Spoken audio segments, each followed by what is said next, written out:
Hey, can people hear us? Hopefully, maybe.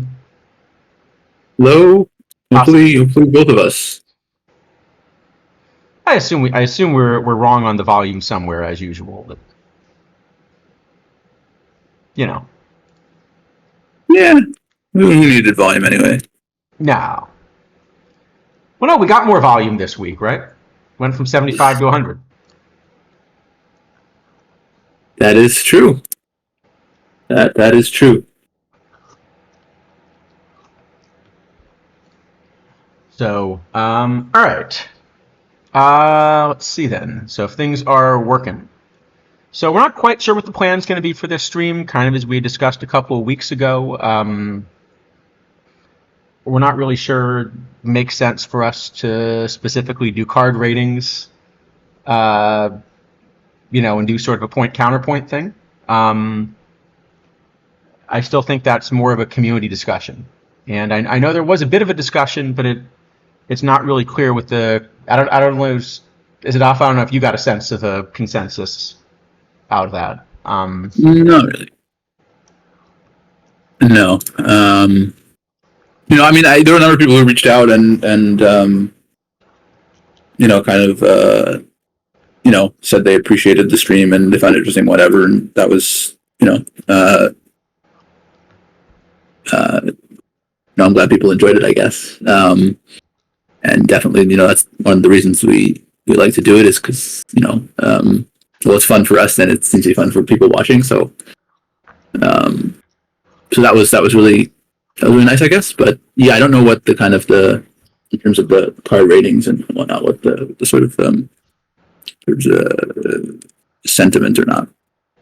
Yeah, I mean, I think, and I feel the same way. I enjoy streaming. I enjoy streaming with you. I also enjoy, kind of the interaction with chat, and so I think we're going to look to find some way to keep doing a version of that. But trying to go, point counterpoint with non-experts is also it's not clear that's actually a beneficial thing, and so we're kind of looking for another solution.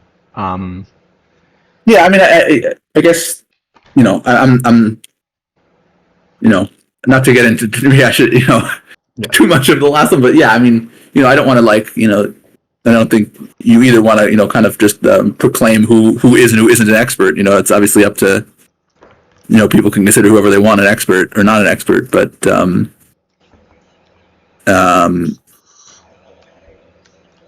I think there's there's some amount of strategic depth here that doesn't always exist everywhere else. It's funny. It's funny you mentioned that because I think one of the things we were actually planning on bringing up on stream is, can you tell who's an expert? Yes, and I think that's actually a kind of a good discussion to have. Yes, and yeah, I mean, I think one of the things which I was thinking about a lot, both sort of during the stream and then after it was like, one of the reasons that it is hard to tell, in particular, who is and who isn't, who you should and shouldn't kind of trust with the opinions they're giving, is that there's just very, very limited information that the game tells you about who's doing well. Like, I mean, one question that I was sort of thinking about, it's a very, very simple question, is like, let's say you queue Iron Quicks all day, and you just kind of click the next, you're sitting at your computer all day, and you click the next queue button, every time you get eliminated, and you win 10 packs per day, like, consistently. Like, is that a good rate or a bad rate? I mean, it's hard to know, right? You'd have to actually do some work to figure out, like, how many packs do you expect to win at 50% win rate in games against, right. The particular teams. Like, it's not obvious immediately. So yeah, I think looking at some stuff like that, looking at kind of some in the different information that the game gives you and how accurate or inaccurate it is, I think it would be kind of interesting to do. Yeah, and I think actually the combinator stuff makes it even tougher this time around, because what combinators essentially say, okay, so in principle, I suppose there are going to be some people that find the resources to invest in combinators at every level, but that's not going to be everyone in the game. I suspect that'll be fairly few people. At least at this point in the cycle. I mean, later on in the cycle, it will be a lot more, obviously, but yeah. But I think there are going to be a lot more people that find the resources to pick one favorite format and then invest heavily in combinators there. And that's going to make it even tougher to kind of figure out who's really playing the game well. Because what it kind of says is basically by investing resources, I can bump up my results independently of how well I play the game. If I play the game well and then, if I play the game well and then invest resources, I'll obviously do even better than if I play the game poorly and invest resources. But simply by investing resources, I will be able to kind of bump up my results artificially. Yeah, I mean, there are some cards that are so bad that, I guess LEs can't be combinators. But, an Aaron Miles combinator, for example, no amount of resources is going to get that card to be playable, right? You could bump it to level 5, it's still garbage. I mean, it's funny because... No, I mean, I was going to say, it's funny because Miles, as a hitter, it's the wrong shape. But Miles is almost the kind of card where it would have made sense to me. In that, I think we'd mentioned for pitching, for example, that, there's a big punishment this year, the way the ratings work for being too low in some category. And so a combinator in which you're bumping up several extremely low categories is in some sense more efficient than, one that's kind of flat. So if Miles had the similar kind of like really imbalanced profile, excellent in one thing, but so bad in some other things to make it unplayable as a pitcher, it might actually have been a really good shape to have a combinator. Yeah. Or, if he had defense that was playable, that would also have helped. Or a bat that was playable. That always helps. Or positional flexibility that was playable. Yeah. Or like if you could bring, that Rockies home park with him for his teammates. Right. Yes. So this is a good question, I think, Cajun's asking, sort of what are our thoughts on leveling combinators at the moment? I don't know how much leveling you've done. I've done a little bit. I've leveled precisely one combinator because I wanted to kind of play around with it and understand a little bit about how it worked. And having finished my testing, I'm not eager to do a second. So I've been leveling. I leveled a variety of cards to level 2. I haven't leveled anything past level 2.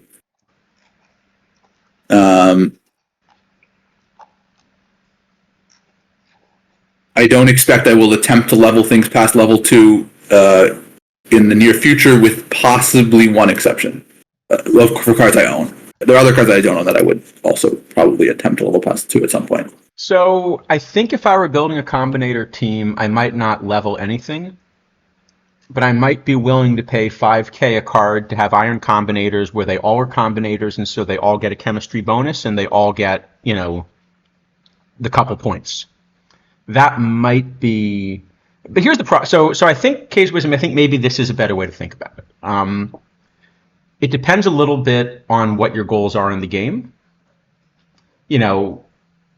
My goals in the game are not going to be the same as some other people's goals, and that's part of that's kind of part of what makes a game like this fun. The sandbox game is there are a bunch of different things that you can decide that you consider like your mode of winning. For some people, it's a card collection game, and actually winning doesn't matter anything about how you do in league or tournaments. It's basically, did you get the card collection you wanted, right? Can I collect can I collect the full set? For some people, it's winning tournaments. For some people, it's winning league. For some people, it's doing the missions. Yeah, it's missions. For some people, theme teams or something like that, or give yourself some other kind of challenge and see how you can do. So I think my stance on combinators is basically this. At this stage in the cycle, so I'll just be open, okay? My goal at this point, my goal for the cycle is to win Perfect League. And so I'm kind of optimizing for what are the things I need to do in order to give myself the best shot possible to make that happen. Winning tournaments helps you win Perfect League in that it gives you more resources, And in that, often some of the PTCS cards or PTMS cards are going to be key cards that'll be differentiators at the league level. This first batch, I don't think that's the case. I think Strawberry is probably the closest to a differentiator. But if anybody wanted to give me market price for my Strawberry, I'd immediately sell it. Yeah, I still, by the way, I do have Nolan Ryan still as in the top tier pitchers, but we just disagree on that card, which is fine. I have him. But yeah. I had him a little bit outside the top 5 on release, and then Skeens is better, and then some of the cards this week are at least more valuable to building a roster. Is what I have. I have Ryan as a better pitcher than McHenry. I would probably take McHenry if I had one of the two, though there aren't a lot of formats for him at the moment. Yeah. Winters, I'm less sure because his bat is quite a lot worse. I'm not sure he's much better than Curry Foley, which is a problem. But yeah. That sounds fair. I guess what I'm saying is, so I had Ryan. I didn't have Ryan unplayable, but I thought I was kind of clear. I had Ryan outside the top 5, and given what he's going to cost, and given that you could buy your entire top 5 for half what it was going to cost to buy Ryan on the open market, I just didn't see a reason to do that instead of buying one of the cards I had ahead of him. Certainly wouldn't have paid $1.5 million for Ryan. That's too much. I would have paid about $50,000 because I could get the cards ahead of him for like 60 to 70. Yeah, I mean, I wouldn't pay the going rates for any of for McHenry. Actually, McHenry sold for $300K. That's a fairly good price. But Robinson and Winters are selling. $750K for Robinson's is kind of crazy to me. I don't think I'd pay more than like $100K for that card. I think the one difference is, Perfect League starts earlier, this year than it has in the past. If I were currently sitting in Perfect League and I thought, because there aren't spotlights, which is a great change, I'd be one of only a couple of Jackies in Perfect League right now. Then if he's that big of a differentiator, maybe he's worth it to try to take your shot to win right now. I only have him like a win and a half, somewhere in there better than Ripken. And he's also one position, so you're every week you're just risking getting counterfeited and your card is worthless. So I don't know. It seems like a very, very big risk unless you have basically infinite points already. I'm working on infinite points. That's my plan. But yeah, there will be spotlights eventually, I assume. I hope not, but it seems inevitable. I hope not, but it's a little bit ominous that we did get something this week that was labeled as Spotlight 1. Yes. Yes, it was. But, Yeah, I mean, if we're going to bring them back, just quadruple the price or something, then they'll be fine.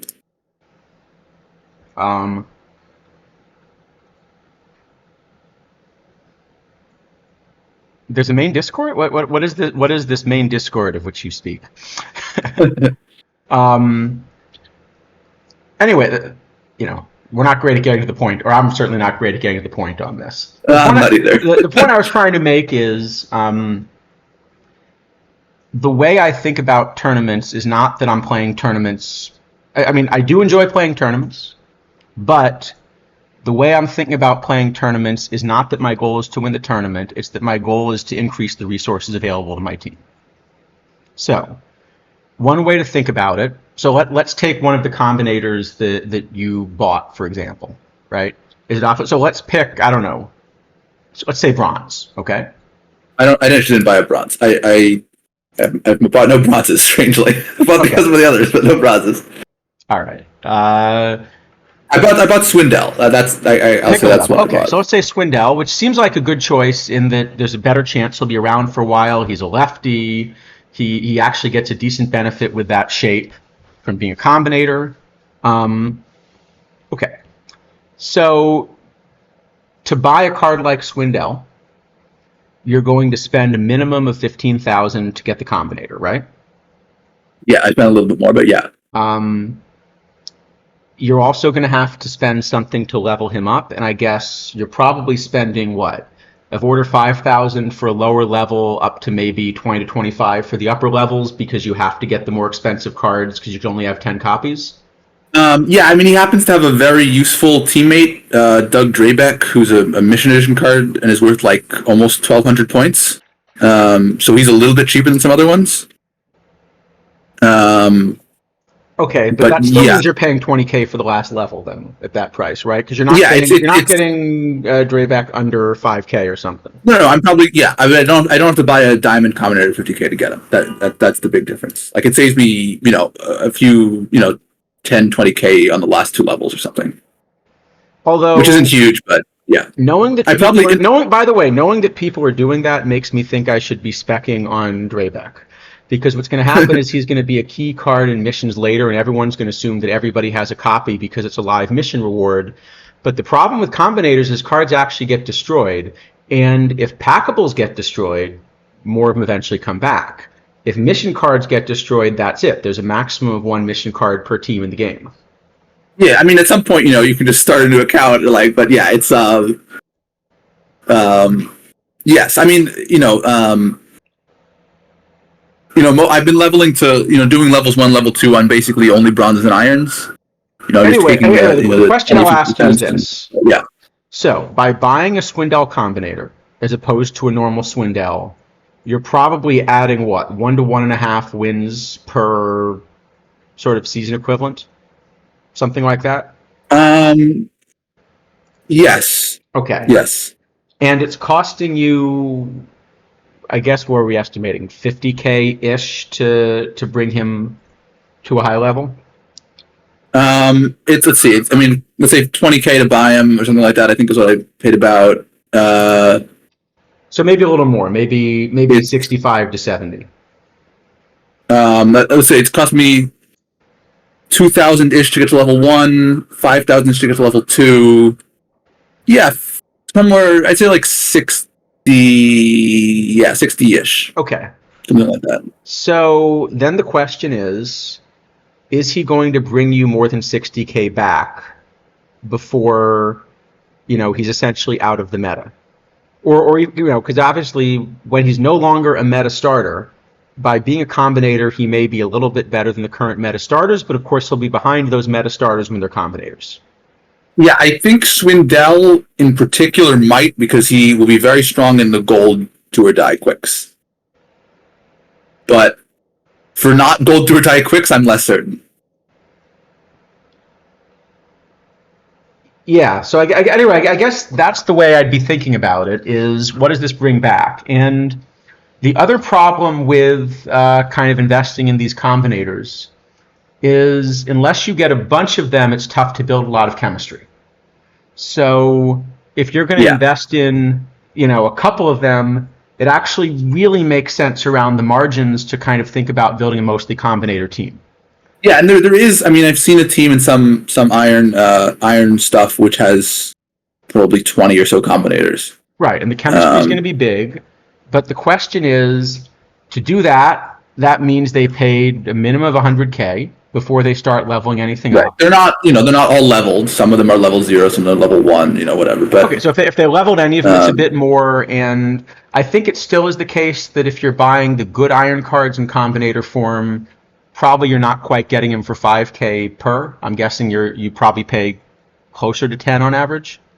Well, yeah, there's some, a lot of them are very cheap, and then a card like Foley is obviously, tremendously expensive.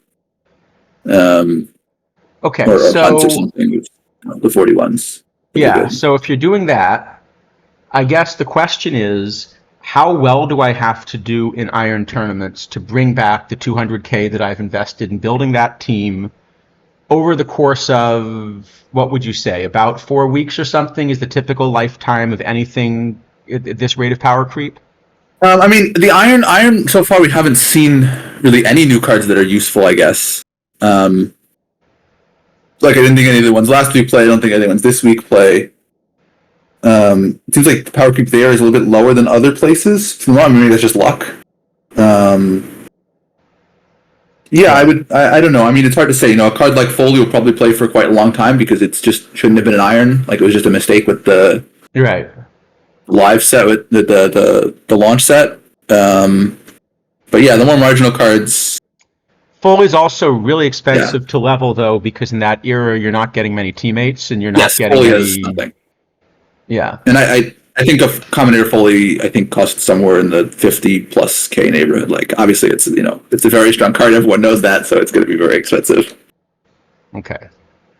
So with that in mind, my sense is that anybody who is buying combinators right now is kind of doing the equivalent of people that buy league cards. Meaning, you're doing something that helps you right now, but in total is losing points. Um, so I think there are, basically two valid reasons to do that, right? Number one, that it's important to you to win right now in these formats, and you're willing to kind of give up some points to do it. Number two, if you kind of don't have the ability to qualify for enough PTCS formats or something without being really efficient, and you need it as a way of kind of qualifying, maybe getting a couple extra qualifying slots brings some of that back. I'm not sure. Yeah, and so I mean, I think there's the two kinds of combinators I would consider buying right now. So one is cards that are very strong in gold quicks, because gold quicks are just the best. If like a small increase in winner in gold quicks, is like you're winning 5 to 10K extra per day. They're just so efficient. And the other one is places where you think that, not having to queue as many will get you in weeklies. And once the tournament cards come in, that those weeklies will be so lucrative that it's worth saving the queue time on like Iron dailies, for example. Right. But it's a small. I certainly wouldn't buy anything as a commenter that's not like right now at the very top of the meta in its tier. Yeah, I mean, I think my sense is in the same way that as somebody who is not in Perfect League right now, what I really hope is that every one of my competitors invests this week in buying top league cards that are going to hemorrhage their points over time. They go crazy competing with each other, and they use up resources so that when it's my turn to be in Perfect League, the competition's weaker. And that doesn't necessarily mean they're making a mistake, because if I were sitting in Perfect League right now, I'd be willing to hemorrhage points to try to compete. Right. But the way I think about combinators is that's what you're doing. You are losing points in order to get a short-term gain where you're not going to get the points back for that investment over time. And that's the decision you're making. Yeah, I think certainly for any commenter that's not like kind of very much at the top of the meta, or has real risk of counterfeiting, like single position cards. Like even Curry Foley. Probably true. Curry Foley, one card would counterfeit him, and then the thing is at 41, the cap value is probably enough that it keeps him around a bit. Well, I think also that Foley just, my guess is that if whatever algorithm generates the launch set had considered Foley as a batter, it would have made him a bronze or even maybe a silver. Probably a silver, yeah. It's just this particular weird instance that he got to be a pitcher because the thing was confused or something. I don't know. I think that's kind of a unique card where it's unlikely to be counterfeited because it's just like very obviously in the wrong tier. Are you trying to say that what people should have done with the launch set is they should have actually ran the cards? Yeah, I mean, yeah. Basically, Curry Foley's in the wrong tier because the launch set algorithm was bugged.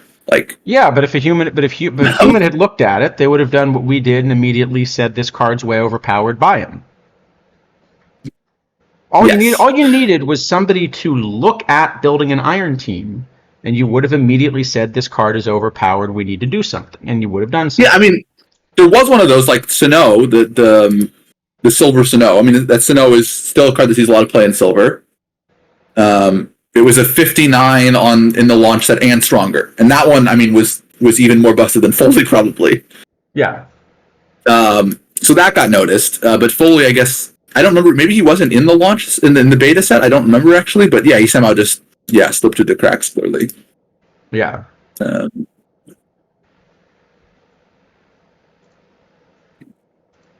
I got changed. Yeah, I mean, stuff happens. I'm not gonna go. I think everyone understands that Foldy was a mistake, and clearly, it shouldn't be a 41. It should be more like a 70 or something. No, I mean, he could probably be a bronze. He's probably a fair bronze because his defense is so bad. He's a teammate of Tony Sock. Yeah, saying. That's true. That is true. But one thing I was actually really surprised about. I mean, we don't really spend a lot of time talking about like live cards and stuff on here, but we still, even after all these cards got added, have no live 40 batters. Oh no, we have one. I'm sorry. There's Trey Lipscomb now, but he's like horrendous. But there's still no catchers. No 40 catchers at all. There was obviously room for Tony Suck, but we have not had one. So we have not. We have not. Yeah, it sucks, or rather, it doesn't. Yeah, it's funny because it really is like it's pretty much the only way you could actually make him a useful card. Yeah, and then he's not there. I guess he's going to be useful whenever he comes now because he's going to be fully Combinator food. But a few people don't have one. Yeah. Yeah, so I think that's where I'm at on Combinators. Now, one thing that this is going to do, though, is it's going to say, for something like a PTCS format, it gives you a way to go all in at a certain tier. And one of the things that I think downstream is going to be a real negative effect from that is, it's going to make it so that which combinators you invest in mean it's very important now exactly which format gets picked for PTCS at each level. Yeah. And what the card restrictions are, because people really are not all dealing with the same card pool.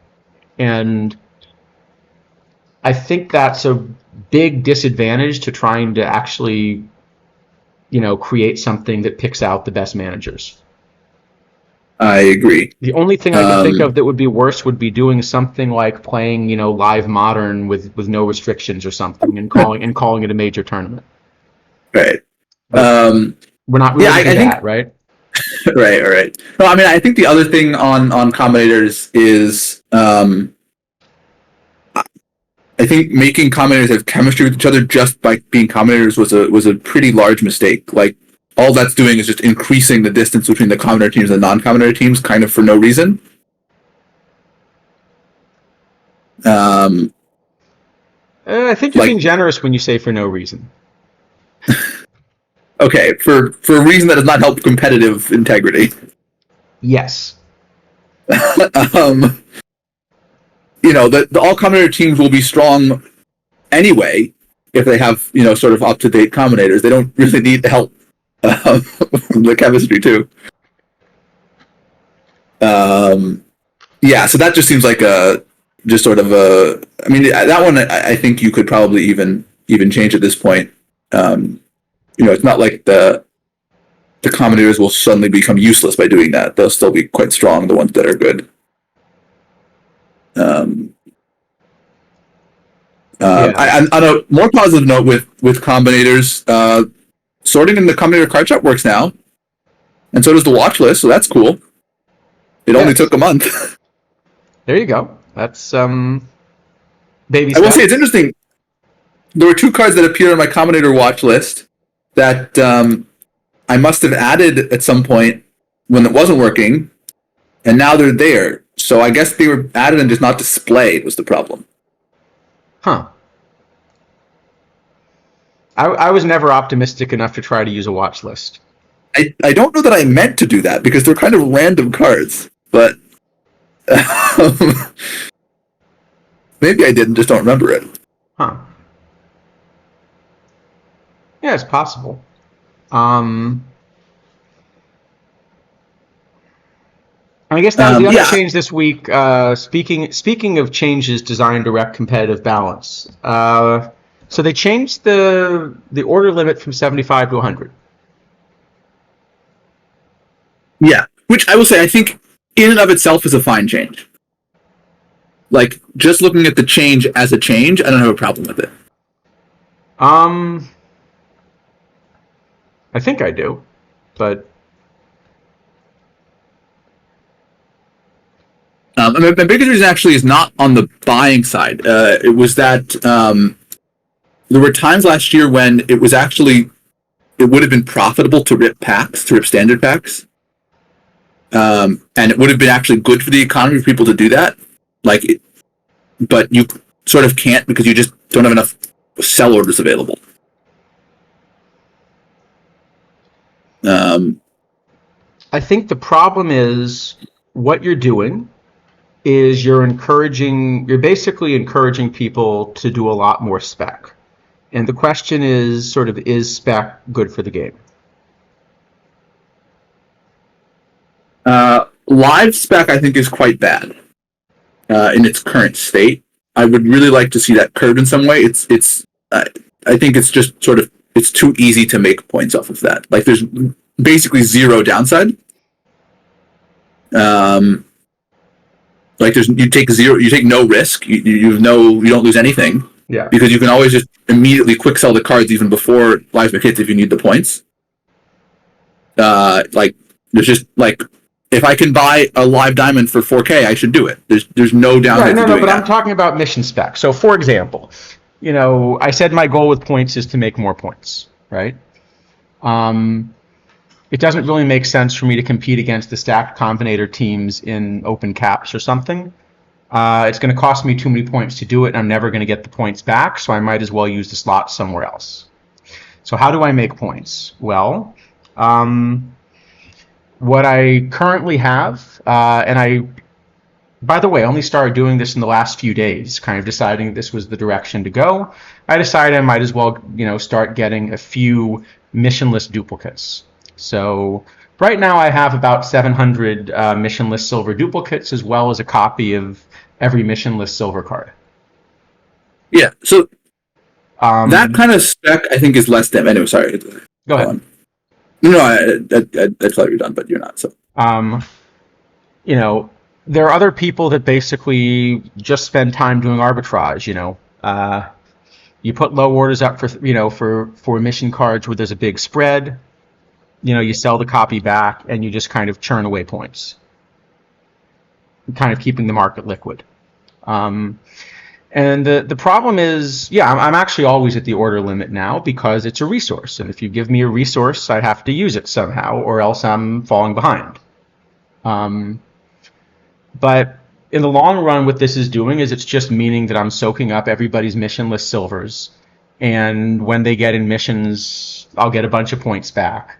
And kind of the only reason that I'm able to do it this freely is because they keep giving me extra, orders to take a shot at it with.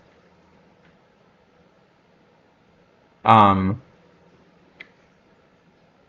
so I guess I'm not sure why that's actually a good thing for the game.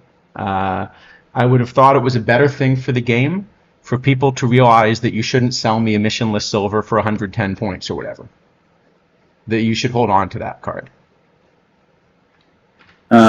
yeah. So I mean, I agree. So I guess what I would say, I don't have a problem. I don't have any problem with the people just trying to do arbitrage, right? Like market makers are generally healthy things for most markets.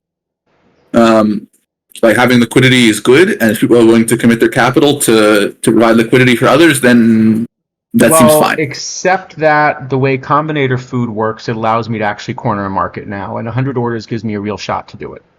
Yeah, I mean, sure. I don't know that there are going to be enough commenters on any particular card. Maybe when spots come in, that's irrelevant. But yeah, I mean, it you can attempt corners.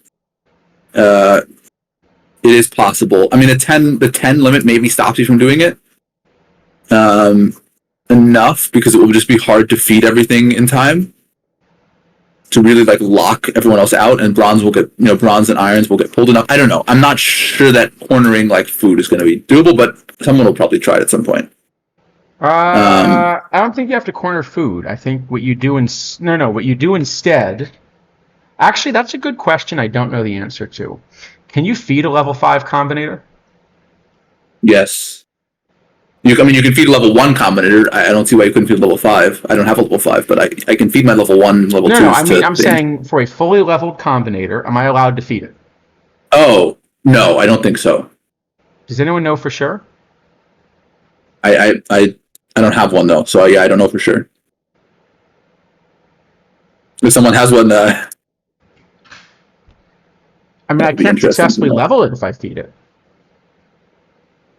Right. I would assume it stops from feeding it. I mean, it should. If I have a second copy of the same combinator, can I feed copy number 2? You can definitely feed, yeah, if you have 2 copies of the same combinator and one of them is not level 5, you can definitely feed that one. I mean, I don't Or actually, wait a minute. can, No, it doesn't matter because I can just feed a card that doesn't help a combinator very much. It's stupid, but I can do it, right? yeah, I mean, as long as it matches something, right? If it matches the type or whatever, like, Yeah. as long as you have something, which probably you can find. So, I mean, I think so I feel like certainly, I'm just saying, I feel like what I could do is if there's a new iron that comes out early in the week of a tournament, but it's a really overpowered iron. Iron's a little tough, but at least for silver, I think I could do it. I think I could just sort of enforce a price of buying every single copy of the silver and destroying them. I mean, you could certainly do that. You're going to burn a tremendous number of points on it. Yeah, but would you have done it, for example, for like the only halfway decent 80 overall catcher right before PTMS won last cycle? You would have considered it, I think. I would have thought about it. Yeah, I don't know that I would have done it. Yeah. But I would have thought about it. I definitely would have done it for PTMS too if there was something like that, because I had infinite points then. Yeah, at some point it just becomes who has more infinite, but yes.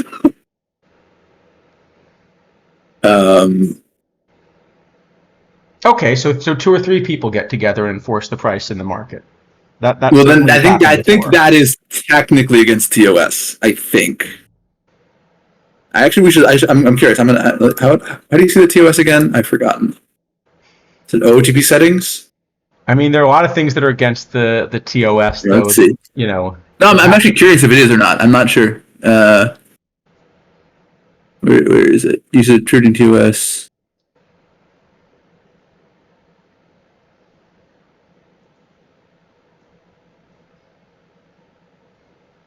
I mean, there's this C, is this catch-all. Cheat, deliberately lose trade wins. No, I'm not doing that. Feed wins, approve points, one account to another. No. Nope. Or any other method. Or otherwise fail to make a good faith effort to play the game in a fashion intended to win via fair gameplay. Well, a lot of people don't do that. Oh, here it is. Deliberately manipulate outside the course of normal gameplay of the game's economy, the economy of any game-related marketplace in a manner intended to gain a financial or competitive advantage. I would think colluding with another person. What is outside the course of normal gameplay with combinators? Well, no, colluding with another person to enforce pricing. I'm saying, like, I think you could do it by yourself. Can I do it with my alt?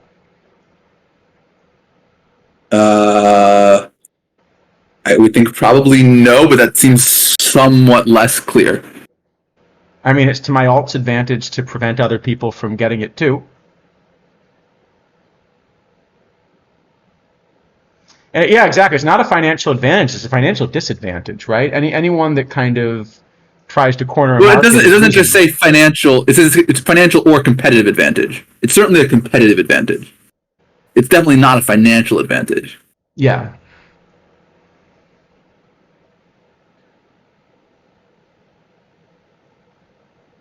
But on the other hand, if it's legitimate combinator food, could I simply say I want to feed my combinator and I don't care how much I have to pay to do it? Yeah, I mean, I don't think there's anything preventing a single person from attempting to corner a market on a particular card or enforcing a price on a particular card. I can't see how that could be illegal for a single person to do it. Like on a single account, I should say. Right. That seems legitimate. I mean, if you want to burn all your points to feed your combinator, you're allowed to. We've seen affiliate streamers do it on air. No, Mr. Black. The point is that because you can destroy the card the max 10 owned, so it doesn't. You can get So if I around were, it. in other words, if I just kept buying cards to quick sell them, like Ducky Medwick style, that's something the game would clearly frown on. Yes. But if I'm buying them as combinator food, where they're actually giving me a mechanism that says if you destroy copies of this card, you get an in-game benefit, and we're heavily advertising that you get an in-game benefit, then maybe it's legal for me to keep buying cards and destroying them. Yeah, I mean, I want to feed my combinator with the silver. That's.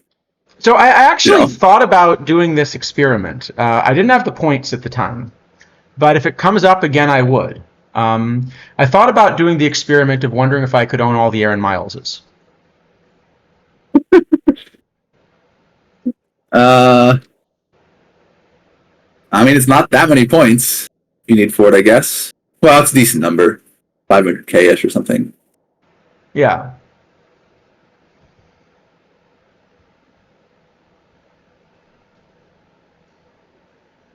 But if they ever make a 50 copy, like unplayable Iron, might be fun to try just to see what happens. And actually, that wouldn't break the TOS because it's clearly a financial disadvantage and it's clearly a competitive disadvantage. Yeah, you'd have to.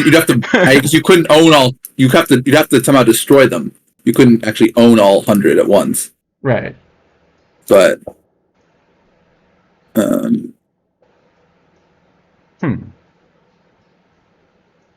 No, I think the thing that's much more realistic to do is basically like let's say that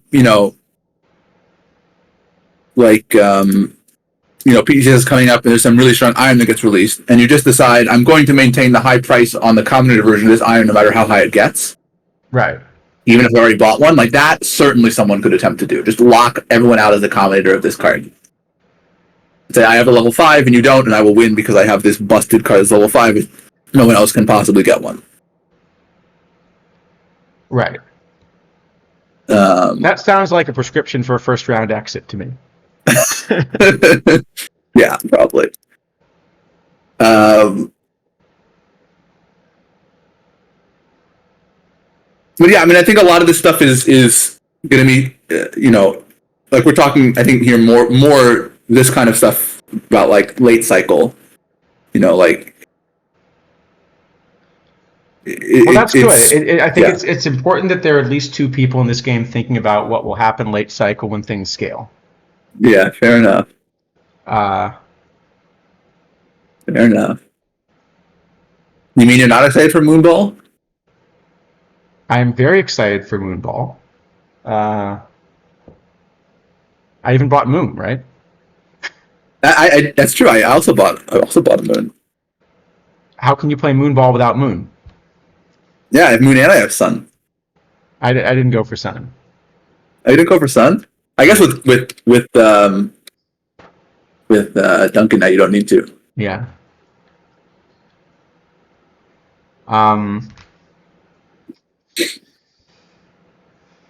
Yeah. But I don't know. Let's see. What are the other changes this week? Or go ahead. No, I mean the other thing I think is is worth thinking about is spotlights are eventually going to be in, and obviously when spotlights come in, combinators of the especially of the perfects will show up a lot, right? Because the perfects and actually diamonds are both 1 to 100, right? Yep. So the combinator versions of the hundreds and diamonds should show up on the first day. Almost always when spotlights are in.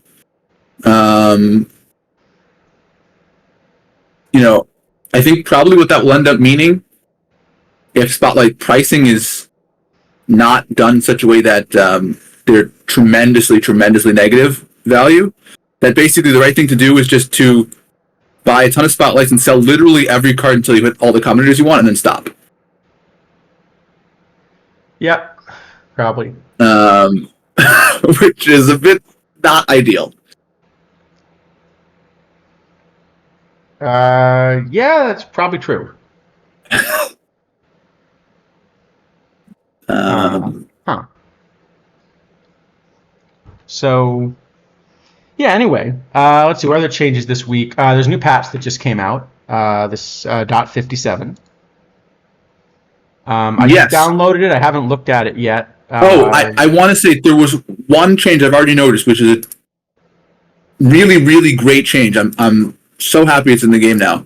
So when you go to choose a roster on the drop-down thing, yes, the roster that matches the format you selected is at the top and in a separate category. No. Do you not have a silver cap roster? No, I have literally a silver cap 1999. Oh, yes, you do. Well, it worked for me. Which should be my silver cap roster for this 1999 format, right? It worked for my gold DoD roster. I wonder why it didn't work for your silver cap Sunday roster. Nightmares give me? Okay, no, so Sunday Nightmares it did. But it just did not for the silver cap. And that silver cap is definitely that tournament. Interesting. Right? It's definitely silver cap 1999 is that tournament. Yeah, I wonder why that didn't work. But anyway, I mean, the idea at least is great because it was previously so easy to accidentally choose the wrong roster and then it would just do all sorts of random weird stuff. Did they fix the off by one error in OOTP Go? I don't know. I do not own OOTP Go. You're smarter than I am. Darn it, did I just make that clippable? Yeah. No, I mean... yeah. Nobody clipped that? Remote access continues to really, really be a lot better than OOTP Go. Yeah.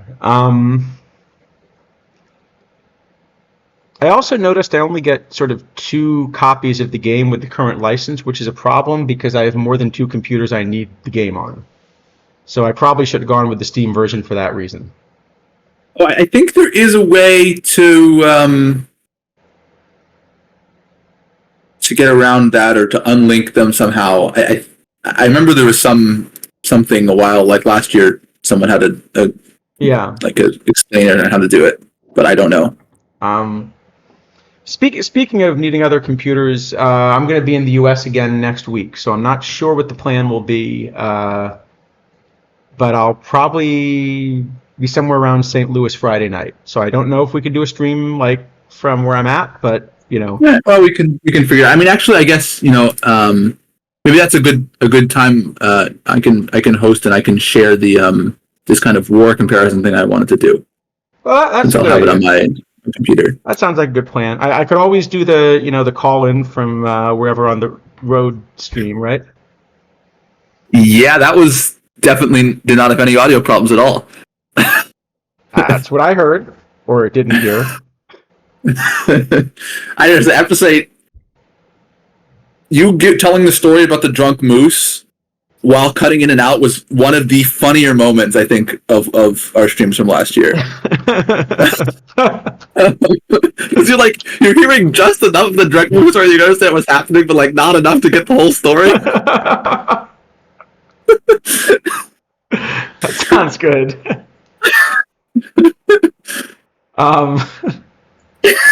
St. Louis is suffering enough for anyone.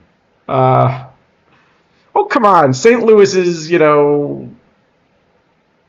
Look, I spent time living in New Jersey. Well, that was a mistake. I have to go to New Jersey sometimes, and it makes me very upset. Intentionally? Yeah, unfortunately. I try my best not to. I really try very hard not to go there, but sometimes it has to happen. But if anyone's around St. Louis, Friday night or Saturday, yeah.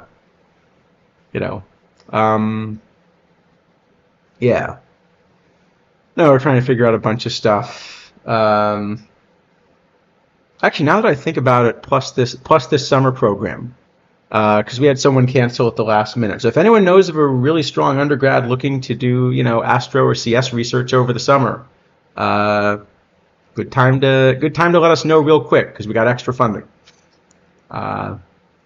You got to spend it somehow. It's pretty much the rule. If you don't spend it, it's really hard to ask for more. Yes, that is the case. Uh, It's certainly the case. I mean, this is where you just buy loads of server time to crunch the chemistry problem, right? don't think I haven't. Sorry, not to crunch the chemistry problem. I'm sorry. What you mean is to kind of look for alternatives to MCMC methods on sparsely connected graphs and unbounded spaces. Of course, yes, obviously. That is what you meant, right? I'm just translating what you said. Right. Yeah. That's just like the science version of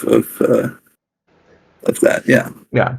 The same. Yeah. Which is funny because you'd think the science version of chemistry would, be chemistry. You would think, yes. You would think.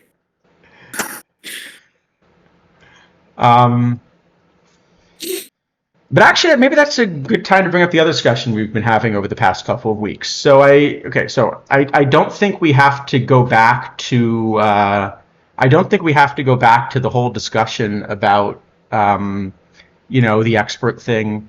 We made our point a couple weeks ago. It was clear that there was some discussion of it.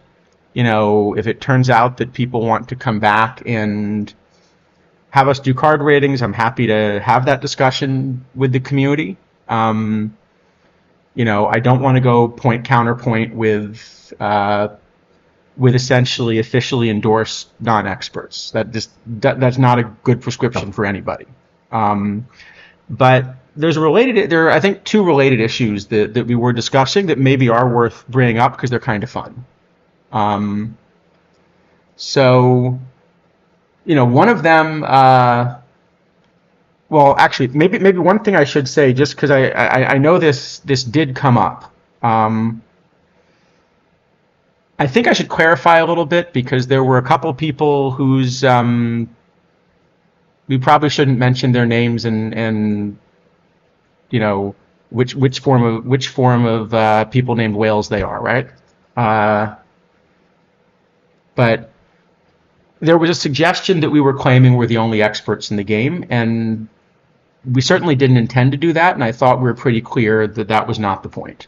No, I think, in fact, there's a very real argument to make that there are no experts, for one thing. I would tend to agree with that, too. But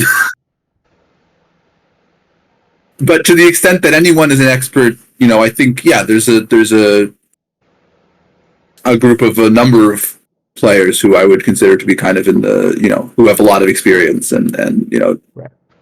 Yeah, I think the issue instead is that generally the people that have put a lot of time into trying to understand the game well enough to gain a competitive advantage aren't really that interested in then going on a stream and giving away that advantage openly.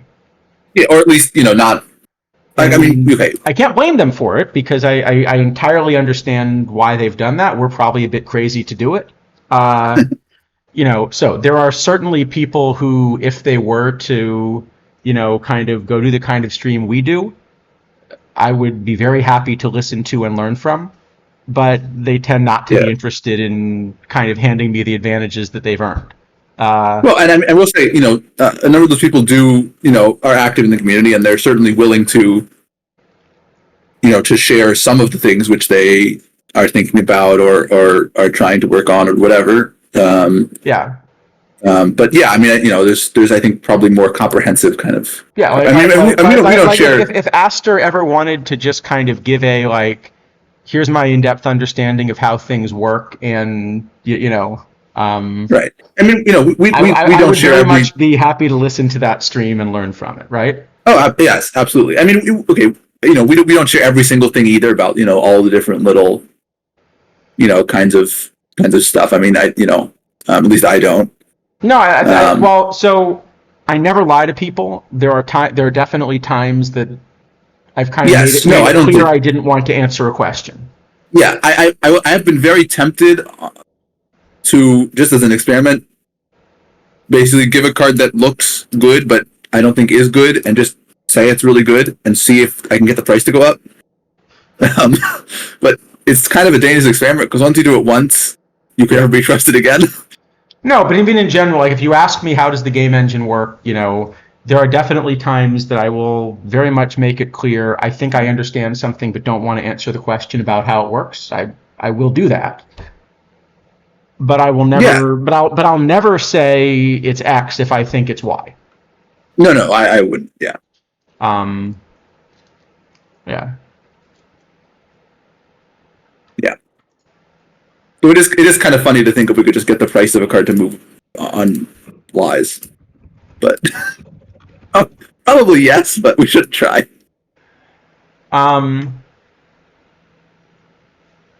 Yeah. Anyway, the point is, I think where the value of our stream has come in is we're two of the players that kind of understand the game well enough to usually have something useful to say, but we're two that are also willing to share stuff openly. And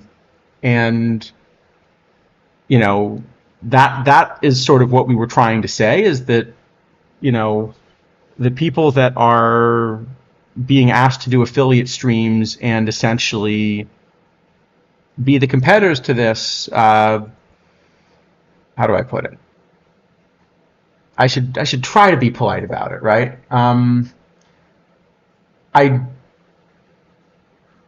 My understanding of the game is very different than a lot of the things that are being said on affiliate streams as endorsed. I mean, I think the way that I'd say it is like, when Charles and I talk about cards, very often, or sometimes at least, we disagree on a card. But usually it's something along the lines of like, is this card the best card or the second best card? Does this card fit the meta or does it not fit the meta? It's not things like, this card is the best card in the tier and the other one saying the card is awful. I mean, rarely that happens, right? George Van Haltren last year was an example, but it's pretty rare. Some of the ways, and I think what that means is basically, Charles and I, in general, have a lot of similarities in the way we understand the game. Of us it's funny because after that discussion, I think both of us made a few tweaks over the course of the rest of that season to how we were valuing the player pool. And I don't think we fully agree on Van Haltren, but I think I had him a little bit better and you had him a little bit worse than we initially had on stream, probably by the end of the season. Yes, I agree.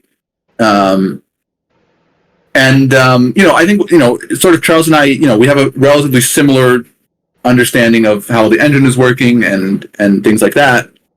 And the way that I disagree, at least with some of the, other people who come on and share opinions on various streams, is such that kind of we have to have, a view of the game engine that is, kind of. Right. Well, there's a lot, so for example, so I think it's, tell me if this sounds right to you. I think it's fair to mention opinions that we've heard, but not call out people by name. Is that about fair? Yes.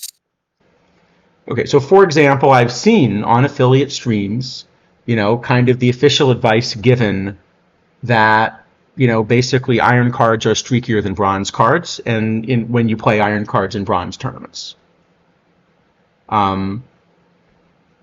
Trying to come up with any sort of model in which that is a true thing is basically going to break, anything that tries to give you a sensible model of the game.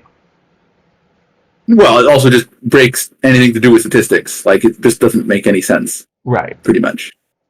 I think that particular thing is just based on a misunderstanding of statistics. Right. But the point is that if you were to try to make decisions on that basis, you would, the logical implications of making decisions that way will end up entirely breaking your game, right?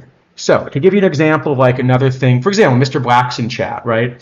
There are obviously things Mr. Black and I do differently in terms of how we approach the game, right? For example, I think we have very different ideas on the value of intentional walks. Okay? But we both agree that, there's an intentional walk slider. When you put the intentional walk slider in, it causes you to be more likely to intentionally walk a hitter. The way it works is that it makes that decision based on not only who's on base, but the value of the hitter and the value of the on-deck hitter, right? So we're not disagreeing on like fundamentally what the baseball game is doing. Rather, we're disagreeing on kind of what is the right way to value that, and especially, I think it's given the other decisions the AI makes. Because part of where Mr. Black and I disagree on this is I think Mr. Black has a lot more confidence that he can find a way to set a team up to actually get the AI manager to use intentional walks in a way that's helpful to his team in a cap. And my sense is that it's so easy for the AI manager to kind of get lost in like bad feedback loops that I just don't trust it to actually be a positive value to my team in total. That's much different from sort of someone that were to come in and say, you see, if you turn the intentional walk slider on, it lowers everybody's BABIP, right?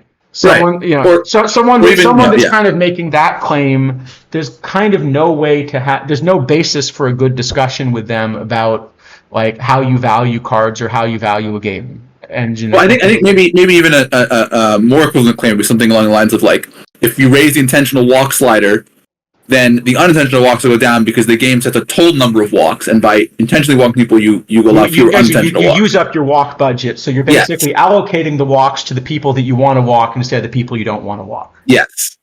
Right. Which is very clearly not how the game works. Yeah, and so Tactile Next, that was not what the person was trying to communicate, because they actually, I've seen them put this into practice. So, for example, I actually played against a team in a cap that was based on this philosophy, where it was a 1927 bronze cap. So in that format, you can get by with 3 starters.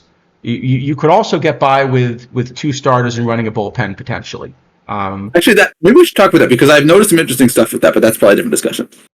Yeah. That might be might be fun to build a team for.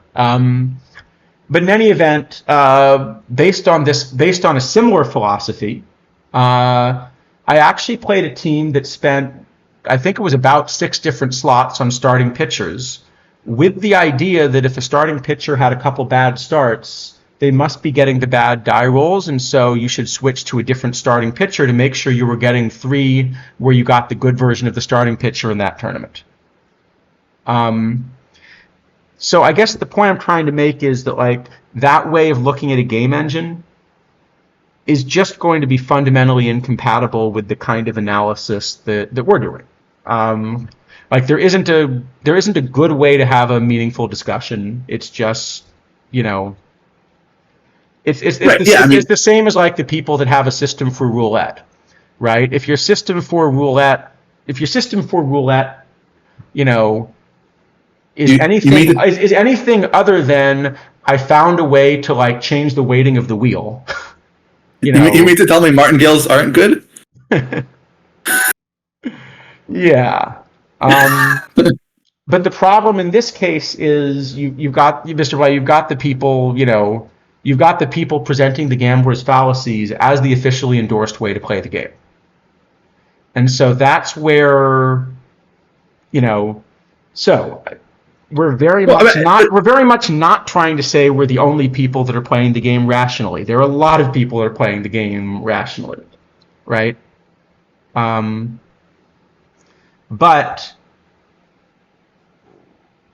the affiliate streamers that are giving advice are giving a lot of advice that is ultimately going to make it very difficult for new players to figure out what's going on, and Well, I think the other thing is like, so for example, when Charles and I had a long discussion, what was it, 3 or 4 weeks ago, about G-Man Choi against Dolph Camilli. Yeah.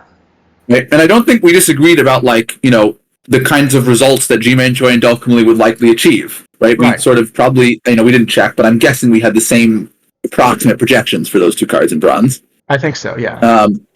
And what we disagreed upon was basically, what kinds of pitchers are they going to face? How many left-handed pitchers are there going to be? Can you fit both of them and stall in at once? All this kind of stuff. And then there was a lot of discussion there. If the discussion, if I think that Dalton Miller is going to have a 6% home run rate, and someone else is telling me Dalton Miller is going to have a 2% home run rate, there's not really a discussion to have. Like, one person is just right and the other person is wrong. Right. There's not really anything else beyond that. That's sort of just it.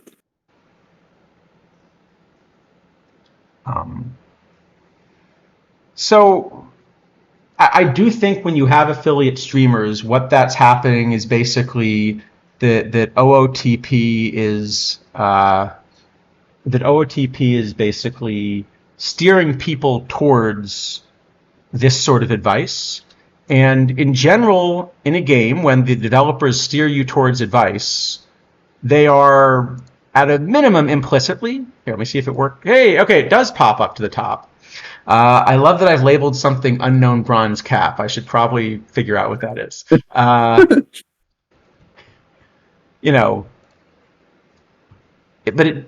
think when you steer people towards, advice as the official developers, you are kind of telling them this is advice that they probably should listen to. Right?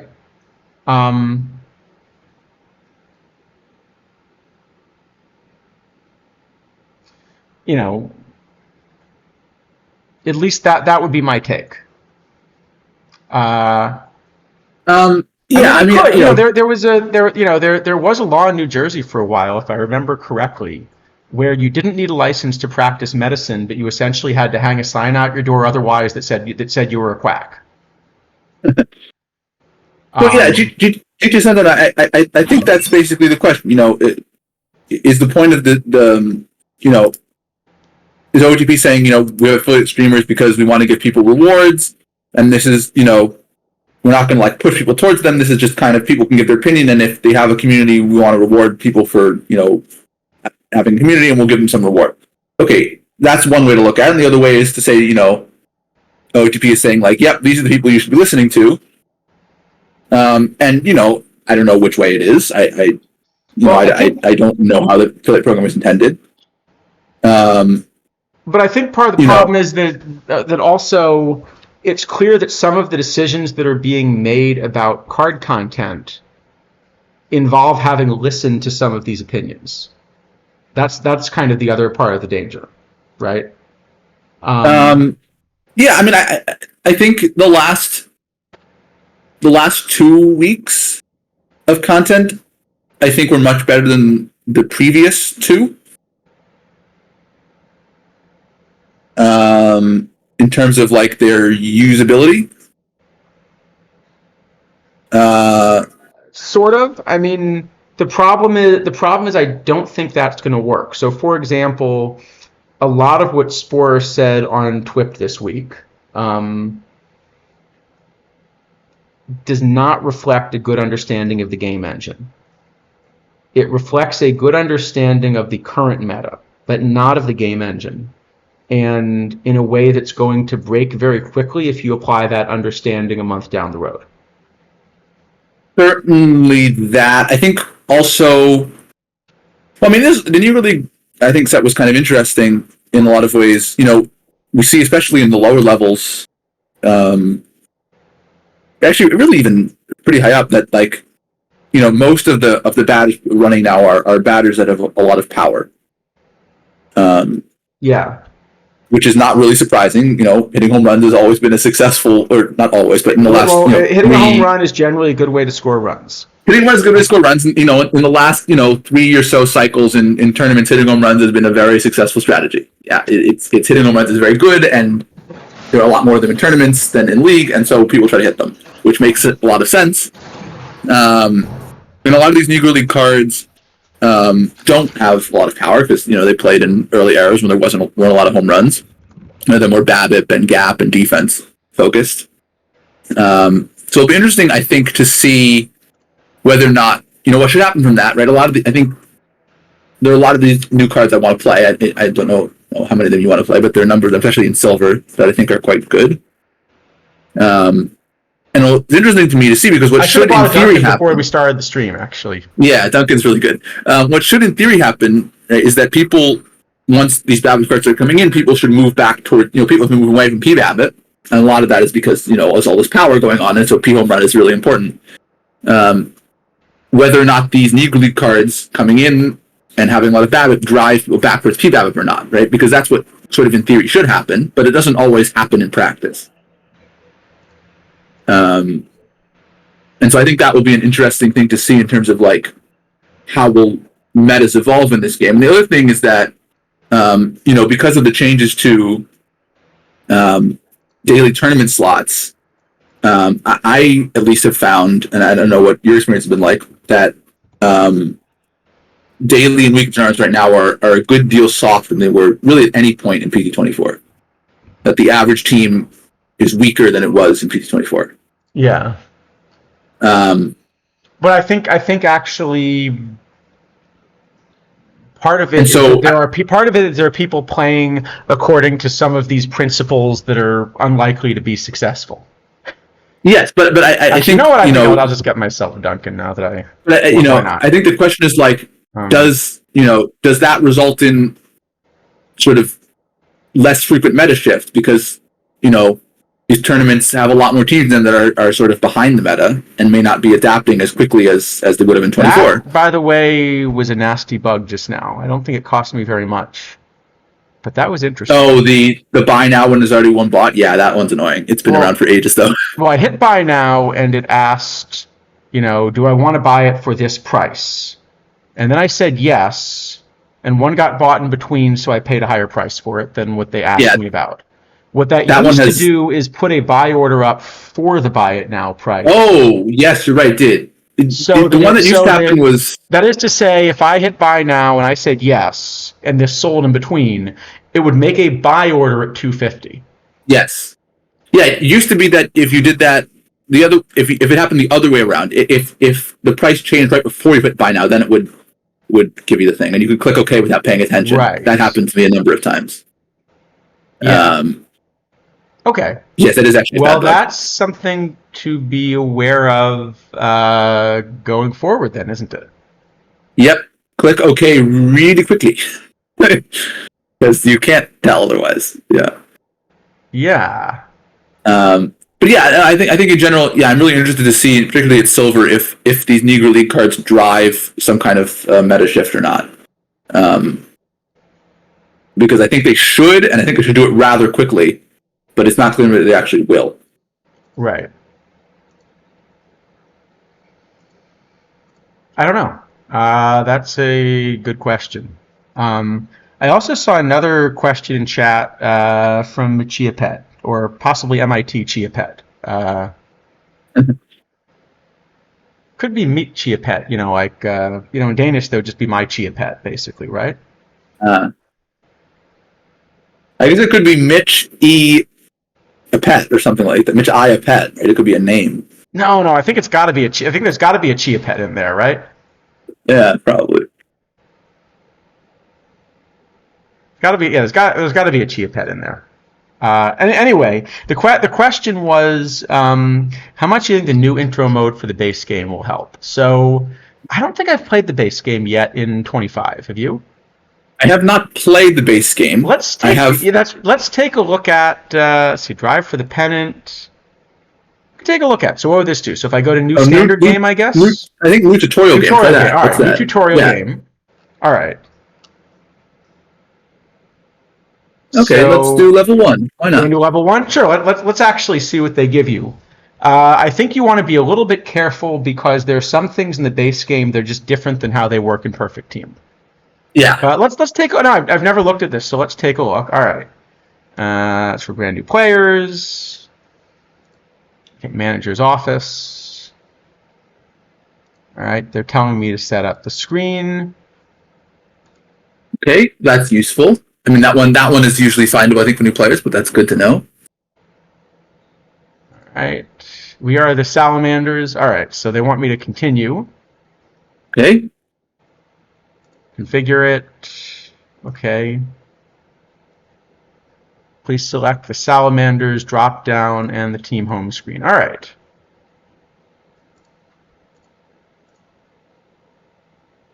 All right, so they're showing me all the pieces. I'm just kind of Okay, so this is just telling you what all the things on the screen say, which is definitely a nice thing to do. useful. Yeah.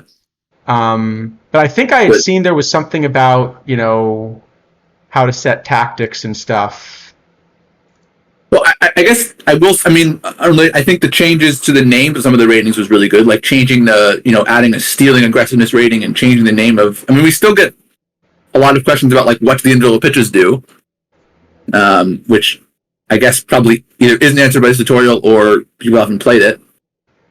Hold on. Wait, it's Mitch, Iowa, Pat. Okay, that's interesting.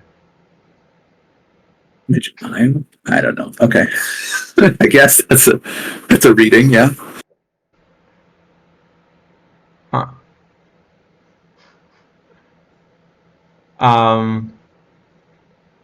Yeah. Okay, so where did I think I just lost something in the tutorial, right? I wanted to Did it tell you to do something and you didn't do it? probably because I was trying to click through and see. Well, now we're on trade deadline. I've never even done this. I didn't play the base game at all last year because Okay, I don't know how let me you're go supposed to back to the start screen and try again. Because I think the point was that there was a. Oh, I'm sort of curious actually. Here we go. Manager options and strategies. I assume that's the key. Well, what are the other ones? Scroll down a bit. I guess I could look at my own game. Let me just do that. Okay, so there's nothing in here, at least on the face of it, which is telling you about like what the various ratings do and which things they control and don't control, and any of that. It's just telling you about various features of the like roster management. Let's take a look. So go to the manager options screen. It says. Where was Should be that one, yeah. It should be that one, the O tutorials, I think. Manager, okay, go to the manager options screen. All right. Okay, change settings to the organization. All right. Next step. That manual, the last manual at least was like, had just blatantly wrong information. So if that's the only thing that, all right, that let's it's got. go to the home screen. What I was hoping is I was going to see something about, it was going to tell me. So let's see what it's telling us about strategy. Okay, team strategies are applied to every player. I already don't like the default strategy they've given us, but let's see if they're going to tell us to change it. Right? Okay, global strategy settings, max pitch counts. Let's see, if you want to have a team-based pitch count, you can set it up here. Okay, so this one doesn't look like it tells you that the reliever pitch count applies to followers, which would be a good thing to note here. That's a good point, yeah. Then defensive substitutions. That one's a pretty easy one to get tripped up on, yeah. Position players. Whoa, that's horrible.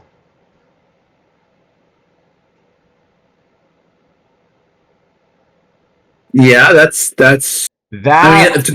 is actually possibly worse than telling people nothing. So I will say, I mean, this is, I think, for the base game intended, and fatigue is less in the base game as far as I understand it. Maybe 70% is okay there. Well, maybe the biggest difference is that in the base game, so I think you can get by with lower fatigue settings in League because there are more off days. Right? The big problem in tournaments is that you can have no off days. Yeah, I mean, it feels like to me that this tutorial is not very useful for perfect team purposes. It seems like it's maybe okay for like understanding how to use the various features of the base game. But it doesn't actually help. But the problem is if they're giving recommendations, they need to be good recommendations. Well, they may be. I don't. Okay. I did not play the base game I used to play the base game occasionally. I did not play it last year because you could not see PDAV, and so there was no point to play the base game. Right. This year you can, but you have to turn on an option to see it, which is a little bit strange. That it's not the other way around, but whatever. All right. There's the first thing I'll come back to it in a second. I haven't actually attempted to play the base game per se. I've messed around in it a bit, but I haven't really tried to play a save. I don't know. I've got a question in a second. But so looking at this, they start by telling you just what does everything mean, but no recommendation. This is the first really good bit of advice I see. Basically saying that the offensive sliders, that some of them work better from player strategies, and especially for stealing bases and bunting. Yeah, that's a very good piece of advice. Sparks, fatigue at default is good. I definitely do not think that is true in perfect team. In perfect team, default fatigue is one of the things you can do that will affirmatively stop you from having a chance to win 7 rounds in a tournament. Yeah, you can win a couple of rounds because you get off days, but to win 7 rounds, you're always going to have a couple of rounds where you play sort of 14 days straight or something, and fatigue at default will kill any 26-man roster. I just think I don't know enough about base game to understand what percentage fatigue we have every base game. Sorry, Sparks. The way this came up was Machia Pen, I think we decided, that's what you were saying, was essentially asking whether these tutorials were helping people play Perfect Team better.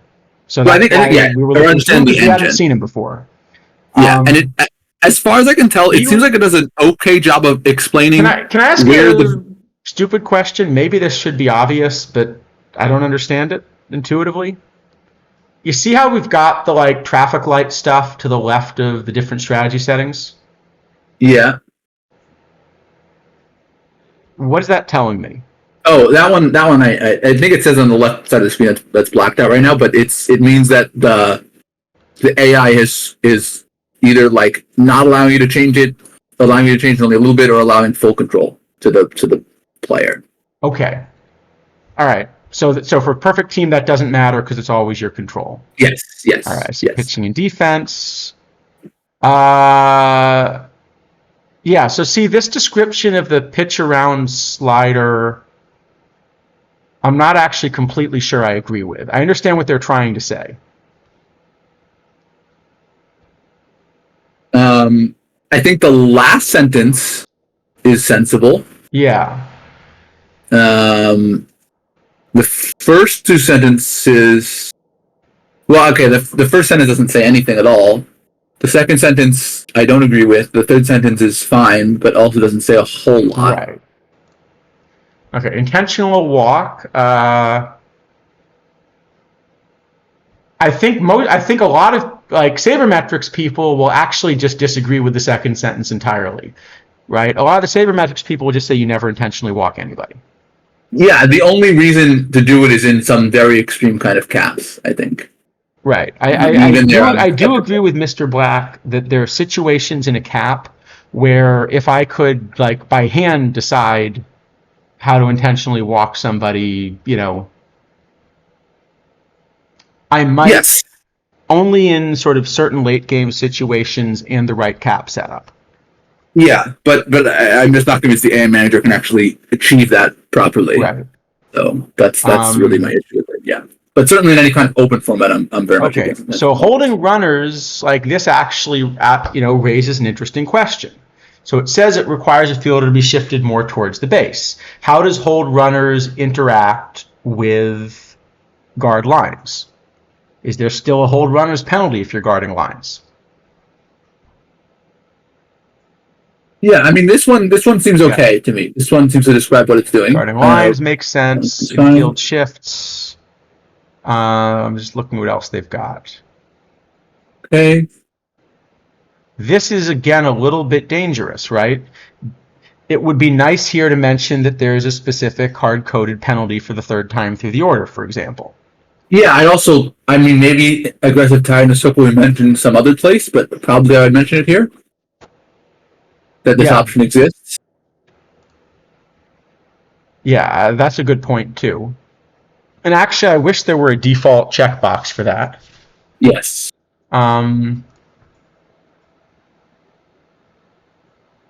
Okay. Now they want player strategies. Well, the thing, Mr. Drobo, is that the AI occasionally will do things that it's not supposed to do. And anytime I give it more leeway to do things, I'm worried it will do one of the things it's not supposed to do. So it's not so much that, like, I don't ever want to intentionally walk anyone in any situation. It's that I'm worried the AI will do it too often when it shouldn't.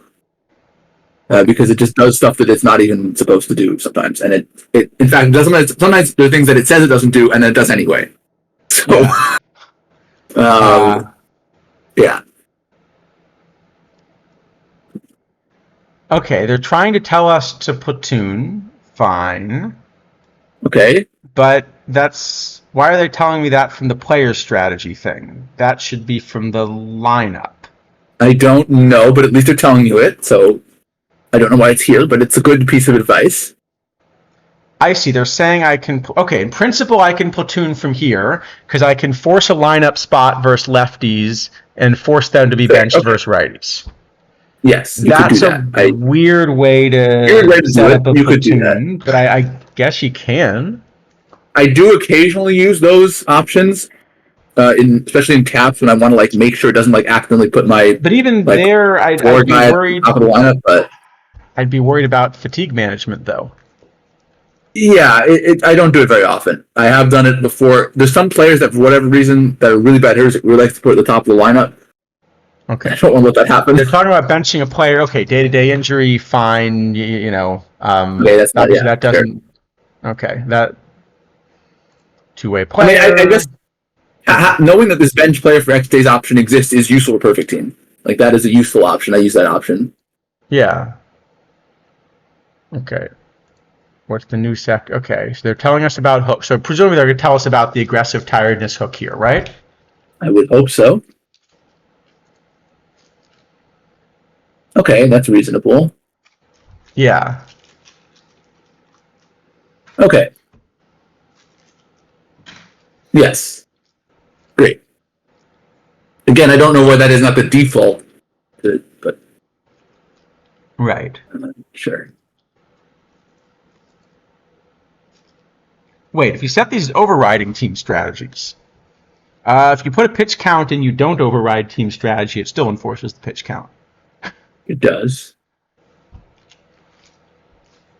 One thing I would like to see it explained at some point is how the adjust thing works, the sort of addition idea, where it sort of adds the global to the individual, but I don't see that explained anywhere.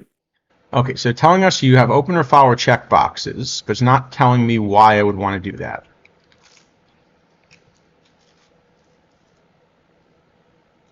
That's all of them. Okay, it's exhaustive. Clearly there's no other ones that anyone could think of. And then if you want more, see a YouTube video. So that was all of them except for the ones on the YouTube video. And which YouTube video is this? I'm curious.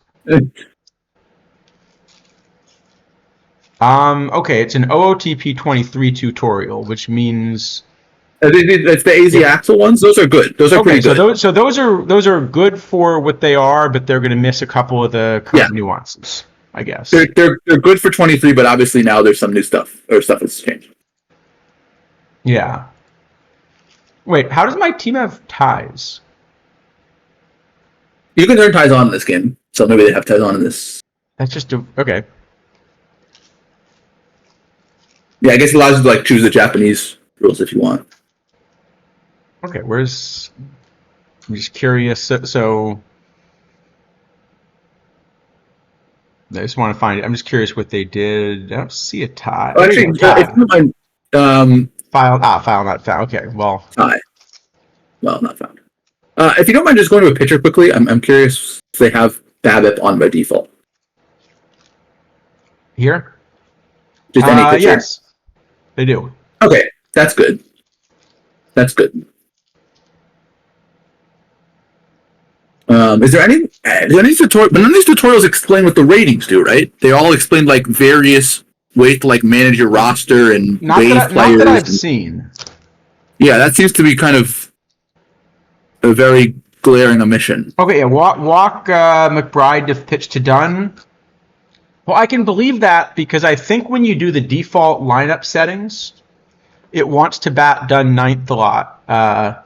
Really? Because it's That's kind of ridiculous. it's looking at batting average. Yeah, I think Islanders should not bat ninth. It's a fairly good hitter for bronze. Yeah, but his batting average is low. You see. You know what? I'll live. I'll live with the giant home run rate and walk rate. Yeah, me too. Okay, so anyway, so I think the answer to the question then is I don't think the tutorials are helping for this level of question. I do think it's good to have them. Yeah, it appears to be useful for giving people understanding of like how do you waive a player, how do you make a trade, how do you manage your strategies, but not for like what does power do, Right. which is really probably more important for a perfect team at least. Sounds about right, yeah. Did they ever fix this? No, they still didn't fix it. Oh well. Apparently, I'm still an astronomer. Well, I mean, that's fun. Who doesn't want to be an astronomer? Yeah. Sounds about right.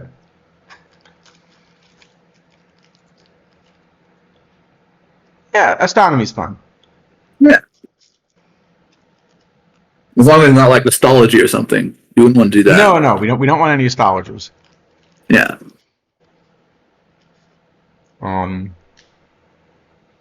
Yeah, whatever. I'll sign up for something. That's a good question. Is it better to wait 2 days for a 256 team or an extra half day for 128? Probably the extra half day. Probably. It also maybe depends on feels which. awful to maybe yeah. I guess if you want to try to go for like a weekly prize, you could care about Sunday versus Monday, maybe. But I think I've been playing more dailies this time though. So yeah, it's just so long to queue for the weeklies. Really, really long. Yeah. Anyway, okay, yeah. So I don't. So I think the answer is that the tutorial is definitely a nice thing to have, but is not really helping for Perfect Team. Yes, I think probably there needs to be, but there probably should be a separate tutorial just for Perfect Team that kind of explains, what is the market, what is a buy order and sell order, what do all the ratings do, what are tournaments, how do you enter them, all this kind of thing. Right. Because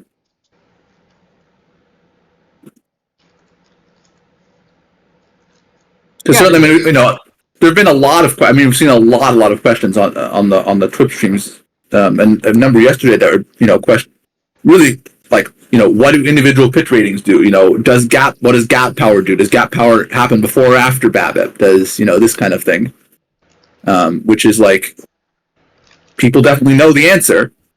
I'm sure the developers know the answer, but the answer is nowhere to be found inside the game. Right.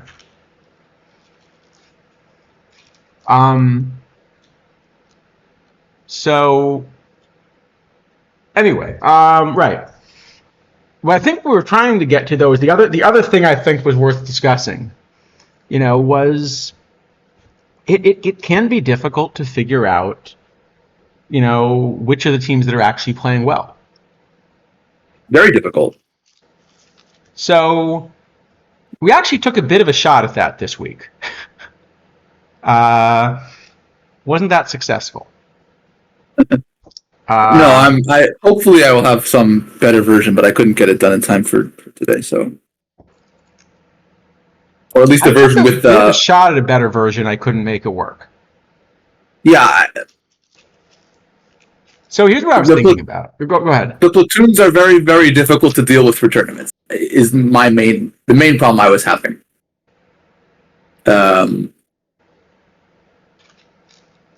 Because you kind of want to try to detect the platoons, which is sort of doable if like the team plays a full tournament, like if they win the tournament, finish second, or finish in the semifinals or something. But if the team plays 4 games and gets knocked out, it's very hard to tell if they're platooning or not. Right. And even if they have 26 cards on their roster, because sometimes some of them just won't ever get in the game. But what I thought you could do, So what I thought you could do is, maybe you could basically say something like, okay, let's take, for example, this last PTCS, which was a kind of boring small card pool. But the advantage of a boring small card pool is you get a pretty good idea of which cards ended up being successful. So could you essentially just, take, say, all of the teams in, at some level, and then, work out sort of which were the players that performed well, and then just ask which roster was actually the best roster. If you assume that that's how the players performed, best roster, often doesn't win, right? These are all short series. It's very easy for the best roster to lose a 7-game series. And actually, now that we have best of 9 available, I'm surprised the PTCS didn't move to best of 9. If you're trying to find good teams, pick high skill formats and long series, right? That's your best shot at finding high skill teams.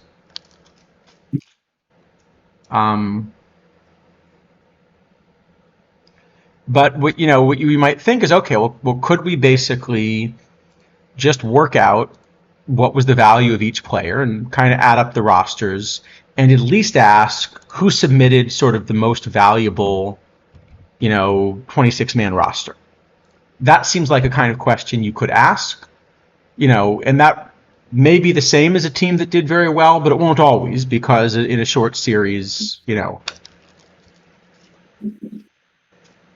Yeah. I think the other thing which I was running into, which I found to be difficult with this idea, was like, we want to create sort of as empirical of a result as we can, right? We don't want to try to do any modeling or guessing or anything like that. But actually, a number of the concepts that are used in, like, for example, WAR, that's calculated, for the major leagues, are sort of, they don't really make sense for perfect team, right? The concept of replacement level is kind of weird here to begin with. We have things like, for example, the bullpen is like always better than the starters. Like, WAR has a big boost in real baseball for pitching a lot of innings as a starter, which it should, right? That's a good thing. You save stuff, but for this game, it's not necessarily good all the time. Sometimes you'd rather your starter pitch less. Yes. So what you're saying is what the in-game WAR is good for is absolutely nothing?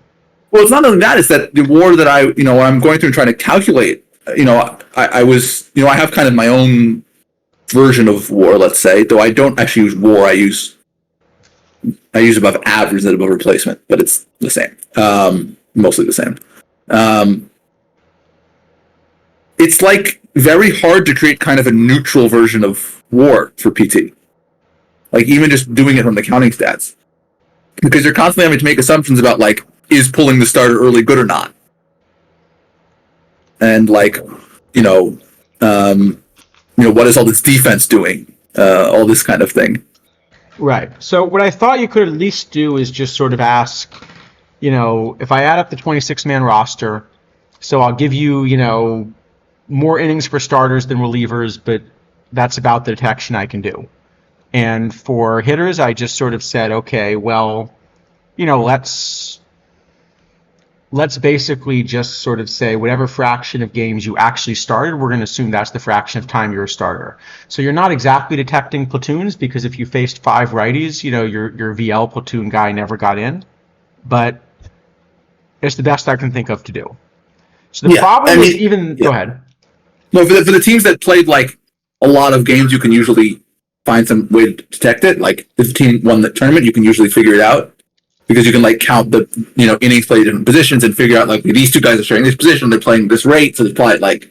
But for the guys who played 4 games, nothing you can do. You just gotta guess. Right. So what I tried that. Now the problem is, even there, the sample size is just small. and there are just enough Gym Unknown teams that without a good way of cleaning the data, which was more effort than I wanted to put in this week, it fails. So, for example, in Iron, your top pitcher, so I threw out anyone that didn't have at least 10 copies, basically, and I just sort of, regressed them back towards 0. So with that in mind, the top pitcher was Tyler Alexander, who I don't think would be the top pitcher in a larger sample, right? I don't think I had him as a top pitcher in that format, from what I remember. Right, but he ended up as the top observed, with these rules. Then Max Castillo, Adrian Martinez, Luis Ortiz, Jacob Janice, Ryan Weathers, Ryan Walker. So there, some of the cards that you would think should be up there are up there. Yeah. But a couple of these were just, cards that got to play against Gym Unknowns in the first round, basically. Well, in the case of also a card like Ryan Walker, there's another interesting question. That's a card that has starter stamina. It's listed as a starter, but only has 2 pitches. So some people probably use him as a starter, and other people said, well, this card has 2 pitches. It's not really a starter. I'm going to make it reliever. Right. I think everyone, probably not, maybe not everyone, but most people agreed that it was one of the, probably the best pitcher in the format. But it was not clear. But using him wrong will make him weaker, yeah. Right. It's not clear how the usage was affecting his performance, yeah. So these were on a per inning basis, the way what I just gave. So just pure performance. Right. Okay, so if I do that, I can actually try to add up, and so by that count, the Doc Ellis Day Trippers ended up submitting the strongest roster in observed data, for example. I guess we can no longer pull up the tournament, so we can't show the rosters. Yeah, unfortunately. I came in third. Tulsa Goldies were up there, then me, the South Evanston Evil Bagel, the Desert Sand Dwellers. Trying to see where you were.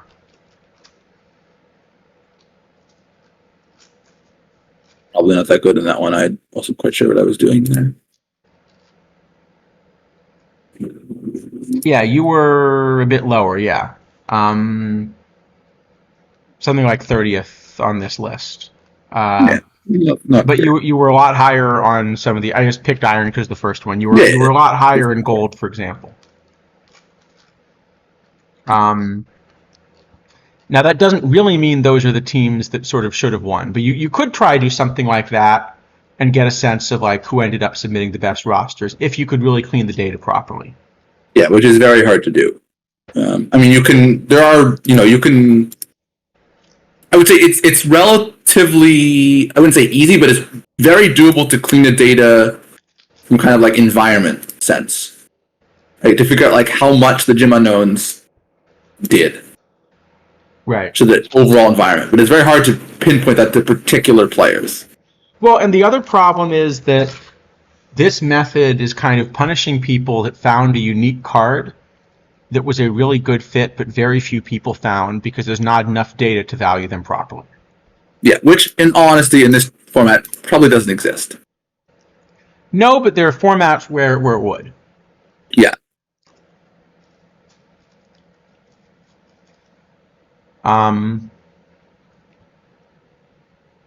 So that was one thing we thought about is could you find a way to do something like this and come back, like if we could get some code that did a decent shot at it, you could actually then in principle at least say pull data from all of the weeklies and come up with a leaderboard for, who kind of deserved to win the week. If you can enter them all, which is very hard to do this time around because the Iron Warriors fills in 3 hours. True. Putting that aside. But you could do something like that. Yeah. So that you're kind of rewarding teams for submitting a really good roster that still got knocked out in round 1 and punishing, like I did have a team I hit in round 5 of a weekly recently that, was running 16 pitchers and 10 hitters and had just sort of somehow managed to keep sweeping things. Right. And then I was very Yeah, I mean, happy to run into that team because the first time the series went a little bit long, they just died in games 6 and 7. right. I mean, I guess there is the issue as soon as you leave the live tournaments that some people have combinators of weak cards that they happen to pull that they'll have leveled a little bit and will be actually better than they look. So probably you're gonna have to try to build it like some version of this. Like a good version of this probably does have to have some kind of non-empirical estimation. Right. So I definitely thought about, so it would have been easy for me to say, okay, here's my model for how good everybody is. Based on that, who submitted the best roster. But obviously, if I do that, well, the team that's going to fit my model the best is going to be mine because I use the model to build it. If we did exactly the same thing with your model, your team's going to come out on top. But that doesn't say either of us is right, and that's why that's why if you're going to do something like this, probably you do need observed data to figure out, who hit the meta correctly, because that's where a lot of the decision is, right? As you were saying earlier, the difference in our codes is not what's the strikeout rate of this card going to be against this other card. There'll probably be some tiny difference, but yeah. I suspect we actually both agree exactly on that at this point because it's easy enough to work that out.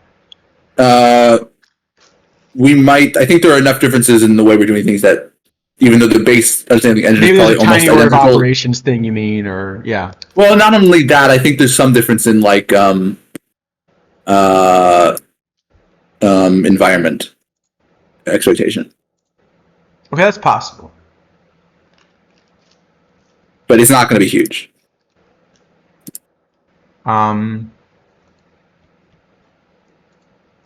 Yeah. So I guess that's possible, yeah. But the point is where we disagree is more about kind of what the card pool is going to look like, and so there is very much a skill apart from just kind of evaluating cards. There's very much a skill actually like hitting the meta, right? And whether you do that successfully. And so that's where the observed data is going to help, because it's going to tell you who actually hit the meta correctly in that tournament. Yep.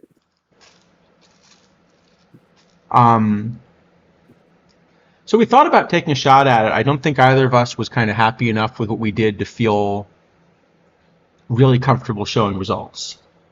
No, I mean, I think, yeah, maybe, next week we can try something like that, or I think it'd be interesting to talk about sort of,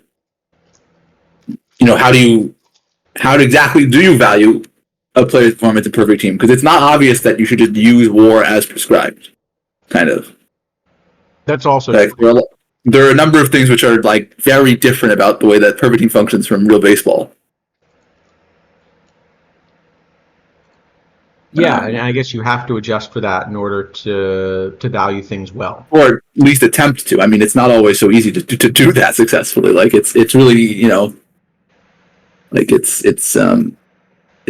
very much not obvious.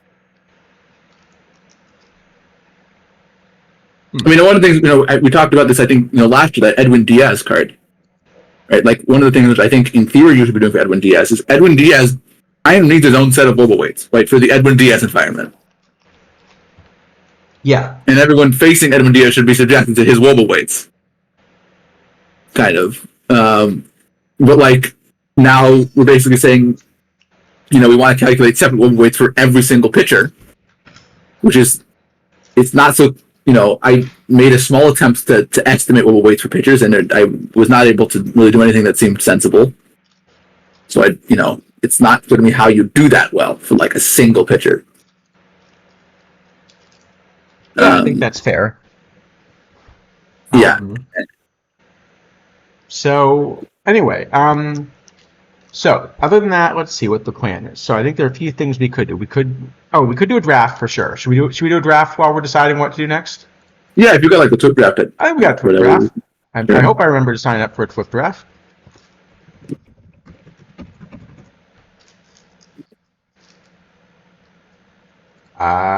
No, apparently I didn't. Well, then we're not doing it. All right, let's not do a Twift draft. We could. Yeah, I forgot to sign up for a TWIP draft. All right. But I did sign up for Iron Warriors, so that's the There you important go. one. Managed to get it in the very small window for playing that. Yeah. Um.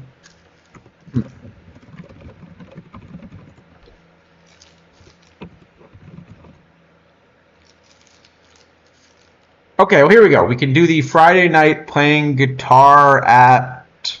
Oh, that's the 1919 one, right? I I think believe. so. Okay, this is an interesting one, and especially this year, it's interesting because you see a different number of, like, you only see 12 starters, 14 starters. 12.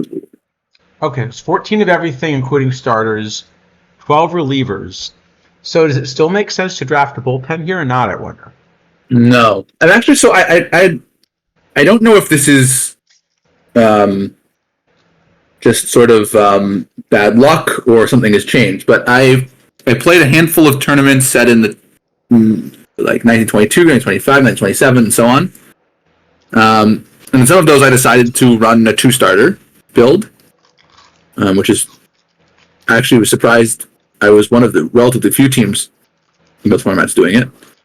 Oh yeah, that's a big roster builder change I'd like. Can we please Yes. allow you in the roster builder to set a two-man rotation? Yeah, make the fake roster builder league a tournament, a postseason instead of regular season. That should do it. That should fix the problem pretty easily. Does that wait? Can I still waive players in the postseason? I don't know. That's a good question. But no, it was interesting. My bullpen, and I think almost every time I tried to do that, just got blown up. Running 2+6, you mean?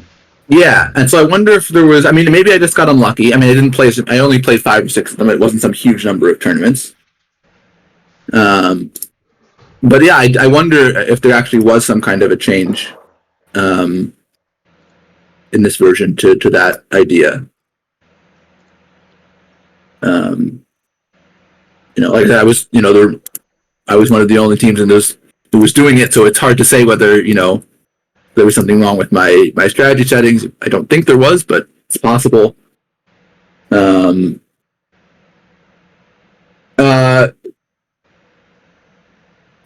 Mr. Black. No, I didn't let everyone die. No. It wasn't. I was not pitch counting exactly everyone, but no, I did not let everyone. I usually would give that. I was usually giving them one time through the order when I did it. Yeah, I was doing that sometimes. Sometimes I was for starters and 9 batters faced for relievers. Sometimes I was doing a little bit less when the guy was really split it. I wanted to try to not let him face everyone, But no, I was not allowing. I was not allowing my guys to just pitch until their arm fell off. So I don't know. I mean, maybe there was a change. Maybe I got bad luck in a few tournaments. I don't know. But definitely one to keep an eye on, I think. Okay, let's try. Let's try doing a draft, and then we can decide if we do want to look at cards today, or we'll see what people want to do. All right, let's try. So I'm thinking then the plan is, if we get more than 2 good pitchers early, maybe we just run a 3-man rotation. And if we don't get good pitchers early, then we kind of go to quantity. Does that sound right? Yeah, I mean, yes. I mean, I guess the question with dead ball stuff is: do we still care about our home runs strong enough that we still care about them? Probably not, but it's not crazy. 1919, probably not. Even by 22, there start to be more homers. Yeah. Well, we didn't get any pitching options here, so yeah. I mean, it's funny because Classe, if he had just a little more stamina. Yeah, he's very good in modern. In dead ball, he's much worse, I guess. Now all of these are lousy. Maybe Gabby Hartnett is the least lousy. Okay. Or maybe Del Jacobson. McKean has no defense. I don't think the problem with Hartnett is he has a lot of avoid K, and so he's really not getting as much of a benefit. We really want, with this 100 contact, I'd like the high BABIP, low avoid K version of that, because he's going to benefit more in 1919. Baby Doll is a little bit better shape, but the eye's a problem. Yeah, I think probably Baby Doll is better.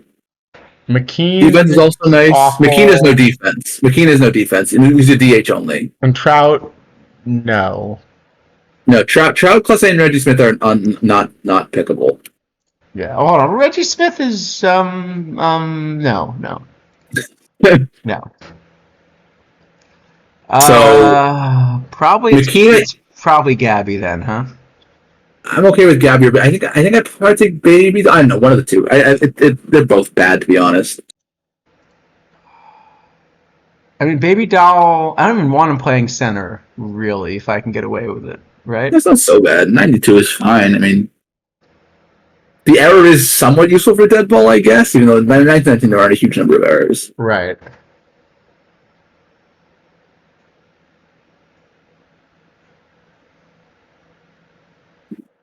All right. What do you think? Gabby or Baby Doll? Nah, what are we doing? I don't know. Here? They're probably pretty similar. I guess take the catcher then.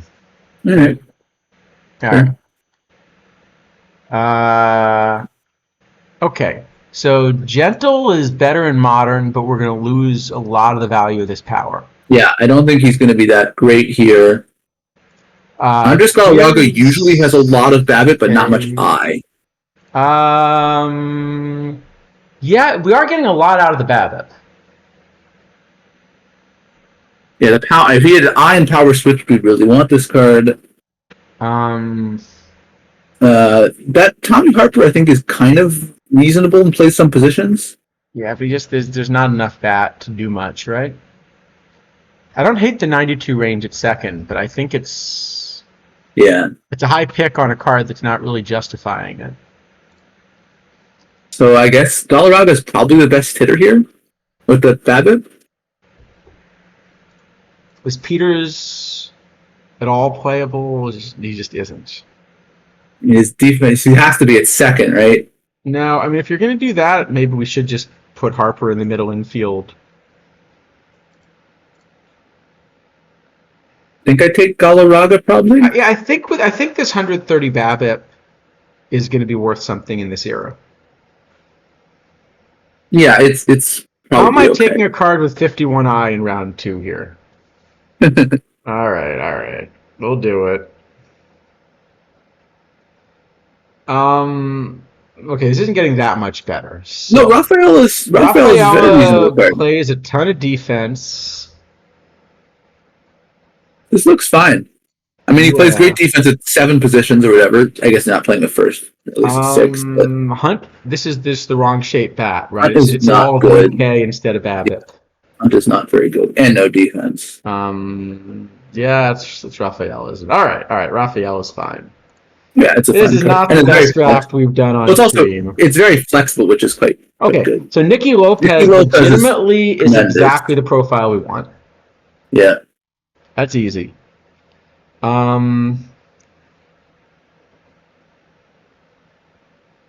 don't know what card. I don't know what Reb Russell looks like, but he's starter. Unfortunately, I do know what Reb Russell looks like, but I'll show you. Just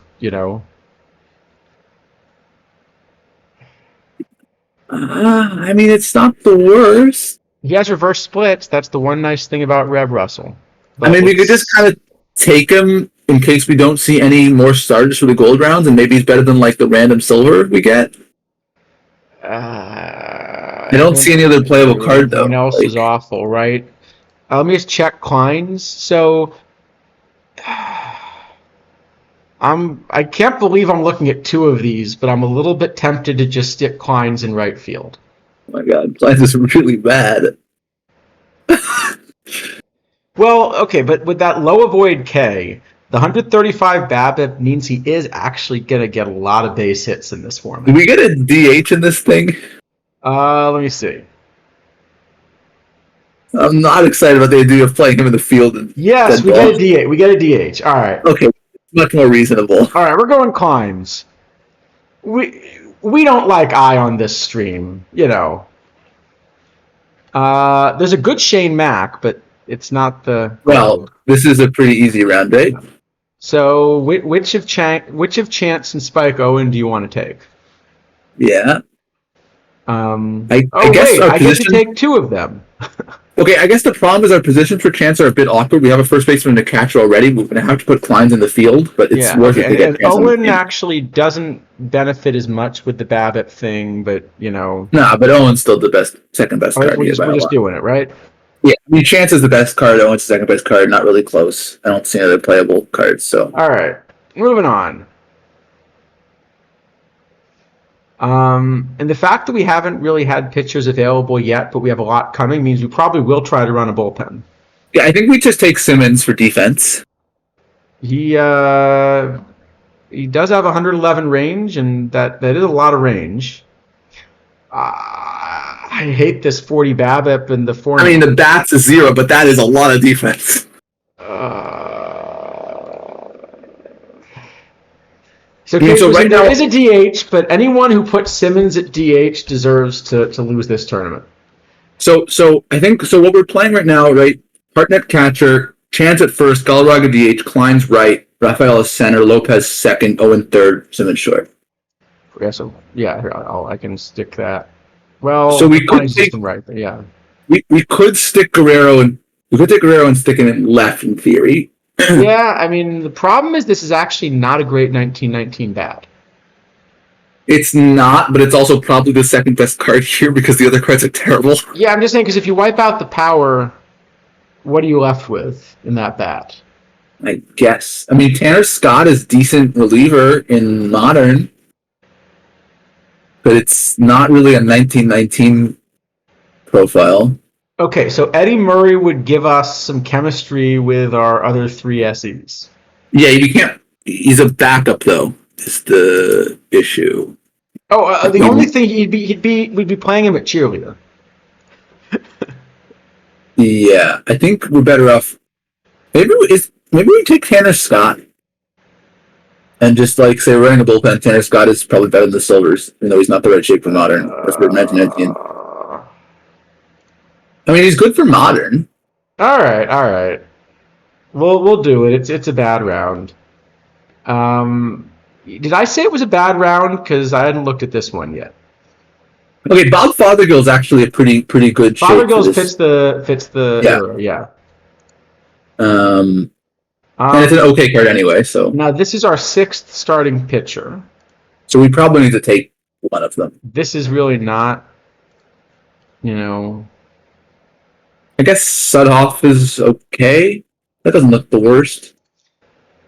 Abbott is like no control, right? I think I like Abbott better in the format, very slightly. I'm just, bad. Oh yeah, I don't know. Because the control is not. It's like 5 points of control, right?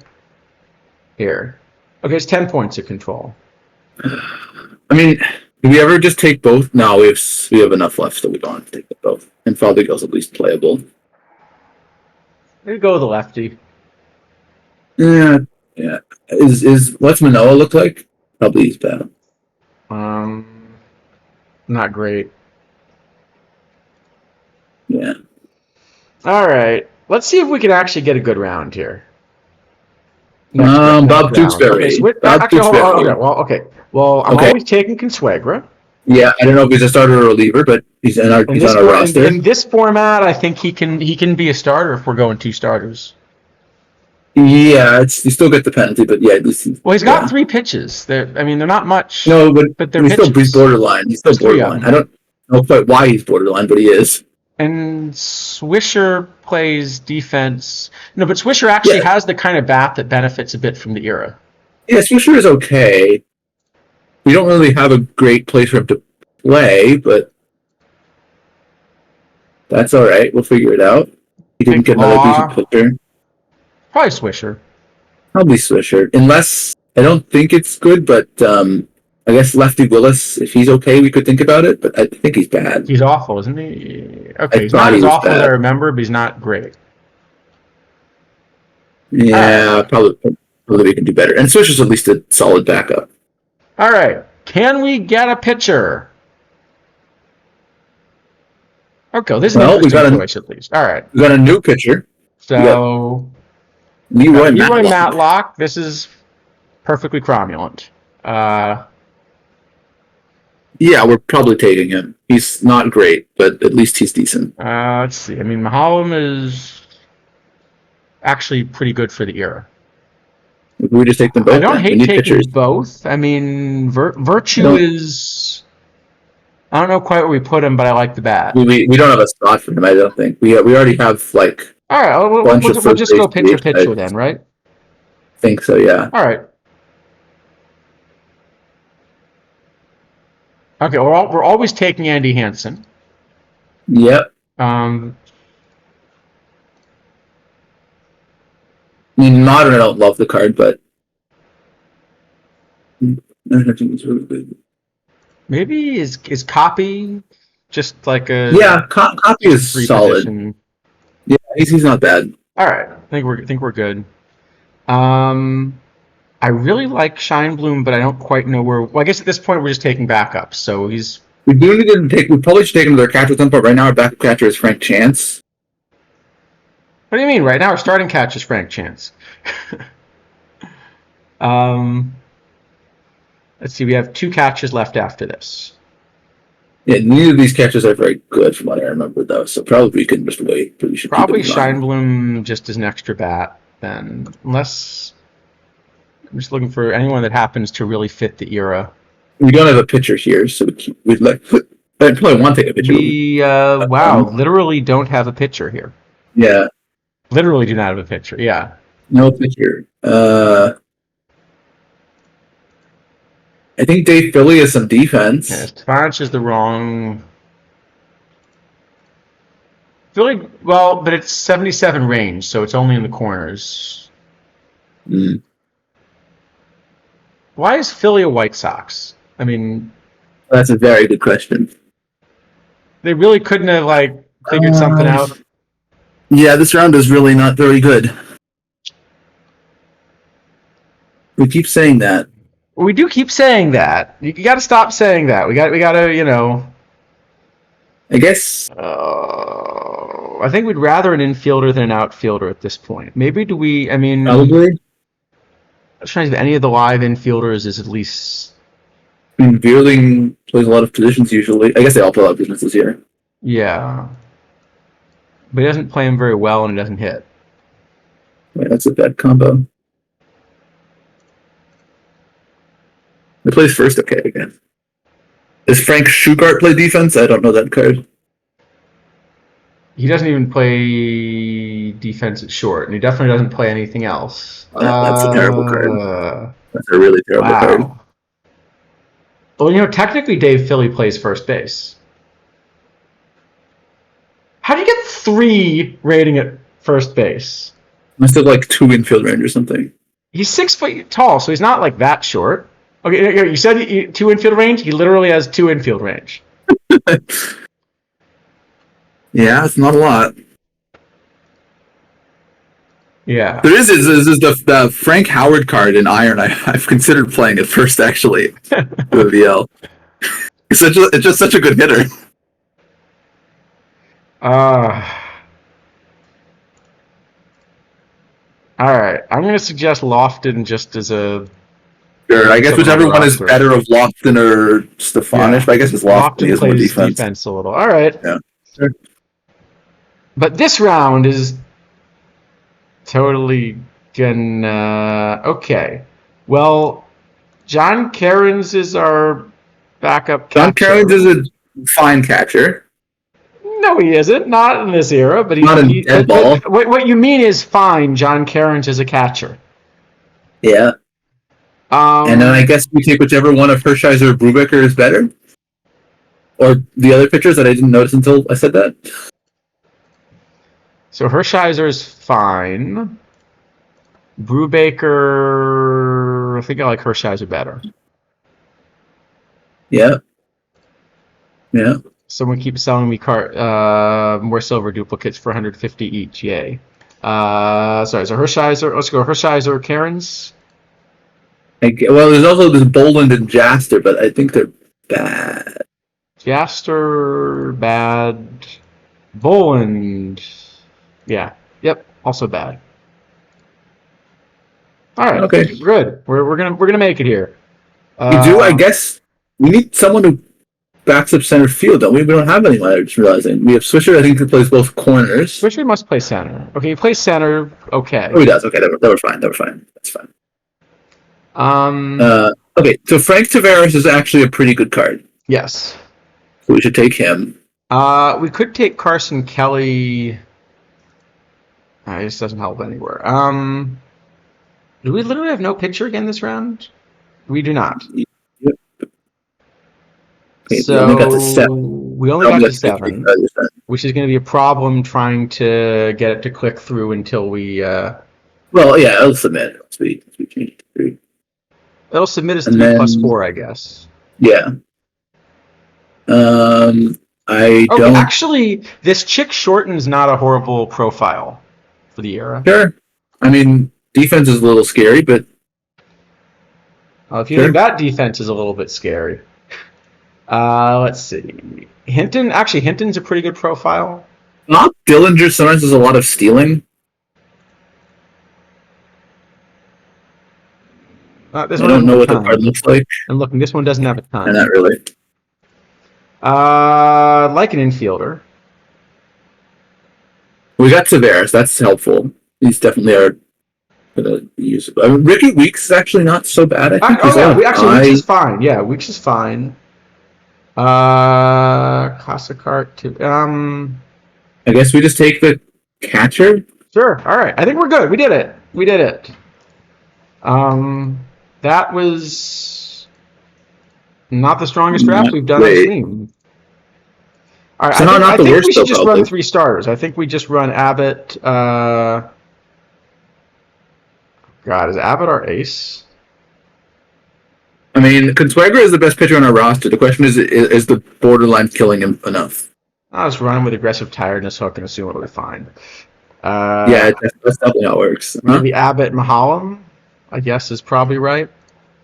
I don't know. They're all these Silvers are just kind of the same slob. Except for Consuegra.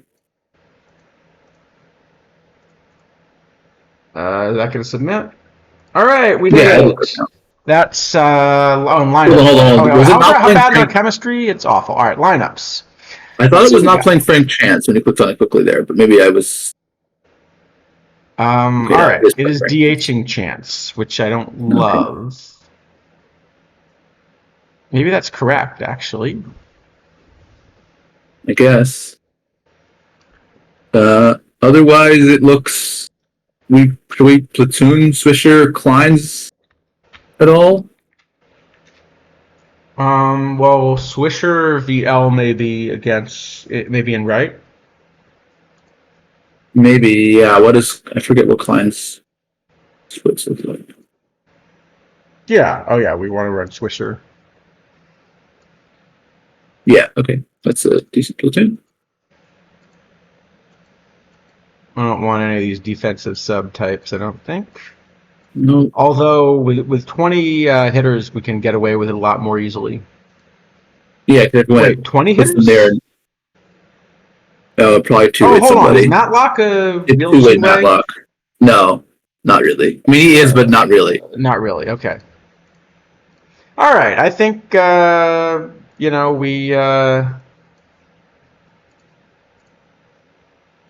Well, we have 26 cards on the roster. Good things about that draft, actually.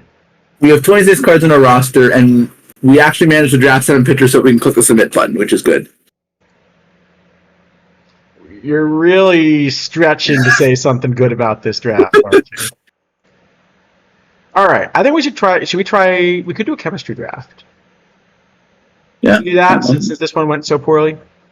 Sure. What do you think? Do people want to do a chemistry draft? I can stick my alternate too. All right, let's do it. Let's do a chemistry draft. We could do a speed chemistry draft, or is that too much? That's I guess very hard. We could try it, but there's a one with 0 out of 16 if we hurry. All right, 5-minute speed chemistry draft. Let's do it. We want to do the 5-minute one, okay? All right, here we go. 5-minute speed chemistry draft. Okay, we really gotta hustle. Are we maxing chemistry, or do we want to actually just try to win this then? What do you think? Math chemistry, but with the have to have a legal roster. All right, let's do it. Here we go. Best of 3. Chemistry draft is ID 152. Again, to remind you, doesn't matter whether you win any games. No, sorry, no. Here's the rule. You have to win at least one game in round 1. The best of 3, yeah. It's best of 3. Yep. If you get swept in round 1, you can't win the chemistry draft.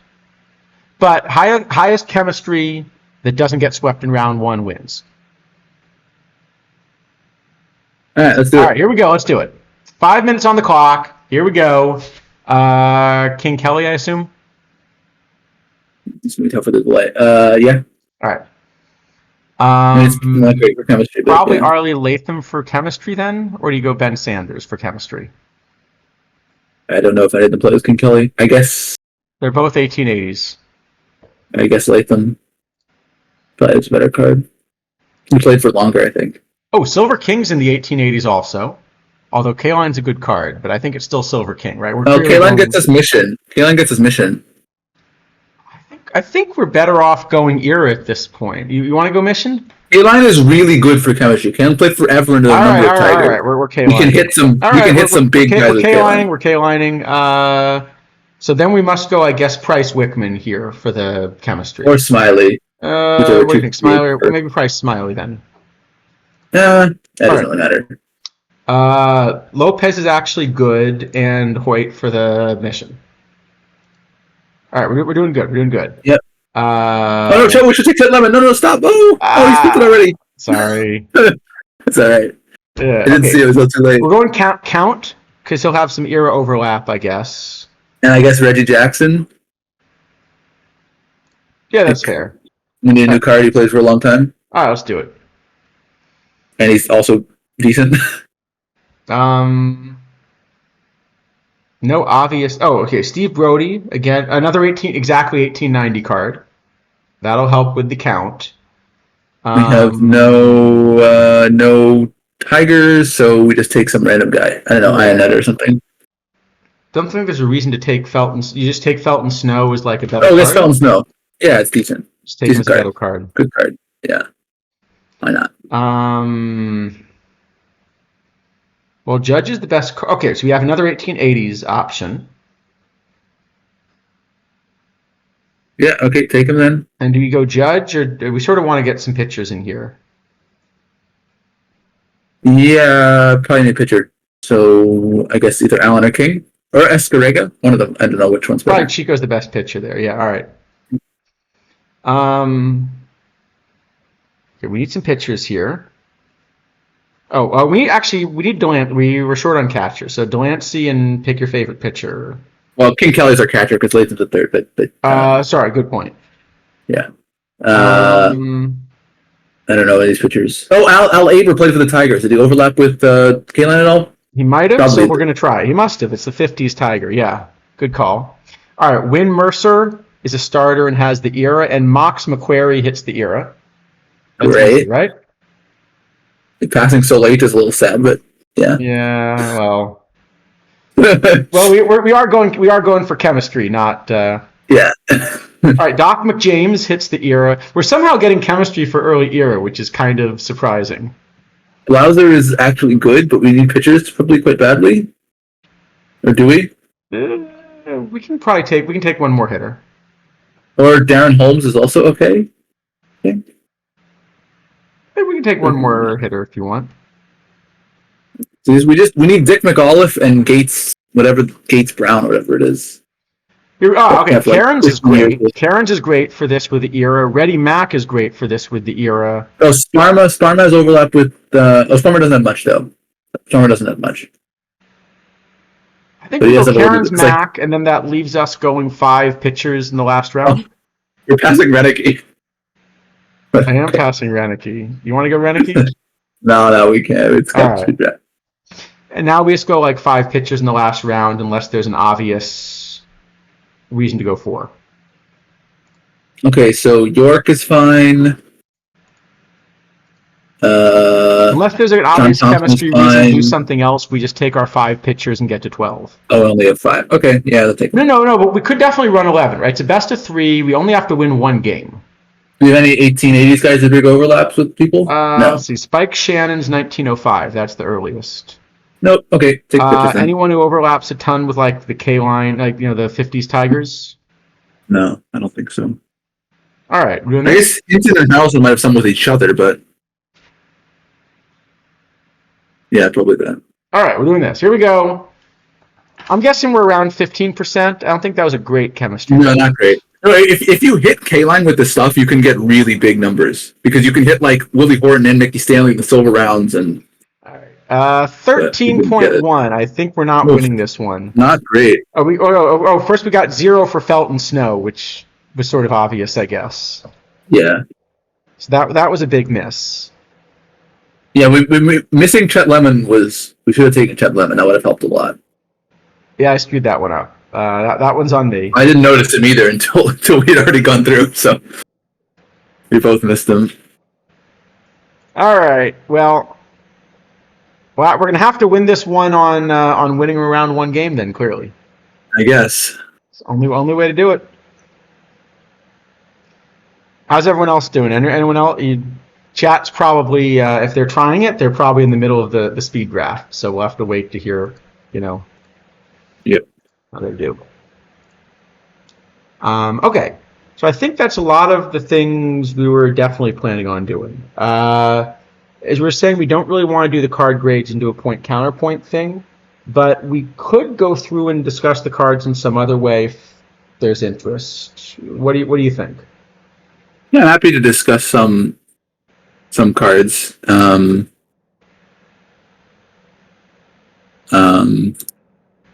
Yeah, I mean, I don't know what the best way to do it is, but yeah, sure. We'll come back and check on the speed draft in a little bit then, maybe, and we'll look at some cards. Yeah, I guess that works. So what would be a good way to do it? Well, we could discuss the cards and just not give grades. Yeah, we could, I suppose.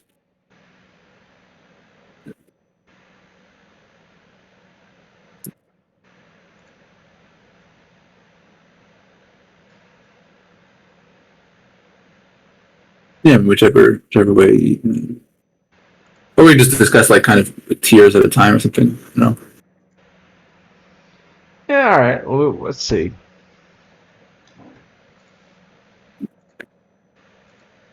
Yeah, we could do a quick discussion maybe.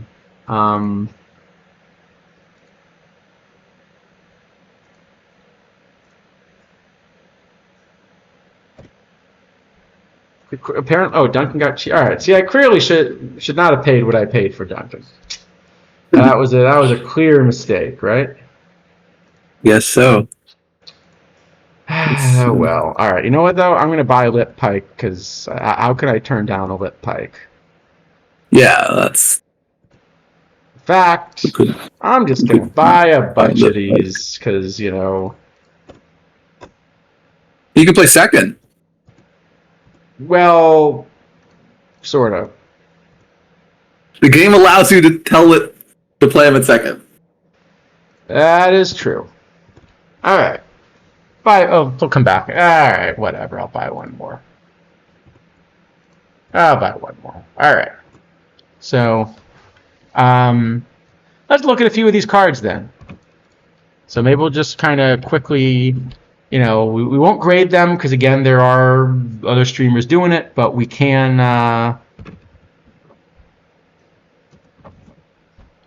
Yeah. What do I want? I want just card value or something ascending. Is that a good way to do it? Yeah, that probably works fine. All right. So we look at Marion Cunningham. Can we not? Yeah. I think we're not obligated to because there are in fact other streamers that give out grades for cards, right? Stuck in Schneider got 11 points. All right, we beat at least one in, you know. I just don't want to look at Marion. This card is terrible. But he has, but he must not give F minus. Must not give F minus. Let's look at Herb Smith. Ooh, this is. You know what? I think this card also. I agree with the card art, and I want to give this 0 stars out of 3. No, I mean, I don't think this was so bad. Maybe it sneaks in at some point to some casting, but probably not. I think it's unlikely. It's a good hitter for a lousy pitcher. Yeah, it's not great. I'm not playing it in low iron. I'm playing it behind what? Ryerson, Cox, Welsh. I'm playing it behind the 40. Well, Welsh is a weird card, actually. Welsh is 65 stamina and still borderline, which is very strange. Is there just a pitch mix problem? I think probably, but I don't understand what exactly. It just doesn't think the changeup. See, this is how you can tell that like there's a presentation problem. Is that it's showing all 4 of these pitches as being equally good despite the different numbers. Yeah. Actually, wait. What is... Okay, look at the batting ratings here. So see how normal, like stamina 65, hold runner 68, the 68 bar is further to the right than the 65 bar like it should be? Mm-hmm. Look at the batting ratings. 18 contact is the same length as 40 power, which is less than 53 I, which is less than 26 sack bunt. Now,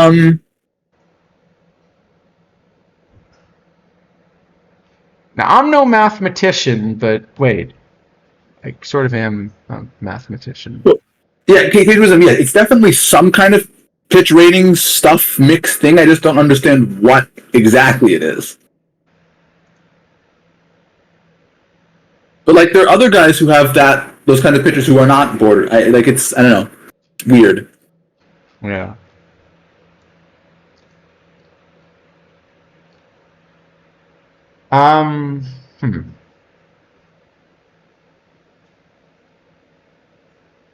Anyway, yeah. So not so interested in Herb Smith, I would say. Other than actually being quite interested in the presentation of these ratings. Yeah, fair enough. But not so interested in the card. But see, like 40 up here at the top is a lot less than 44. But 44 is less than the 43 stuff. But, all right. Candu Lopez. No can do.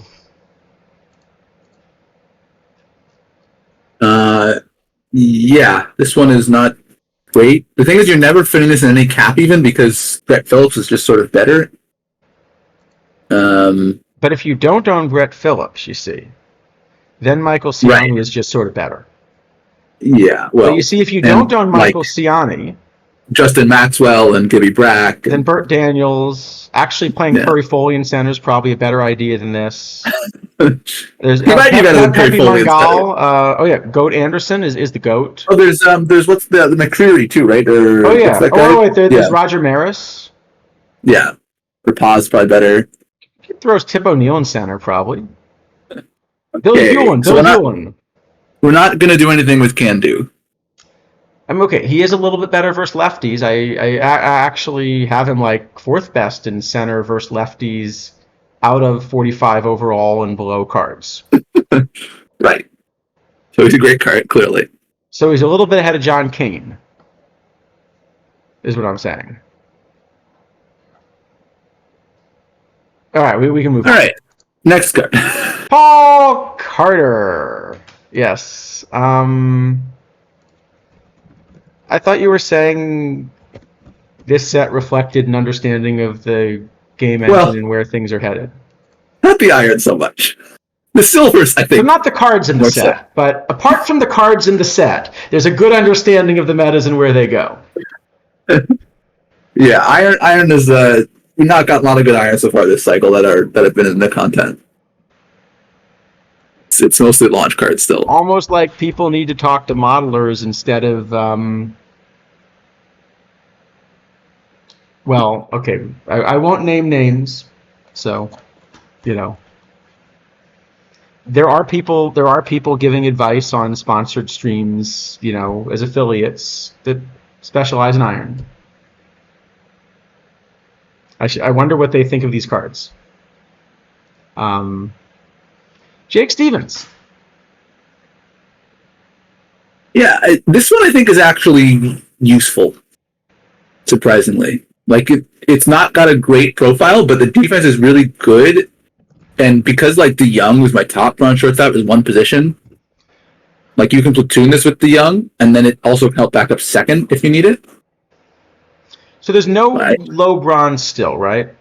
I don't believe so. There might be in a refresh, because I guess there's a decent shot of a refresh like at the beginning of May. There is Sean Rodriguez, but I think this is better than Sean Rodriguez. So you're thinking with the 100 range, you're still thinking of him as a second baseman, not a third baseman? Well, no, I think I think like you can platoon him with the Young, like play the Young VR in this VL, and then you can like back up second base also. Like you're playing, I like Eric Young at second, in both ways. So I'll just play him both ways, and Stevens can back up second base. So because the Young is in the one position. For me, with 100 range, I think this is just a shortstop. Well, I like him better short, but like the problem is like if I want to run DeYoung and Eric Young, then I have to have someone who can play both. I kind of want to run this at shortstop both ways instead of platooning DeYoung with Kaz Matsui. Oh, so I just don't want to run Kaz Matsui at all anymore. Like I want to run DeYoung both ways. I want to run DeYoung short VR. This is short VL, and Eric Young at second base both ways. Could also play this at third. Yeah, I don't like it at third. I want to play bats, unsurprisingly. I don't want to play him at second, though. I think there's a little too much there. I don't want to start him at second, but he's the very useful way to back up second base. Like before, I was doing weird stuff where I would put Tom Tresh on my roster, to back up third and short, and play it was a bit awkward. Yes, I think I'm just going to try to start him at short, and then the other thing to keep in mind is that the bronze cap is 1927. And in 1927, This is a much stronger profile than modern. Yes, and definitely the defense also plays up, and yeah, so 1927 cap, he's going to be better than DeYoung, I assume. So I think this is a card to own. Yes, yeah, this one's definitely useful. All right. Let's see what we got. Diamond. Yes, Diamond Pipkins. Diamond Pipkins. Yeah, it was funny. On this one, on the stream, got a huge amount of this card is just busted. I mean, it's good. I don't think this card is crazy, though. By busted, do you mean should be busted down to AAA? I mean, I have him playing in bronze. I've got him as the number 6 starter in bronze. So, you're not making a horrible mistake playing him, but I don't think you're playing him. Yeah, I have him a bit higher than that because I don't punch the split probably as much, but yeah, I've got him as the third best VL. But I have Eovaldi first by quite a lot. I've got Eovaldi first by a little, but I do have him first. So yeah, Pipkin seems like a playable bronze. It's a useful card, but nothing I don't know. People on the Twitch stream were I don't know why this card seemed like it was getting so much this should be a silver or a gold. It's a perfectly reasonable bronze. I think it's underpowered. No, Mr. Jehovah, I think unless you're going to run 6 starters, why do you play it? Why would you ever play the 6th best starter? But if it's close and no, I think printing the number 6 starter is fine. That doesn't be a problem. I mean, I think it's not a ton worse than the 5th starter, but I think if you're just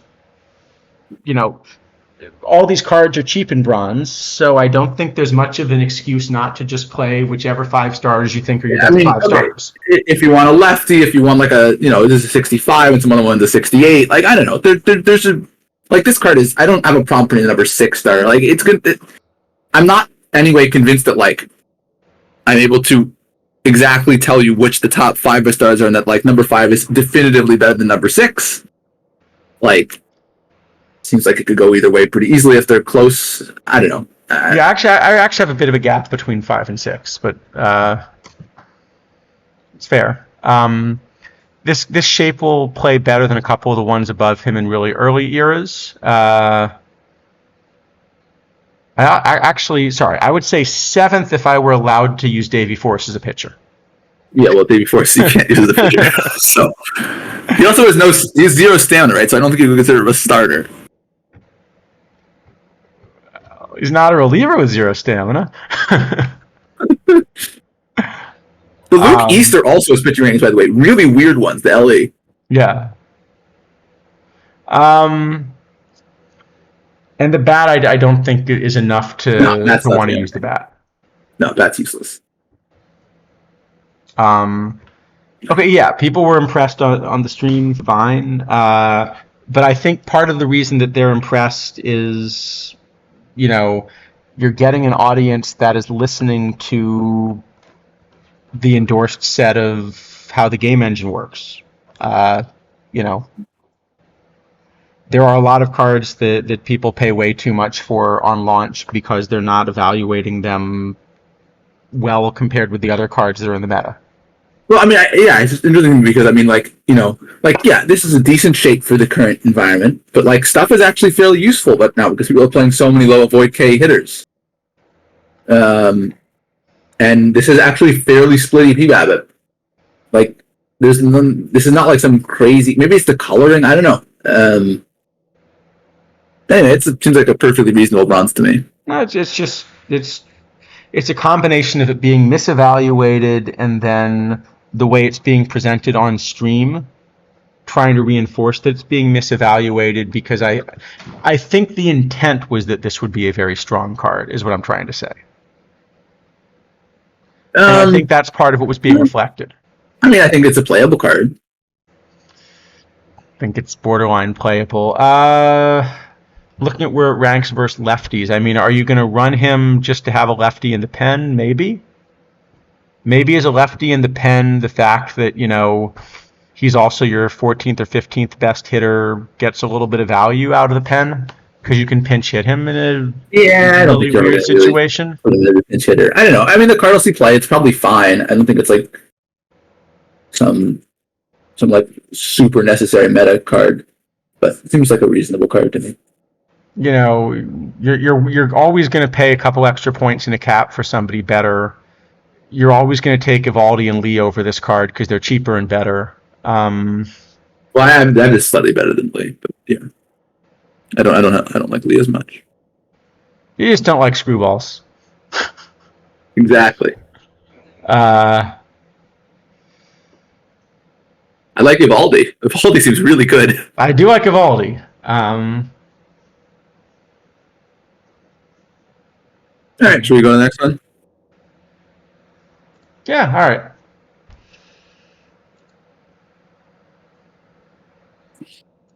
Isn't it comparable to gold, you're asking, that people shouldn't be playing for sure?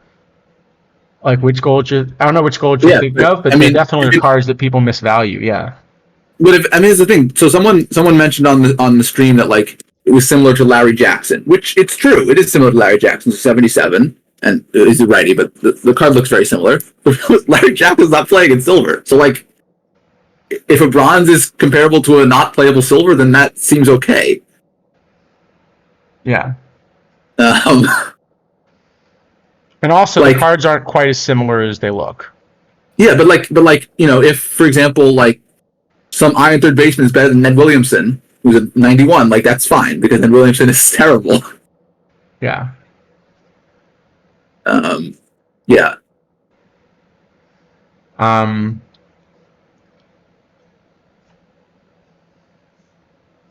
Yeah, no, But I do think, I think this is just one where it's not being evaluated well. yeah, I mean, I think happy the to- coloring is definitely an issue because like the fact that like Logan Webb's 100 and whatever it is, home run and Pipkins is 100 is the same color is definitely not great.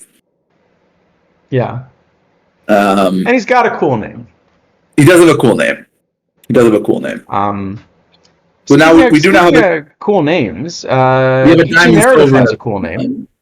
and And speaking of Columbus Vance, I did check, by the way. This is not super relevant, but because I happen to own both Tipkins and Meredith, that they do get the team bonus. They don't get the teammates bonus. They shouldn't because they weren't teammates, but they do get the team bonus correctly. Okay. So, right. We've said everything we need to about Ichi Meredith, Columbus Vance. we've also said anything to say about Columbus Anything Vance. you want to say about Columbus? All right. Leroy Matlock. No, I got nothing. All right. We're up to silver. And there are low silver. I think it's not. There's a weekly at least. There is a weekly low silver. I don't think Matlock is good enough to play in it, but it exists. No, the card's not good, but he is eligible. He is eligible. You know what he is he's worse than Diamond Pipkins. And so you see, Diamond Pipkins is comparable to a silver, and so therefore,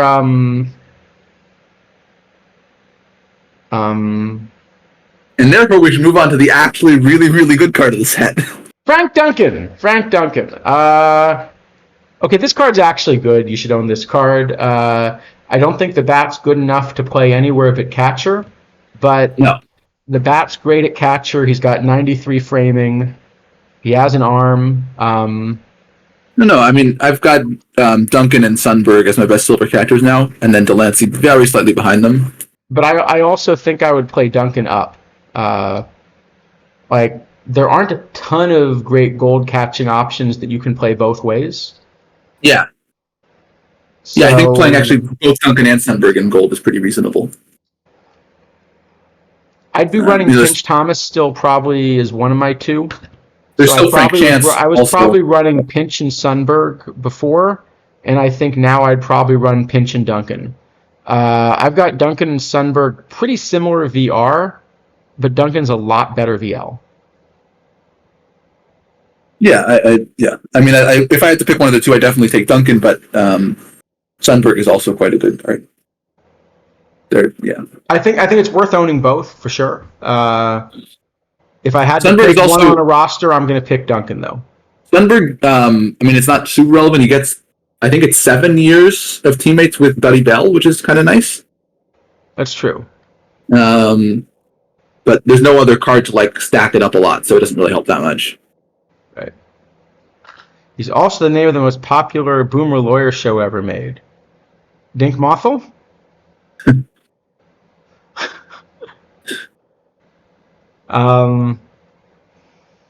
Right. I know who you Yeah.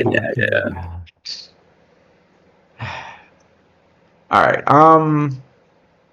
Yeah, this one is one of the cards that's worth going after. Duncan, Duncan definitely is worth getting.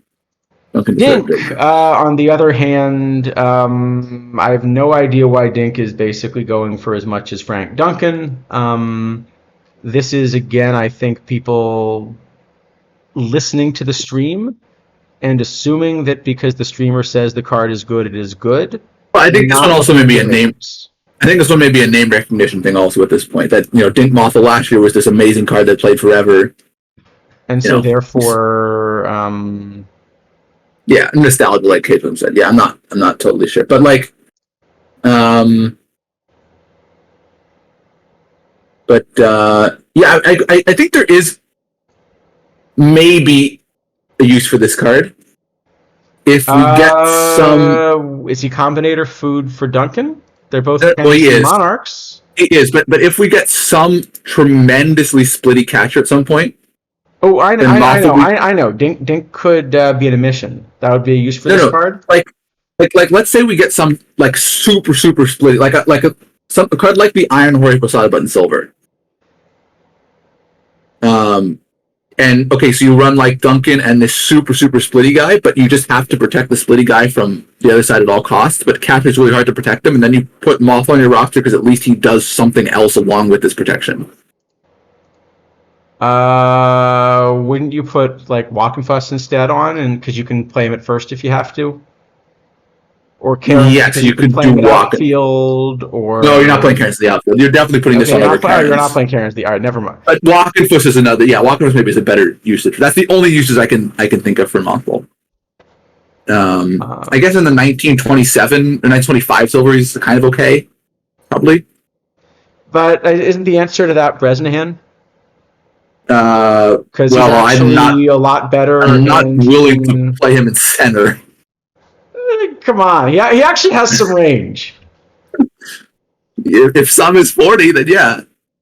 I thought doesn't he have like 60 range? One sec. I thought he has like 60. Hold on. Okay, let me actually look at the card. Maybe I'm misremembering. I thought no, he actually does. He has 75. I thought he has real range in center, doesn't he? It's not that bad. If you can play a corner, I'd definitely do it. Let me see. Yeah, he has legitimate. I mean, he's not good, but he has legitimate range. He has 75 range. So yeah, I'm willing to play him in center as a backup. So I think that's a better choice than doing this. He's also, there's something weird about this card. You see how everyone has like 18 or 19 P BABIP as a floor for the hitters? Bresnahan probably actually pitched. I think he did actually pitch. Right. Because last year... he's the one exception. Look. No, because everyone he actually else pitched. Is like 18 or 19, and he's got one. Yeah. No, it makes sense, because the 18 is like, you don't have any data, and Bresnahan actually does have data, but his data was probably terrible. Huh. So he's so bad that he's worse than someone that never threw a baseball in their life. Yeah, the 18 is like the default, we just don't know. And then he was like, Is this like they decided to actually give Carl Lewis Major League innings? Yeah, we're now quite confident that Roger Bresnahan is actually bad at printing BABIP. Okay, that's a good explanation. Because I remember last year, remember that weird dead ball cap thing? Yes. Roger Bresnahan was one of the cards you could set as a two-way to make you to 7 pitchers. Yeah, that's true. Anyway, as for Dink, look at the ratings on the card, not the name on the card. Yeah. Yeah.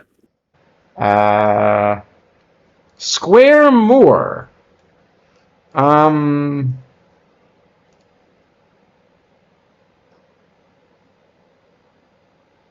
Ranch Wrestle?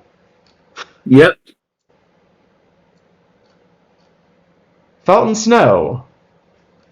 Okay, Felton Snow is actually really good, though. All right, Felton Snow actually is worth taking a quick look at. Yeah.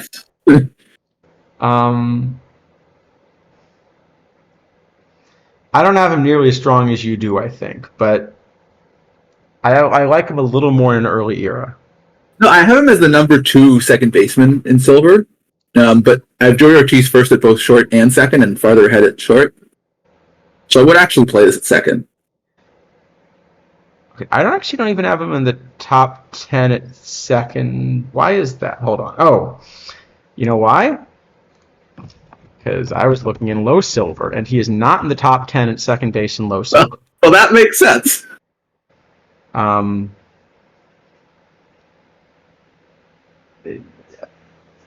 You figured out why that one's true, huh? Yeah.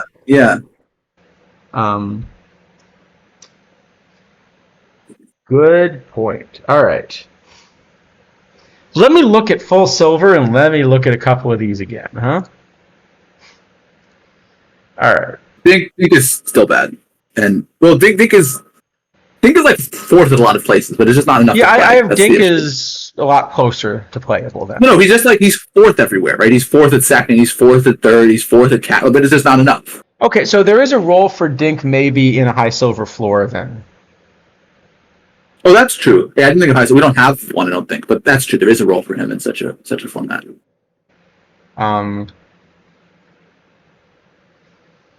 And maybe if with the big teammate bonus he's going to get with Duncan. Well, I should look how big it is. I know they overlap some, but the problem is seam heads. Unfortunately, I really don't like the way they list teams. They only list them with the abbreviations, and when they played for like more than 2 teams, it just says Molt, and you have no way to find out which teams they are. Normally what I would do on stream is just buy the card and check, but I'm just not paying 14,000 points for Dink. I'm not trying to pay 1,400 for Dink, but I'm definitely not paying 14,000 for Dink. Frank, let me check. Okay, so Frank Duncan played for the Monarchs. See, it's so annoying.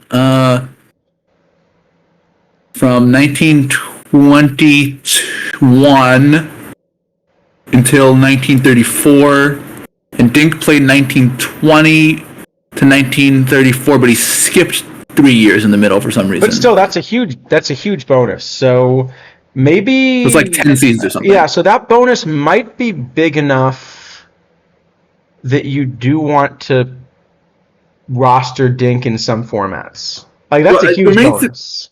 It remains to be seen, I think, exactly how the teammates are handled for some of these cards, because they move teams so often that there are going to be times when like 2 players played for the same 2 teams in the same year, and like, do they get 2 teammate bonuses for that? Do they get 1 teammate bonus for that?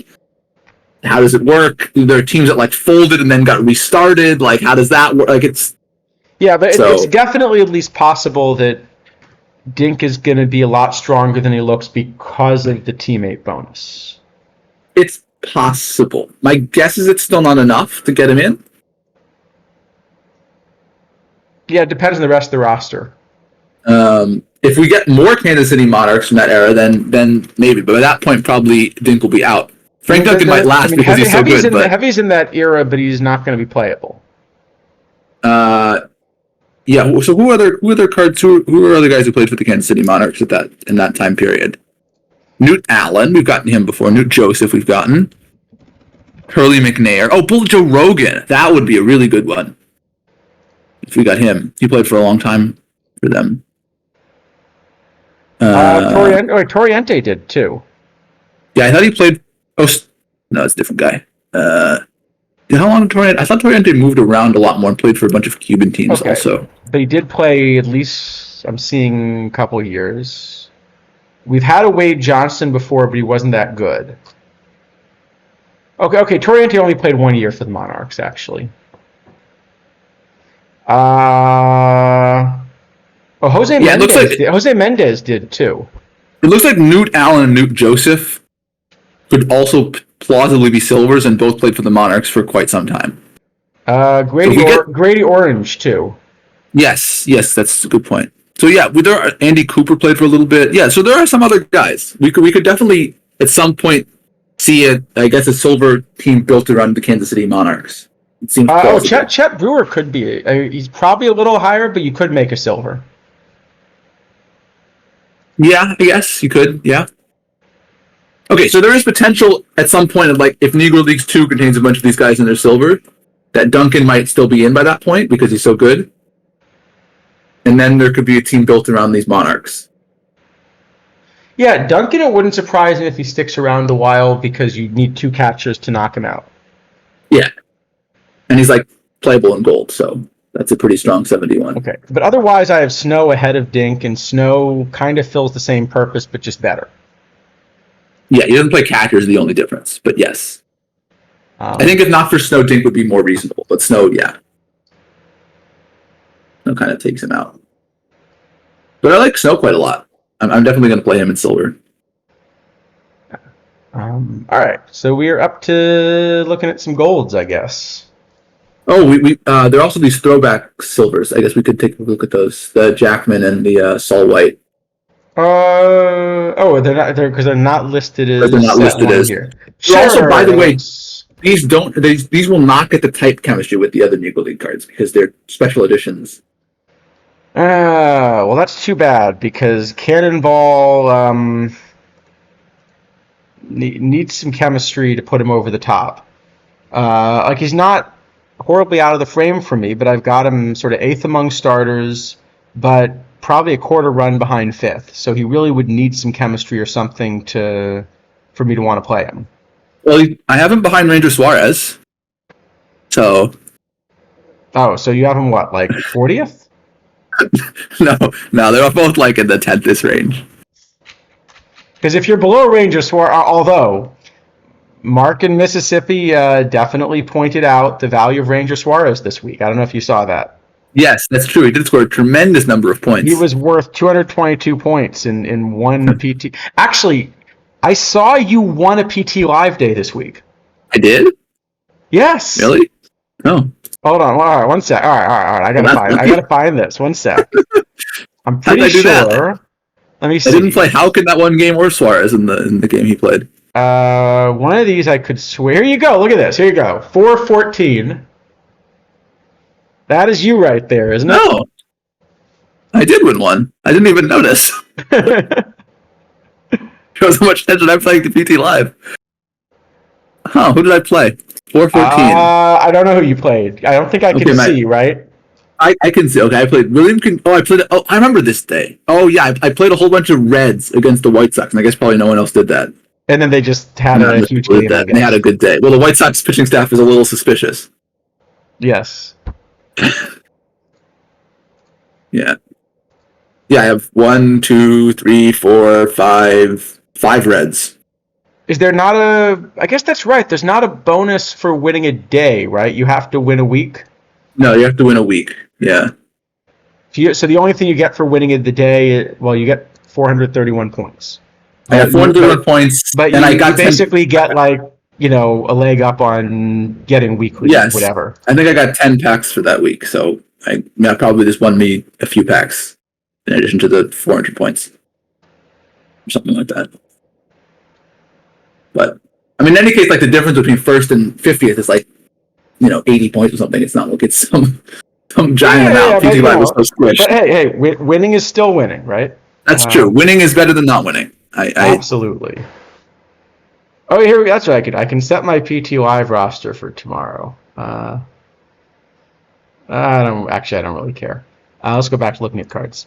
Cannonball Jackman. So like I said, I've got him. He kind of would need that help, I think, to play. You said Soul White as well? Yes, who is much further away, in my information at least. Who has now been flashed up on screen for completeness sake. Indeed. So, and having done that, maybe we can look at goals. If you can finish in the top 10, you can actually get like some decent rewards. The thing is, like, PT Live is so random that, like, I'm not really convinced that putting time into actually making a good model for it. Well, the thing is, okay, if I can make a good model of PT Live, I should stop playing OTP and just play DFS and make a lot of money. Yeah. So, yeah. Does Sport play, do you know? Because I think he'd be a good baseline for how well can you do if you're really an expert and spend a lot of time grinding away at making the best picks. I assume so. Yes, I see him here. He's 28th over the course of the cycle so far. Okay. Yeah, because I was going to say, I mean, I think he's he's kind of a good baseline for how well can you do if you really know what you're doing, I would think. Yeah, I agree. I mean, I don't know. He may be missing some cards at this point in the cycle. Is possible. So that may be slightly. I certainly haven't bought any cards for the purpose of making PT Live work or something. I think I bought one iron because it was a reliever that was starting or something. But yeah, it cost me like 10 points. It's worth it. All right, Johnny Jones is a card that exists. Oh, we're already on to gold. Yeah. Well, see, if you want, we could even talk about some of the future legends from last week. Maybe we'll find some playable cards other than Frank Duncan. No, not the future legends. The April, whatever they're called, April superstars. Sorry, yes, you're right. The Greg Swindell set. Yes. Anyway, Johnny Jones is a card that exists and has now been shown on screen. Yep, he's there. That's him. Bingo de Moss. So this is actually a profile I would like even better in early eras, but even in modern, this just seems like an excellent card to me. Yeah, I've got this as the best second baseman in gold by kind of a lot. Yeah, this is the card that says Nicky Lopez is now just a shortstop for me. I Yeah, also have this as the best third baseman, by the way. I do not, I think, but I also generally have been wanting Jose Bautista platoons at third. So then, one-way Bautista is really, really good. Yeah, I mean, I think I'd rather spend a platoon spot at third. I agree, but if you had to run someone two-way, so. But Yeah, I like I Colt think, Keith a bit better at two-way at third, but so. This is definitely one to get. I think actually he's playable no diamond even at second potentially. I still don't think you're getting 29K back for him at this point in the cycle. No. So I think you want to wait for the price to come down, but it's a good card. Yeah, I have him basically equal with Cherry McGee at low diamond at second base. I got him ahead of Sherry McGee, but I'm not playing Sherry McGee at second either, I think, in low diamond. I'm just playing Frisch still. Yeah, I have Frisch in the top group VR and much worse Or rather, I haven't bought Frisch yet because he was in one of the or he must have been in the Frisch mission actually. Right? No, he was. No, was he not in the? No, he was in. I don't think he was in the Frisch mission. He was in something else, mission, right? He was in he was in the Cardinals infield, the Pujols mission. Okay, wait. How is he not a Frisch booster? He literally is a Frisch booster. Yeah, I don't know. But okay, he's in the Cardinals infield mission. Cardinals infield. Okay. So you can do a lot of missions to get a card that isn't all that good. Well, you can do a lot of missions and get Albert Pujols, who isn't that. Actually, the Kirby Yates is pretty good. Kirby Yates is good, but Pujols is not great. But the stream was so excited about him. I mean, they were really excited. How much does John Olerud cost? Well, Olerud's actually, John Olerud's price has gone up. Olerud's a lot better, but But you're paying more than 100K to do the Pujols missions, so. Well, yeah, Olerud's a lot better, of course. Yeah. And Keith Hernandez is also probably better than Pujols. Is a lot better. So. Yeah, Keith Hernandez is a lot better. Yeah. But apart from Olerud and Keith Hernandez, then he might be a playable. Oh wait, no. No, he's probably mediocre then. No, well, I mean, apart from Olerud and Keith Hernandez, and Giambi and Helton and Yaz, and probably Edgar Martinez. But Kirby Yates, that's a good card. Kirby Yates is a good card. So here's a question. I'm curious. So there have been so far no sales of Yates and Pujols. Sorry. Actually, and Frank Chance. I think I'd play Frank Chance instead of this card. So do you think that there have been no sales of Pujols and Yates because people are playing Pujols and Yates? They went through all the work through the missions and they want to play the cards. Or because they're all getting locked for this silly mission where you're locking them both for 3 historical diamond packs? Oh, I'm sure if you're stupid enough to do the missions, you're locking them for the packs. No question you're locking them for the packs if you're stupid enough to do the missions, right? I would think so, but Yates, I could see people are actually getting because they want to play him. Right? Yates is a good card. If you're in perfectly, Yates is a card you really want to own. Oh, come on. We shouldn't name names, but there are people that are very vocal in the main Discord who are definitely playing Pujols. Don't you think? Yeah. I guess. But, right. And George Carr, and Joe Cunningham, and Browthers, and Henry Larkin. Probably Will Clark one way. Cavaretta one way. I have Yates as the best reliever in the game at the moment. I assume you do also? Yeah, I think so, yeah. Let me double check, but I believe I did. I think in tournaments I might like Classe better. In League I like Yates. Yeah, Classe is also solid. With Yates is definitely a card. If you're in perfectly, Yates is a card that will make a difference. Oh wait, actually, there's the 91 overall Pujols, which is actually probably a more valuable card than the 100 as well. But you can have the mission with the 100. No, the 100 is definitely more valuable. The 91 is so bad. Yeah, but the 91 is good one way, and the mission No, is but good, the 90 and the mission is the good 90 neither way. The 91 is worse than Goldschmidt. Like, he's never playing it. It is worse than Goldschmidt, though. But if you had to play one, you'd rather play the 91. The mission one is at least the 100 is better than Goldschmidt. I mean, it's not playing, but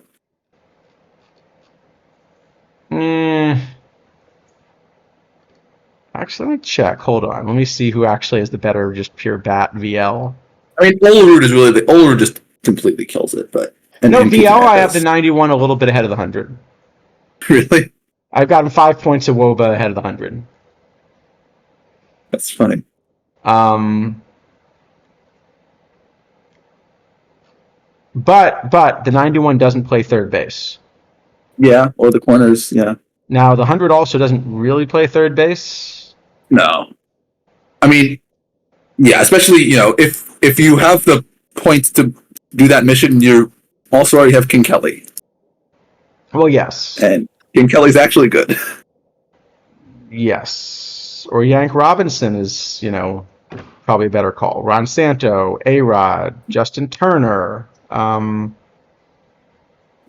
A-Rod, you might have to lock in order to even get the pools in the first place, and he costs like 3 times as much. So that's true. But A-Rod seems like a pretty solid. But it's a mission, and we're told it's good.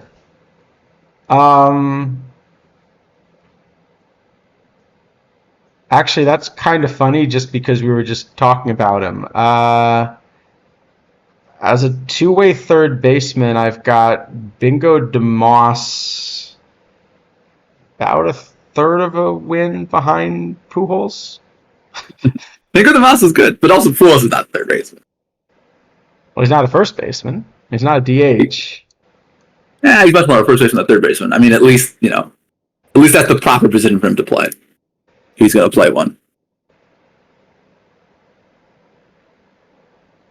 Is the April Fool's Bregman? He's better. He can't play third. Neither can Pujols. Well, no, the game actually won't let you put Bregman at third. Okay, but Kirby Yates is good. Yes.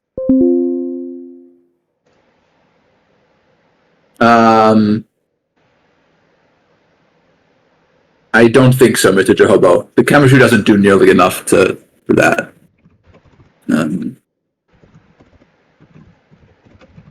Yeah.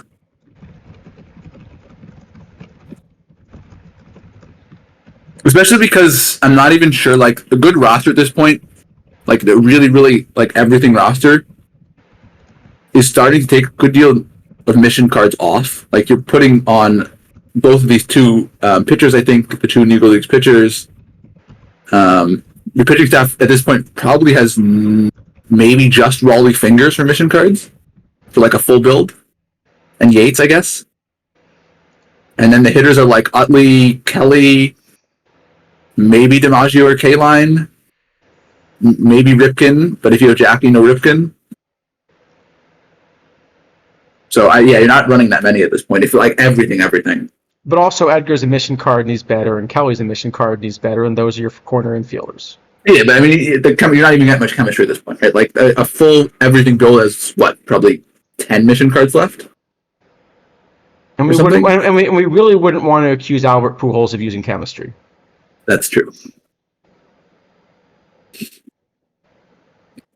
No, I mean, if you're not in perfect league at this point, you should just like do the live missions, and there's really no point to buy further league cards. But you know who does have chemistry and is good as Kirby Yates. Yeah, I support putting Kirby Yates on the roster. That's really kind of so Sparky Schneider. I think if you were to put all the terrible Rockies pitchers on the opposing team, you could make Helton the best hitter in the world. The problem is if you're going to do that, you're almost certainly going to have to put Aaron Miles in your team, and that seems like a bridge too far. Yeah.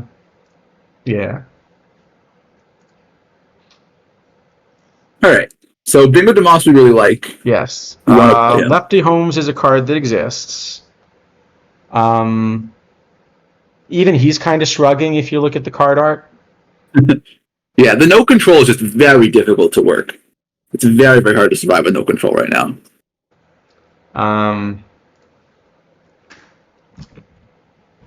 Yeah, I think that's fair. And again, this is one where I know you can say he's got a bat, but he doesn't have Not a real bat. He doesn't have a bat. Not Okay, at so all. Cool Papa Bell, I think making this card in 90 is better than what it's been in previous years where the shape just wasn't going to work. Yeah, I have this one as a very, very, like a quite strong low diamond, actually. It's not the base running I normally associate with him, but the 100 range is clearly useful. The problem I have is there's this Colton Cowser that came out this week, right? And I think I'd rather just play him in center. I have Bell actually decent amount ahead of all the other options in center for low diamond. I have Rafaela second and Cowser third. I have Cowser just ahead of Bell. It's very close. But if I had to pick one of the two, I think Cowser's going to be cheaper than Bell. Maybe I'm wrong, and if Bell's a lot cheaper, go with Bell. Because I think I have him pretty close. But at this price, what's Cowser going for? I bet he's not going for 56, right? We forgot to look at Pete Hill for the throwback, who definitely deserves a look, because that card's actually pretty good, I think. Okay, yeah. So Cowser you can get for 35K, which is half of what Bell's going for. So I think if they're at all comparable, if Cowser's half the price, I think I'd rather do that instead. Yeah, I have Bell a decent amount ahead of Cowser. I think for 30K for Cowser, 60K for Bell, I'd probably still rather buy Cowser, but I'd probably just buy neither and wait for Bell's price to come down and then buy him like in 2 weeks or something. But I think you're going to do a little better. Yeah. So this Hill maybe plays early eras. I don't have him as good as you do, I think. I don't have him like as great, but I have him as like a sort of like playable corner outfielder, especially if you're not willing to put Lance Berkman in the outfield one way.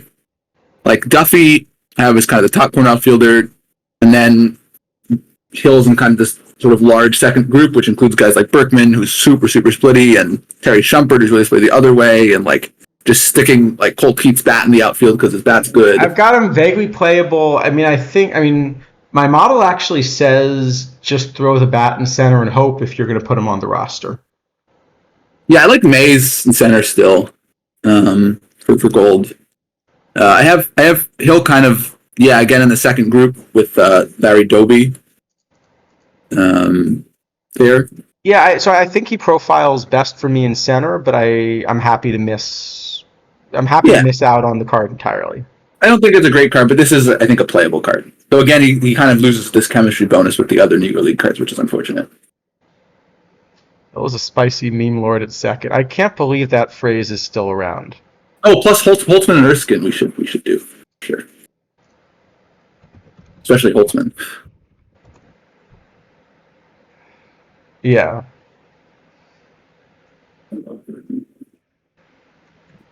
Can't believe that phrase is still around. Which is funny because I still think it basically started with a former student of mine.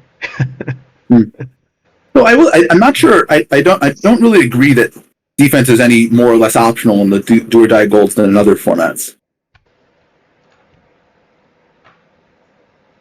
Like, I don't know. Yeah. I still want win rate in games to be as high as possible in any format. I don't really see how the do or die element is changing I at all. agree, but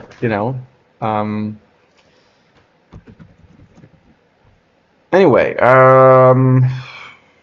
right. So Cool Papa. Holtzman. Something to consider. We should do Holtzman. Oh yeah, Holtzman. He's good. And, well, Erskine we can skip. Start him. Erskine's bad. What? Yeah. Erskine's bad, but Holtzman's good. Yeah, Holtzman's good. Start him.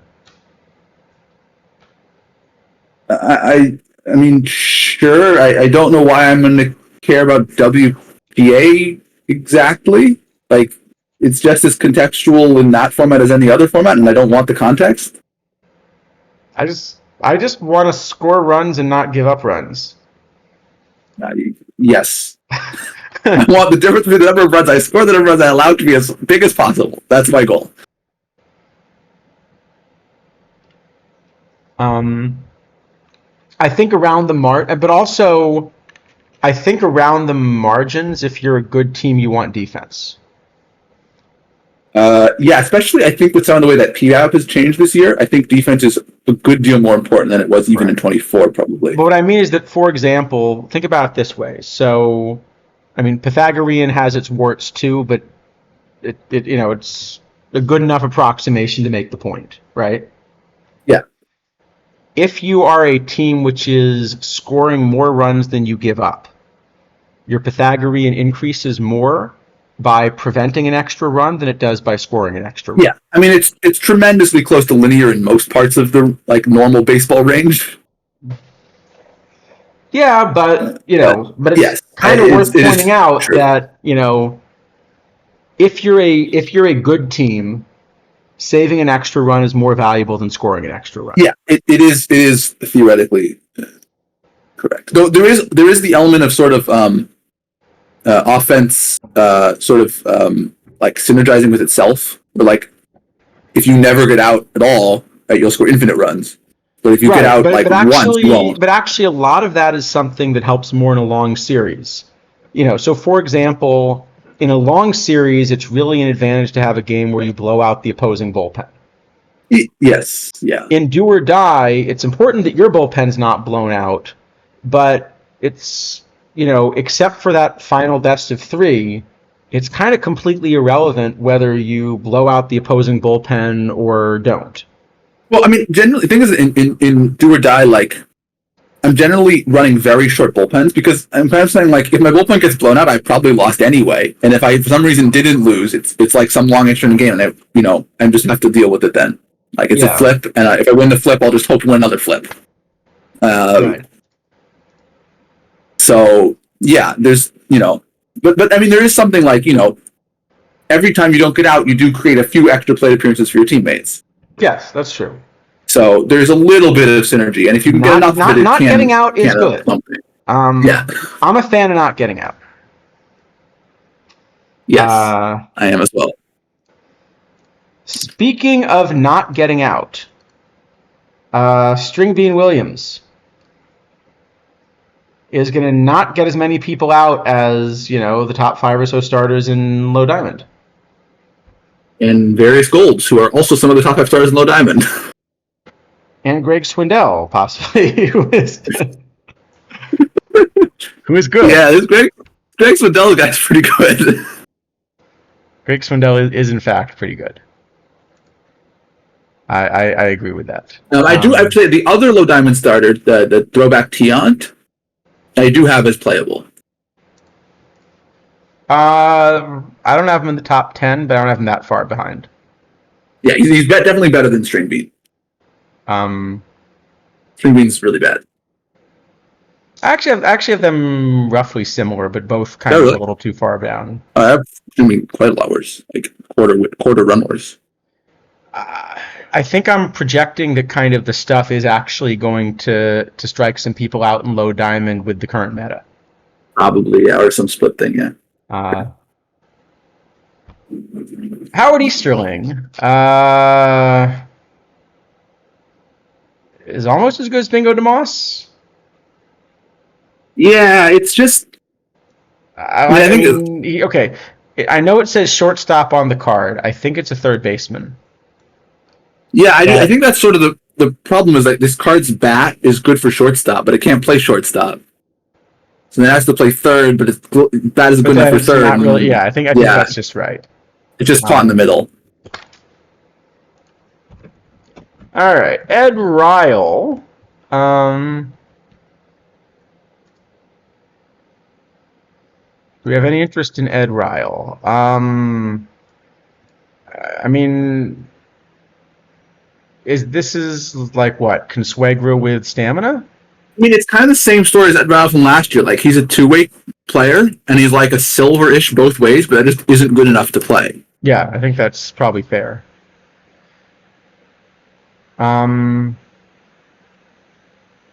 Like if you make this card a gold or something, like a mid gold, like you might be able to come up with some cap where you want a 2-way silver. I think he probably still doesn't play, but I get Yeah, the but it's point for more sure. reasonable. As a high diamond, this is not going to work. Okay, Wilson Reedus. I mean, I know I keep saying I don't care about I this year, but I care about I this year, and no. I mean, the rest of the bat isn't good either. Is the problem. He has power, kind of. Yeah, so does Ralph Kiner. Yeah. All right, George Carr. So this is kind of a funny card. Oh, I So guess we skipped Kowser, but we sort of talked about Kowser. But that's probably fine. yeah, I guess Kowser, I think we slightly disagreed on the order. I have him very, very slightly ahead of Hill. You have him a bit behind. But our Yeah, you can consensus, also I guess, was if Kowser's half the price of Hill, go for Kowser. yeah And at the with Bell. same price, then it's more of a debate. Yeah, and Kowser you can also play in the corner, I guess, and play Bell in center. That seems reasonable to me too. So Yeah, I you guess we could could do that. certainly feasibly play both. I don't know if the bat's as good, as you want for a corner, though. But No, I probably want him in center if you're going to play him, but he seems playable in the corner. I mean, it's not like going to destroy your roster or anything. so Carr is a funny card.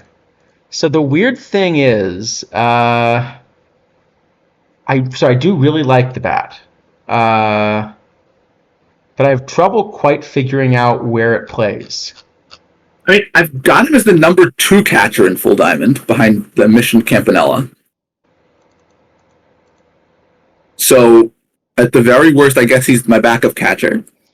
I don't have him anywhere close in Modern, but in an early era where I don't care as much about framing, then I really like him a catcher.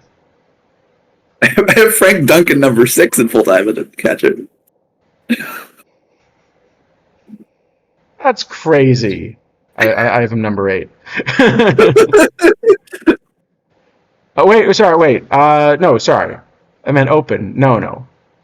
That is crazy to have him that low. In Full Diamond, I have Frank Duncan number 2. Yeah, Frank Duncan's good. Frank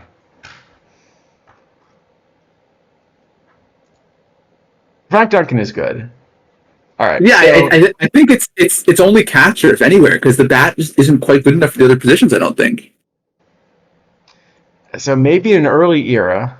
The place I've got him closest is left, but if you can find Evan Carter, you're playing Carter, but also he's behind sort of Erstad and DiMaggio, and everyone's going to have those from live missions. Yeah, I'd want DiMaggio platoon somewhere in the outfield and Diamond for sure, and then K-line platoon you probably also want in right. And then just hard. Probably the card just doesn't end up playing in Modern, and you can play him at catcher in an early enough era. You just want the bat. Yeah, he'd be my backup catcher in Modern right now, but like that's not really saying all that much. It'd be like a clear backup catcher. Yeah. So yeah, I mean, okay. I think it's playable, but it's not great. All right. It's kind of a shame though. Like as a low diamond, that's a very interesting card because now you can play kind of all over the place. You can play the catcher. Yeah, I still think I just wouldn't do it without an obvious home for him. No, I mean low diamond. I think you can play him in the outfield too reasonably, right? Like then maybe he has much more use. Yeah. Okay, so Nip Winters, suddenly we went from 3 stars to like a whole field of them. Whole lot of stars. But you should know something about stars. Yeah. True.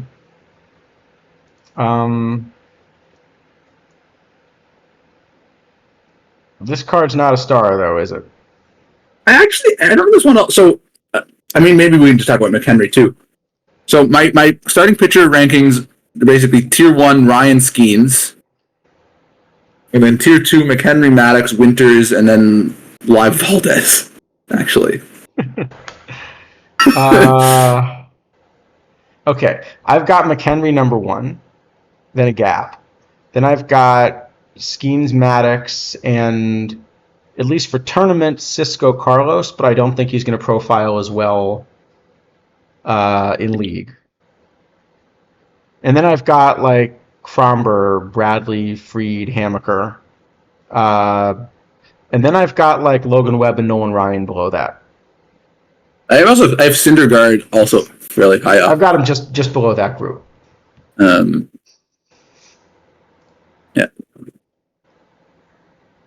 Mr. Black's going Hank McHank.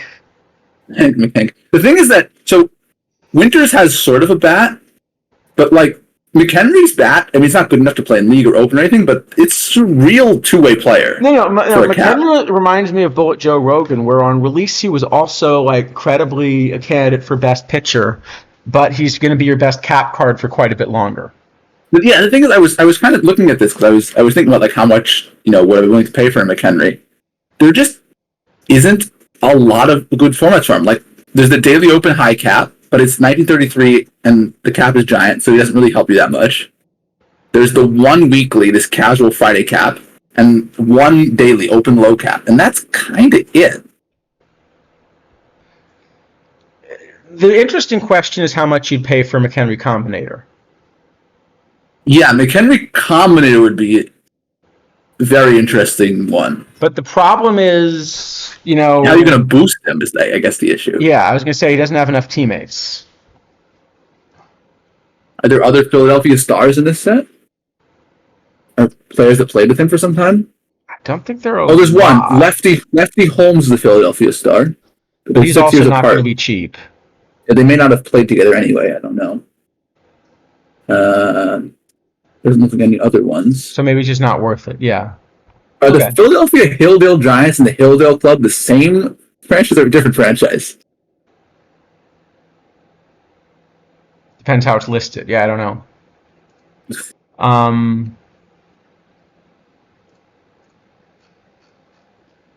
Anyway, yeah. So McHenry, I want. McHenry, I think definitely. I just don't. If you're going to go for one of the perfects of this set, McHenry is definitely the one to go for. Right. Yeah, Nip I just don't. Let's see. All right, we can keep going. What else do we got? Heavy Johnson? Sure. Just no, right? Yeah, the bat's just not good enough, and his defense isn't great anywhere. So, just not going to play. All right. Yeah. Okay, so we got through this set. Wait, there's the Jackie. There's a Jackie. Sure. Yeah, Jackie. No. Well, okay. I do have Jackie as the best shortstop, but like, not by very much. I have him as the best shortstop by a little bit VR. I'd rather play Bregman VL. I do have Bregman a little bit better VL. But like as a two-way, I have him like slightly ahead of Ripken and the George Wright, which is just a giant defense. And then Bregman fourth. So like, Jackie's a small upgrade if you're in perfect league, but this is not an 800,000 point card. It's not even in close. Perfect league, in league play, you might want Wright's range more than Jackie's range. So yeah, I think in fair. league, I'm not sure you play Jackie. I think you just play Wright. Maybe. Yeah. I mean, so I think this certainly one is just a miss. It's not an 800K card, certainly. Unless I pull one, in which case it's definitely an 800K card. No, I mean, okay, probably, what, it's a 100K card or something, if you're okay with the defense in league and think you can get around it somehow. Because the bat is, like, quite good. Bregman's still going for 30K, right? Yeah, when in league, this is going to be, Bregman's defense in league is going to be non-competitive. I think for league, you're thinking about, is this like worth the upgrade over Ripken or Wright? Okay, and Ripken's a mission. Ripken is free basically if you're in perfect league, you already own him. And Wright is 50K. Yeah. Yeah, they both only play one position. So the thing is that not even this Jackie, you're going to get like long-term usage out of the second short because he only plays short. No, I think just play Wright. I think the card's just a miss. Probably in league. I mean, for open tournaments, I have Jackie like slightly ahead, like a quarter win or something. But yeah, in league, I would not be surprised if Wright is better. Probably. Is. Yeah, but for that price, I can get a Bregman Combinator.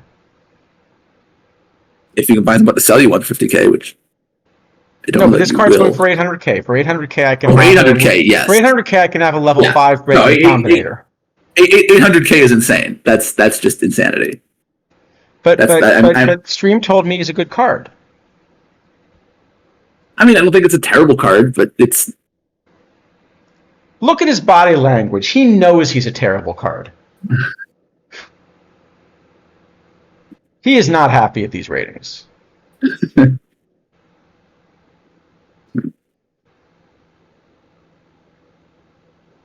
Yeah. I mean, the thing is that sort of, I mean, if you give the second base, it helps with a little bit longevity, but I mean, it's obviously so, like, Utley is such a skewing card for second base. Well, what would help with this card's longevity is making it good. No, but maybe you just identical ratings you tack second on. That wouldn't help. No, you have to tack rating points on. Well, no, I mean, you're buying him then as like I'm playing with short right now, and then at some point he'll be a backup for a while. I mean, you're not paying 100K still, but you're going to be much more likely to pay 100K. But the bat would be behind. The bat would be behind your second base options. Is the problem? Yeah, it's just your backup then, right? Utley's playing both ways at second. Utley is untouchable. Yeah, but he's also behind, like, I think you'd rather play an Eddie Collins type at this point because Eddie Collins has a lot more defense, and the bat's not that far behind. But, I mean, you can't put Collins and Utley on the roster at the same time. I mean, you just won't be able to make the depth chart work. Okay, Yank Robinson. He also has legitimate defense. Yeah, Yank Robinson maybe is better. Yeah, that's quite possible. I mean, this is a better hitter than Yank Robinson. So probably. Yeah, but only by a little, and Yank's got the defense that helps you a lot more in league. Yankees about 95 range or something?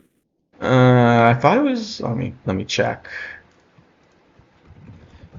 I know you're going to be shocked I don't own one yet. If I were at all looking at league, this is the kind of card with this eye I would have jumped on. But see, he's got 98 range. 98, okay. And he's still got 89 turn double play, so he really is a second baseman.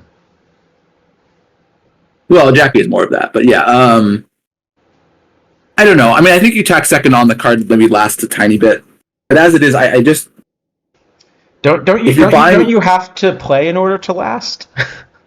No, I think I would be okay playing him right now as a league shortstop. I think. Yeah. Like, it's not going to be great. I don't think he's like tremendously excellent, but like he's probably fine. Yeah. Like, I don't know. I don't know. I'm gonna have to quote Pete Rose on this one. Take the points. Yeah, if someone's gonna be 800K, I'm taking them. They're going to like, are you buying this card for 100K? Yeah. And even then, I'm not sure. Yeah, no case was. I don't think this Jack is even a solid option. I think it's. No. I think if you gave it second, I think it's like a 100K card that lasts as a second base shortstop card for like a month or something. I don't think so. With no second, I cannot see buying it because you have to think that it will last for like 2 months. I think there are too many cards that already have both second and short. I don't see any that are better. That's the thing. Right? Like I prefer this to Yank Robinson. Ripken is short only. Bregman's short only. Herman Long is short only. Rodriguez is third and. Actually, I'm curious. Short. How much does a Yank Combinator go for? It's at least 100K. There's none. I mean, the min price is 100K. Yeah, but for 100K, I think you take a Yank Combinator and level him. Yeah, you have to find one though. I mean, you're having a lot better time finding a 100 Jackie than a Yank Robinson Combinator. Yeah. Like, you'll be waiting for months to find one. I mean, curious what 100 combinators currently exist? So there are literally 4 that are for sale. Yeah, they're going to be very rare. None is a playable card. No, what do you mean? Roger Clemens sold for 600K and has lots of rating points. Isn't he good? He's also Roger Clemens. Why don't we ask the affiliate streamers? Look, it's even 1986 Roger Clemens. That was his best season. Next, you're going to tell me that in 1968 Bob Gibson should be good. I generally one would think that. Yeah. Too soon. Yeah. Yeah. If I had these ratings, I'd have them blur my face too. Have anyone figured out who that is? I'm sure it's findable. That's a good question. I don't know. It's Roger Clemens, of course.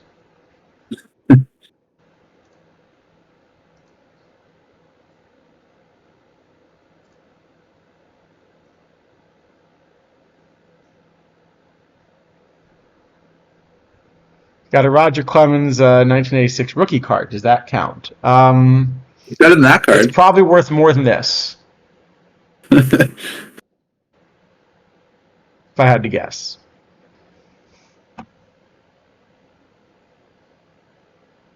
Ichiro, I don't see an Ichiro Combinator. Oh, because Ichiro is. Yes, someone has listed him for max price.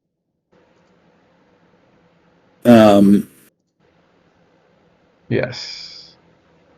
So okay, no, that might have been intentional because often that's a typo. You just sort of like instead of switching a number, you add the digits.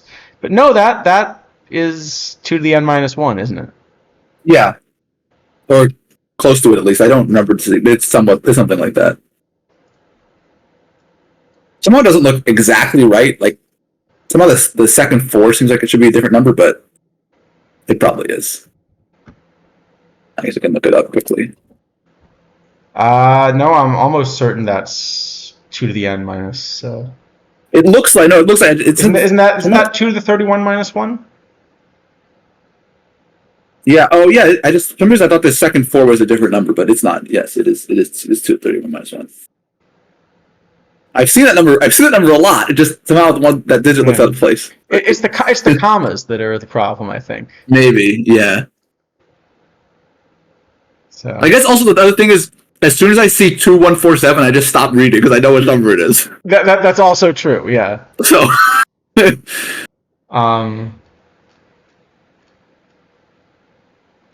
And most of these are just, I guess, never selling, right? Which reminds me, if anyone wants a Tony Fernandez Combinator, I've got one for you. I will happily sell it for the least I can sell it for. It's not a good deal, but... No. It's a good deal for me. It's a good deal for you. Yeah. Look at what you get on this card, okay? Look at this sweet one-handed swing that he's qualified to learn second and third, Wow, that's changed from last year. And he's found in packs. Oh, we have a question from Mr. Black. It's much more interesting than anything we've talked about so far today. Who's going to win the candidates? Wow. I mean, probably Gukesh is a favorite at this point. Which is crazy, right? I think Hikaru is the favorite just because they don't. Right, the tiebreaks are all played out, right? Yeah, I think Gukesh is a favorite to win outright because he has a game against Faruja with white, and Naka has to play Nepa with black. Yeah. Yes, it's a 3-way tie currently. It's Nepo, Gukesh, and Naka are all on +3, and Kaiwan is a +4. Did not. Whatever. Yeah. But I mean, like, so the thing is that the last round is Caruana's white against Nepo, so he has to win that game basically. He's just going to go crazy trying to win. Right. Which might actually give Nepo good chances. Right, because in a tie break, I think Hikaru is a pretty heavy favorite. Nepo's also a pretty good blitz player. Gukesh is a lot worse.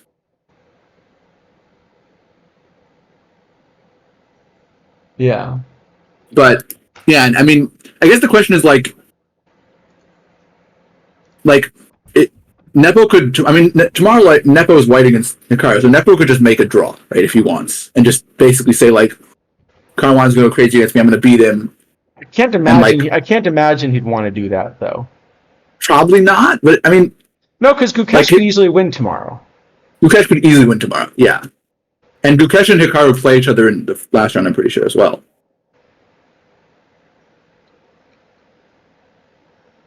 All right. I would bet if you could find bet. Well, you must be able to find betting odds. I'm sure you could find odds, but I'm Hikaru's going to be a bigger favorite than the odds. Is a slight favorite over Well, Nepo. also, people are probably betting like crazy on Hikaru because he's popular and streamer and whatnot. Yeah.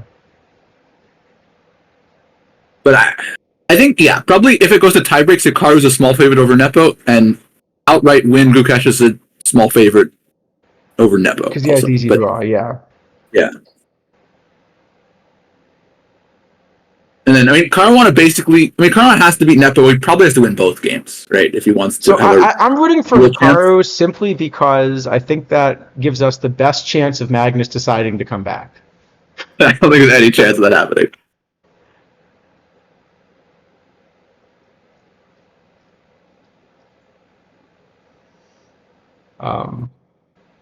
And then everyone else but those four is eliminated at this point. I don't think there's even a mathematical way that Prague can win, right? Oh, did we figure out? I think we figured out there's a way we could play chess against chat. Yeah, you said something. There was something. Let me see if I can find this because I think there was a way to do it. Let me see if I can. Here you go. Chatplayschess.com. That's a suspicious sounding website.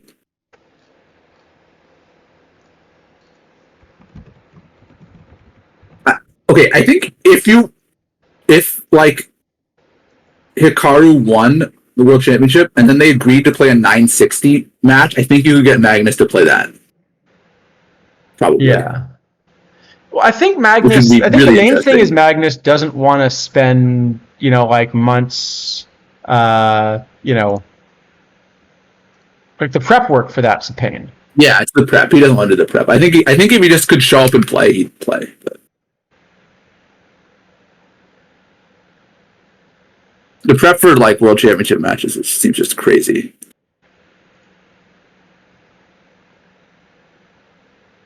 Yeah, I think that's right.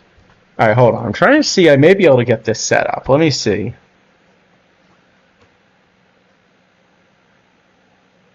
Okay, there's a chat plays chess.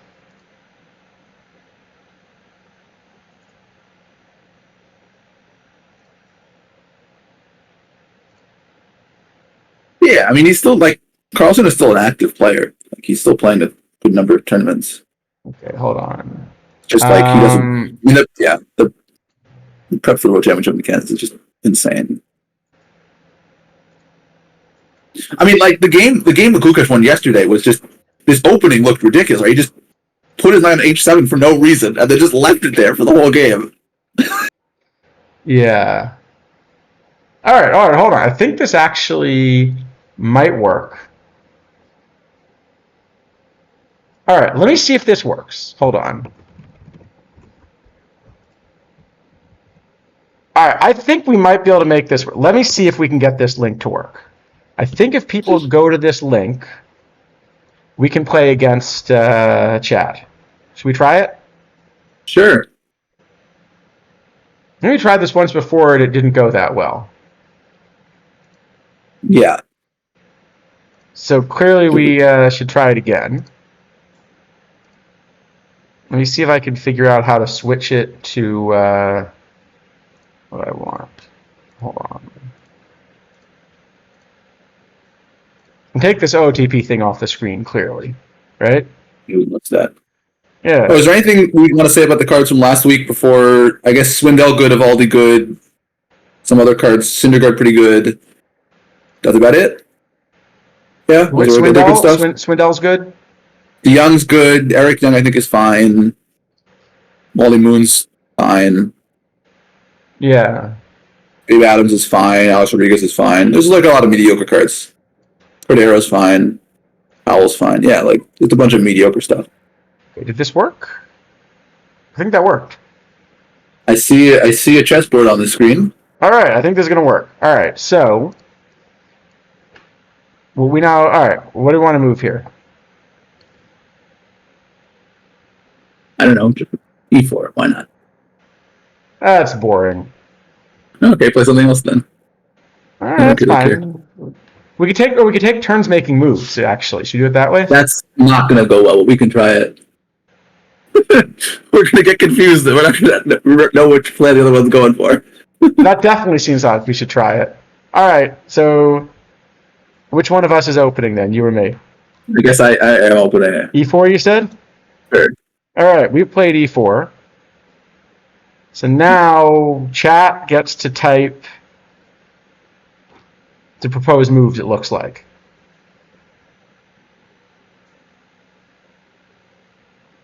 It looks like you can do this by typing in the chat, basically. Or by going to that link and... Or by going to that link, yeah. I'm trying to see how I can extend the clock. It looks like apparently I have 60 seconds to decide. Which is a little quick, but we'll try it. Well, if it's more than that, it's going to take like 2 hours to play the game. Okay. Oh, and then you can vote also with these Okay, I understand. If you want to like agree with the move, you can do this exclamation point 1, I guess. Okay. So I see E5 is being suggested. E5 is 2 votes and B6 only is 1. Okay. Is there some way to like? All right, my turn. Force recaptures to just so. All right, yes, my turn. Yes. Can I play something stupid? Sure. Let's play King's Gambit. Yeah.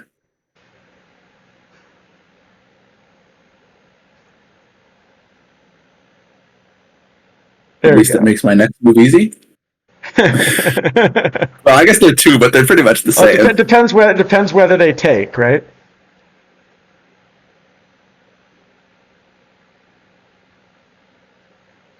I also don't really know the lines for this at all, by the way. I don't know them. I know them from black decently, but I play a weird system with black. Yeah, I also play something weird with black. I never play this on the white side. All right, do we think they're going to take? I bet they'll take. It's like, flashing up a new LE for certain people. How does it possibly not get it? What? How does it choose if these 3 moves are tied? I mean, I have no idea. Tom Boonman, I think you have to put in this format, this exclamation point move, and then the square it's moving from and the square it's moving to, instead of just like. Okay, so just whichever one goes first. It's your move. Okay. Well, I guess we're playing G6. You mean 3, I assume. Oh, G3. I don't know why I said G6. Yes. The legal one. All right. The legal one. You got the easy move. Yeah. Somehow King E2 didn't seem like it was quite the right idea. Hikaru would have played it.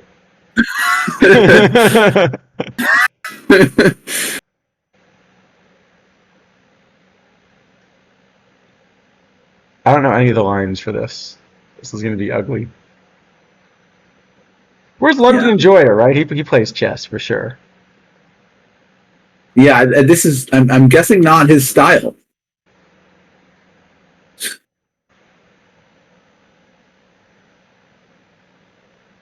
Well, the nice thing about not knowing any of the opening lines is you can just do something stupid, right?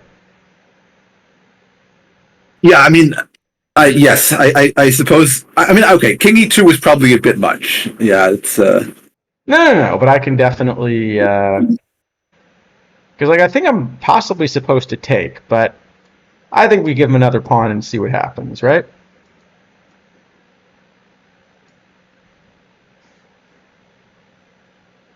Yeah. We'll try again to give him a pawn. Yeah, it is not really giving a pawn.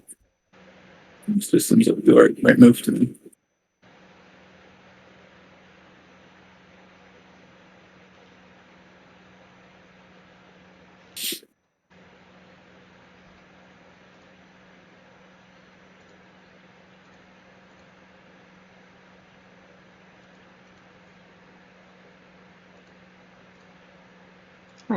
Apparently, I bought 30 cards during the stream.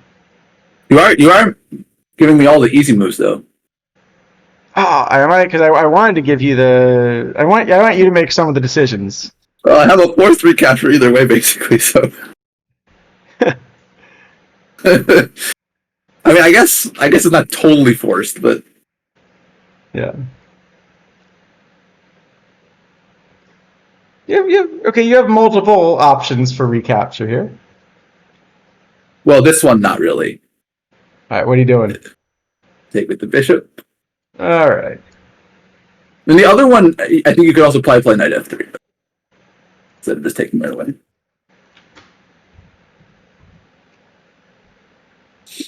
I think we're doing okay, actually. I think. Yeah. I think we're.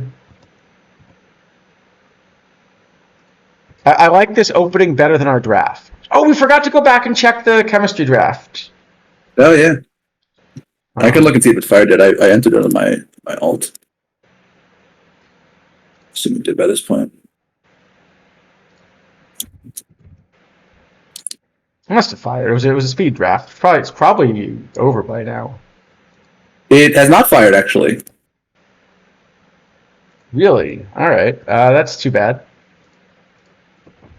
I got 15% on mine, which really weird way, but So you're wait, we were just over 15. Or no, we were 13.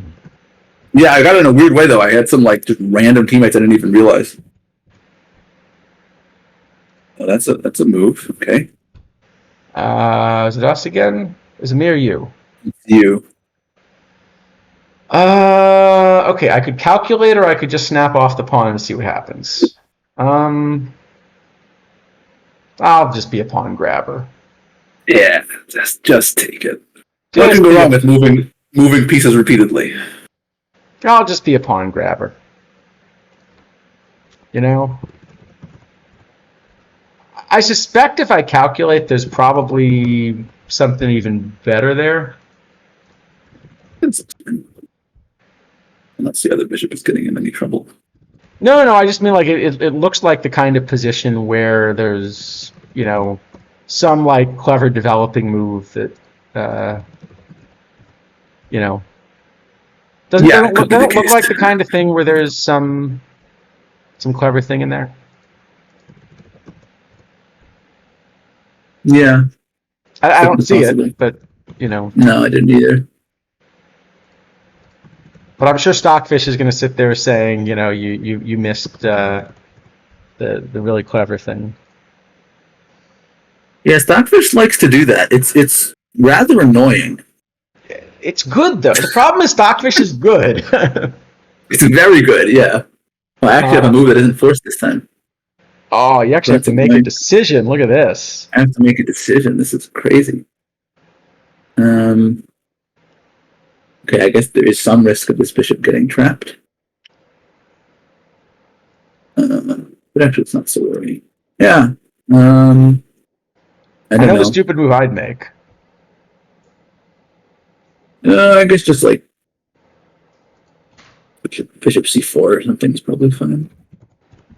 Oh, I wanted to do something stupid. All right, bishop c4. You said? Yeah, I don't really see the bishop. It's getting in trouble. That's perfectly reasonable. I wanted to do something completely unreasonable. But I still might get to next turn. Yeah. I suspect this is the one where we have two completely different plans. Right? Yep. But I guess that's still better than chat, which probably has n different plans. Although I guess in principle they're allowed to discuss their plan, right? Yes, that is true. It means we can read what they're thinking too, but they are allowed to coordinate, and we don't have the same luxury. Yeah.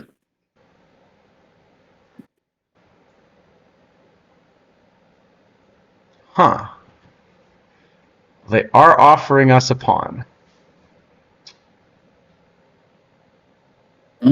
Okay. Well, there are smart things I can do. I'm clearly not going to do those. Alright, should I be greedy? I should be greedy, right? I'm going to be greedy. Up to you. I'm going to be greedy.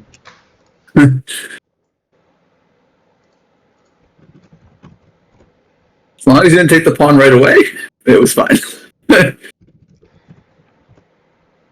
No, different sort of greedy.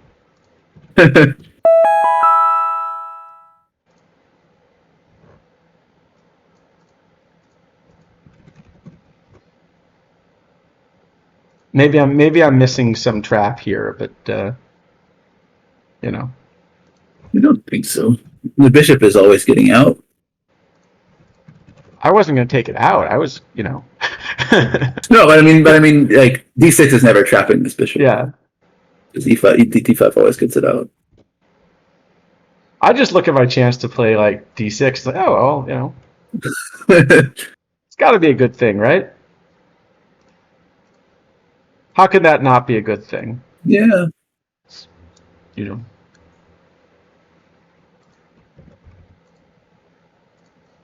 Okay. This knight needs to go someplace.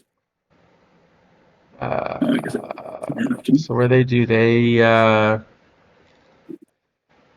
Queen e3. Okay.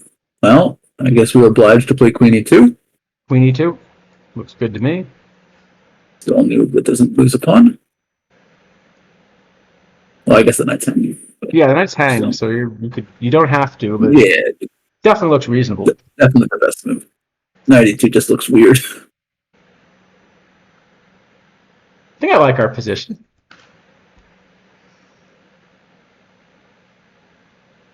I think our position's perfectly. Yeah, it looks good to me. Although I think we did this once before, and we had like a decent enough position until we had to figure out how to play an end game without coordinating, and that was a complete disaster or something, right? Yeah, we got very different plans. It's not good. So, not going to be too confident yet, I guess, is the point.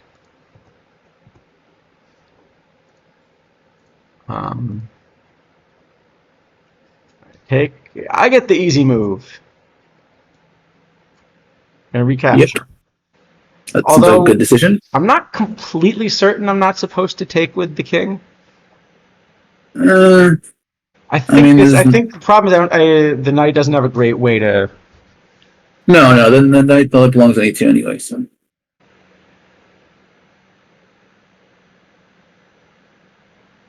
Yeah.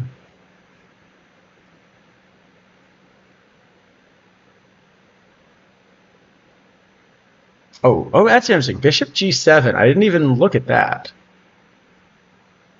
I just assumed they were moving the knight away.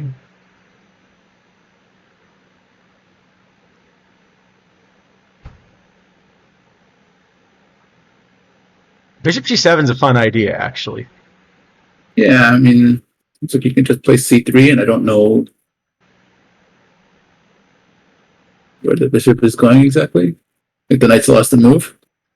Yeah, is it you or it's you, right? Yeah, it's you. Okay, I mean, there's I guess c3 knight before bishop 3 looks fine. Don't see a problem. So c3, you said? We can also play knight b3. Every knight b3 is better. Okay, knight c3. Yeah, knight b3. Yeah. Okay.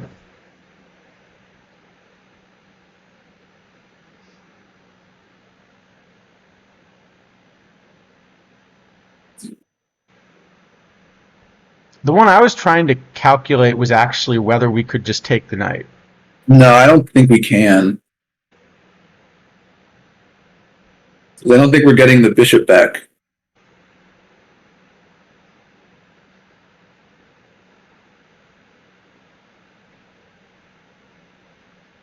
But maybe. I don't know.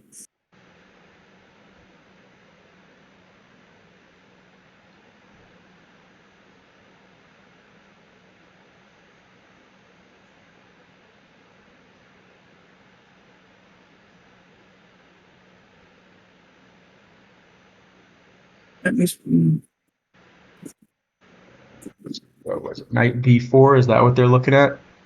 Well, knight b4, knight d4, both suggested. Yeah, I think this castle. Yeah. Yeah. Get our pieces in the game and all that. Yep. I wonder if this one has something at the end where we can kind of see, like, you know. Well, we can always stick it on the chest quickly. Yeah, I'm just curious how we do. Um,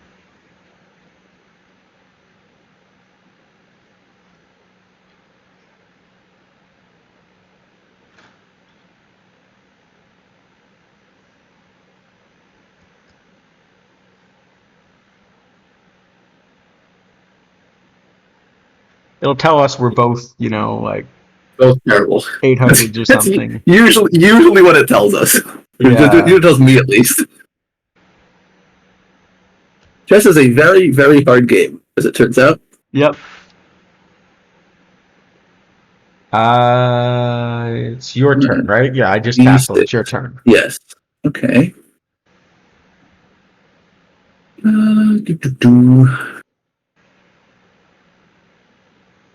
Okay, I guess we just take this pawn.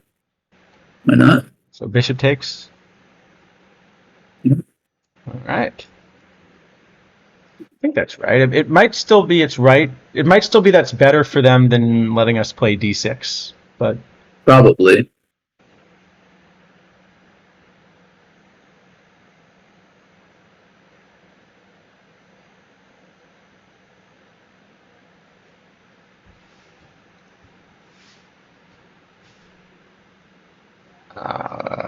I kind of got to calculate. The question is, do I want to calculate now, or do I just want to move? Sort of just want to move, but I'm supposed to calculate, right? uh,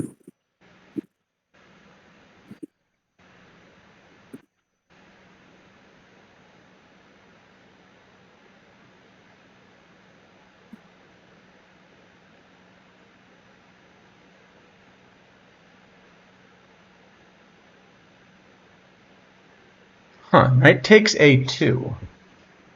That can't work, can it? Knight 2 seems like it loses a piece. I think that just loses the piece, yeah. All right.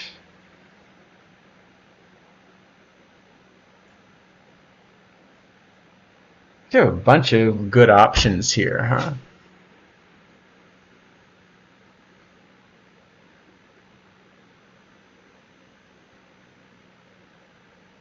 All right, I have like 3 lines I was trying to calculate. I think this one works best, but you're probably going to have a completely different plan than I do. It seems like a lot of good moves. Yeah, that one looked reasonable. Also, knight b5 and bishop b5 also both look. Those were the other 2 moves I was deciding between. I was deciding between those 2 and this. Yeah. But this looked kind of. This looks fine. Yeah. It just looks like this ends up getting us even more, but maybe it doesn't work. That's what I'm not sure. No, it can't be that bad. We're just going to play e6 and try and run black over.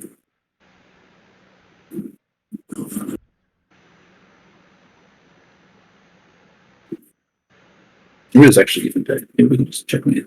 What? I'm reading well. Just checkmate black. Looked like there's a real threat, at least. It's all right. I'll make you calculate the other half of it. Knight b5 still looks really difficult to deal with. Is that what you want to play, or are you still thinking? Is it knight b5? What? And knight b5 just looks like it's winning a rook.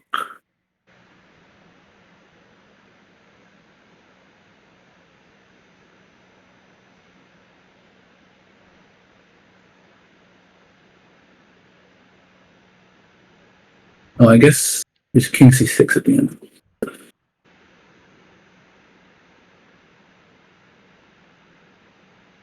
Yeah, knight b5 looks really good. All right, knight b5? Yeah.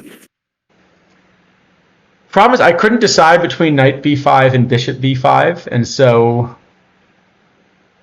Well, there isn't... If there wasn't king c6 at the end of all this, I think knight b5 just wins a rook. Yeah. But no, this looks strong too, for sure. I mean, e6 probably also reasonable. Like, you just...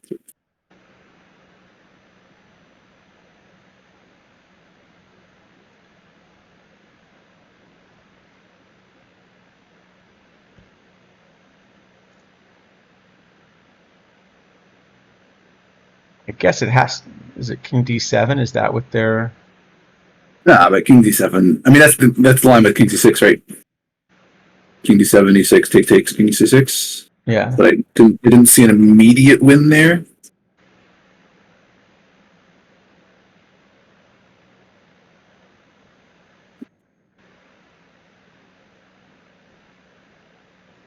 Okay, that's interesting.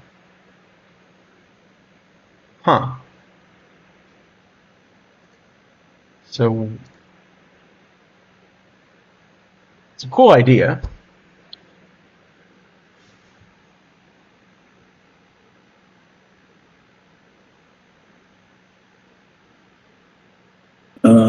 That's what I got to calculate. It's my third turn, right? Yeah.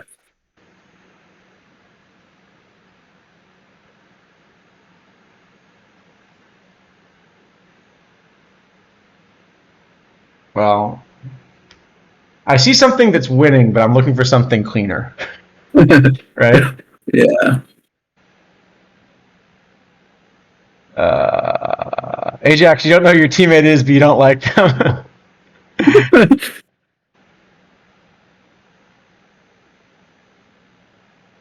It's a cool idea.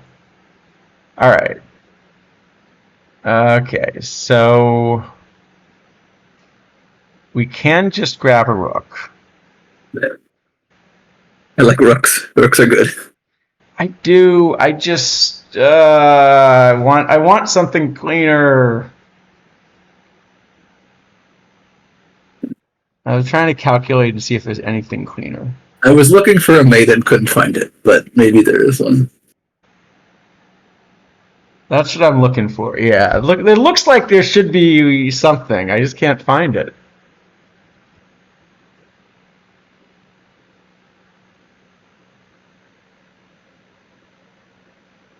Hold on.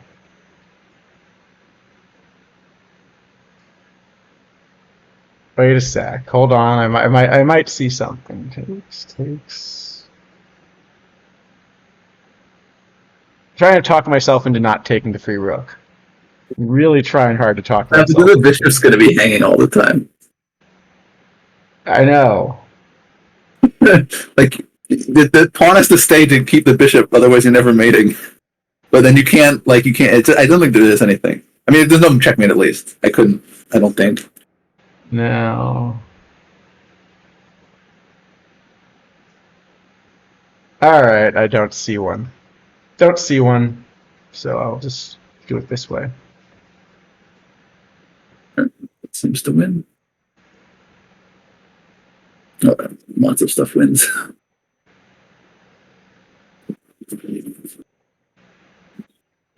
Wait, they're not okay, they're not recapturing. Yeah. I assume they're recapturing. They're not recapturing?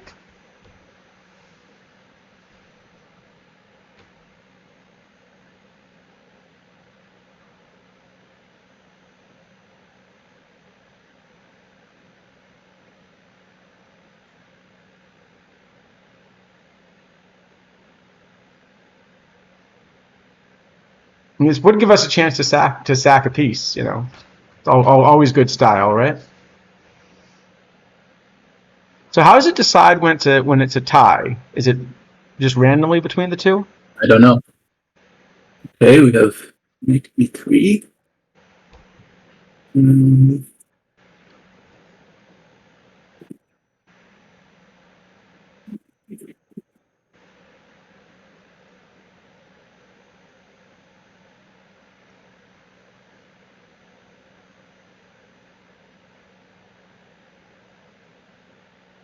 Oh, hold on.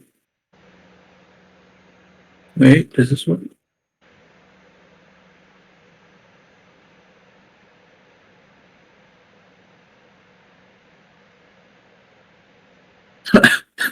I'm also trying to figure out how to take Yeah, it. they're looking for somewhere to sack a piece here, right? You were trying to sack No, a piece. not even that necessarily.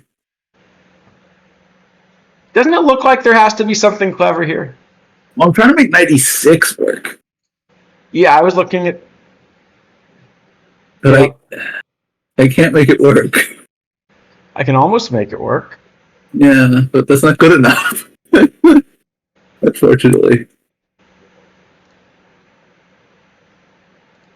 But it's close.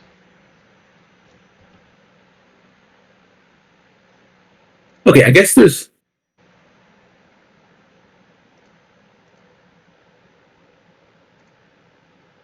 Seven.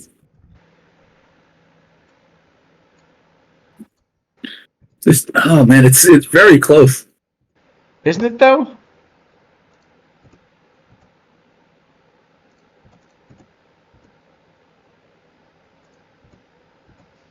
All right, should we just try it? Yeah, go for it. I don't think it works, but Go for it. let's just try After, it. go for it. After all, you're gonna make me do the calculation instead. So All right, let's just do it. knight d6. You said Yeah, knight d6. All right, knight d6. probably not the best move. You mean just because like we have 3 pieces hanging? Also, yeah. Also, I got a hanging rook, so that was a, usually you take those. You're only saying that because like all of our pieces are hanging. You know? You have to admit, apart from the minor detail that all of our pieces are hanging, this is a good position. Yeah. But we may be reducing our ask the computer for any good at chess score here. Definitely we're doing that.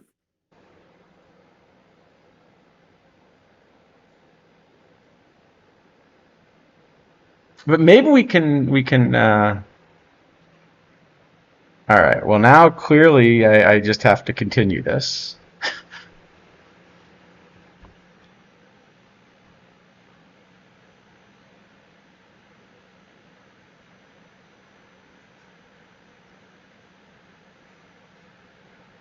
Mm-hmm.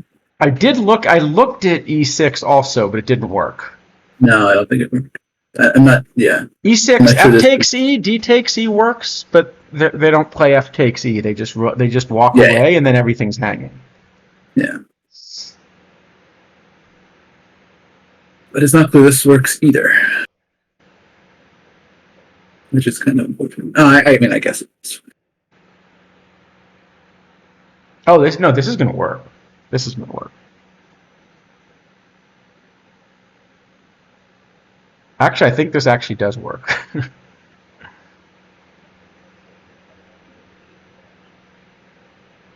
Doesn't seem. All right, well, you're the one that has to solve it now. Yeah. Okay, I mean, knight d8 doesn't work. Right.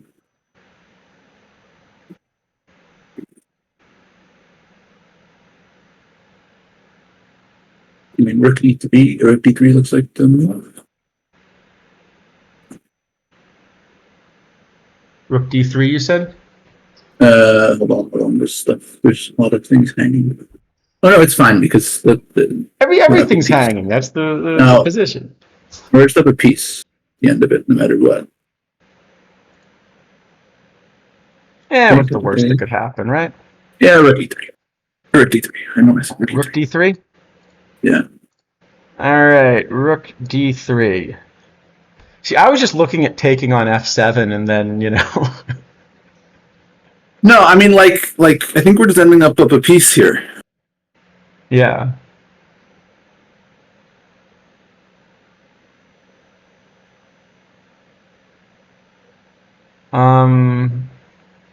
Wait, knight takes c2 cannot.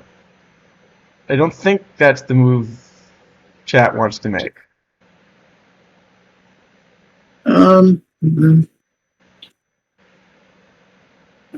I mean, it doesn't get checkmated immediately, I guess. Can't be very winning though. I think black is just. I don't see how black is coming out of this in any way besides being down a piece. No, but There's different ways to lose a think, piece. but I do think.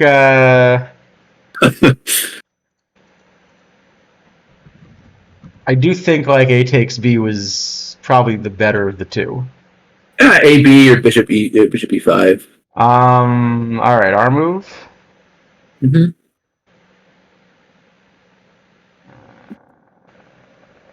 Well, you know what? I can just make you calculate, can't I? I'll just make you calculate.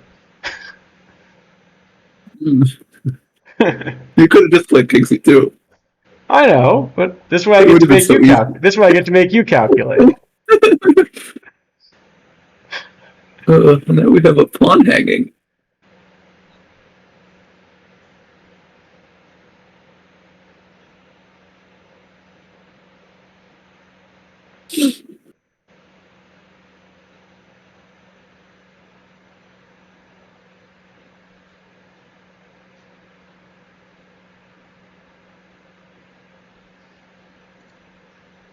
We need to get more chess players in here and try this again. This is kind of working though, like as a yeah, it does seem to work pretty well. Yeah, the website name is a little bit scary, but well, it's descriptive. It is descriptive. That's true. So there's that.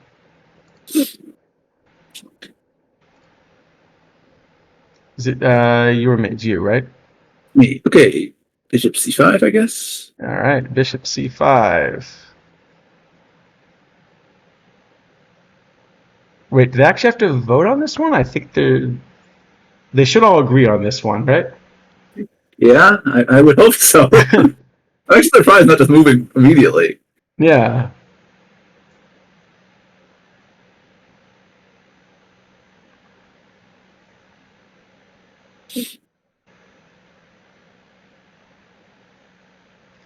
All right, now how do we actually win here? I mean, you could take the knight. Didn't really anything hang anymore. You could just take the knight, but you don't want to do that. You want to find the elegant. Oh, does it work? Does it work? You want to find something elegant, right?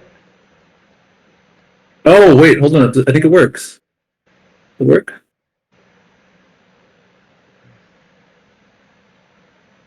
Yeah, I think this works actually. Oh, that one? Oh, I wanted bishop a7. Bishop a7, king d8, knight f7, then rook f7. No, because then the king gets to e7. No, rook c7. Ah, okay. Oh, that might work actually.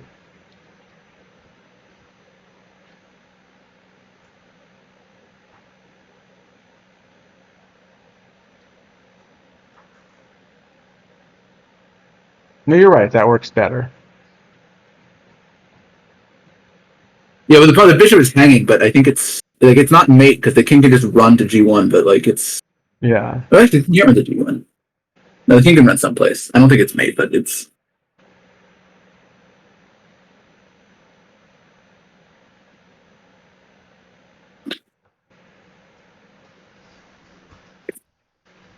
No, I think this might just work actually.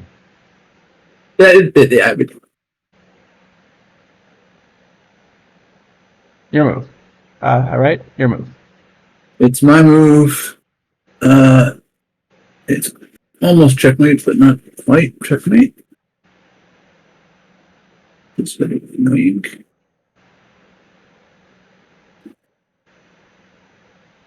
And then we can just take this bishop.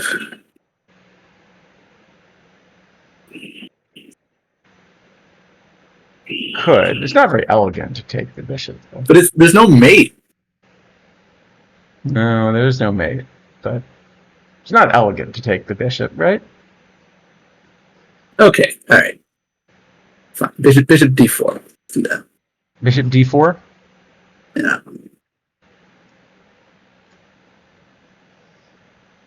I want bishop d6. Now that looked elegant. The same move. I mean, well, this one's better, right? Yes.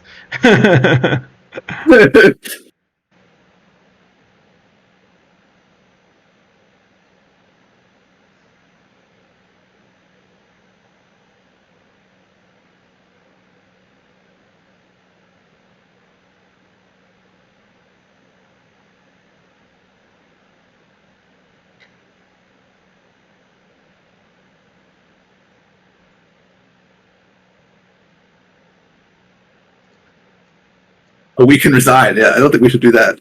I was trying to say we can resign.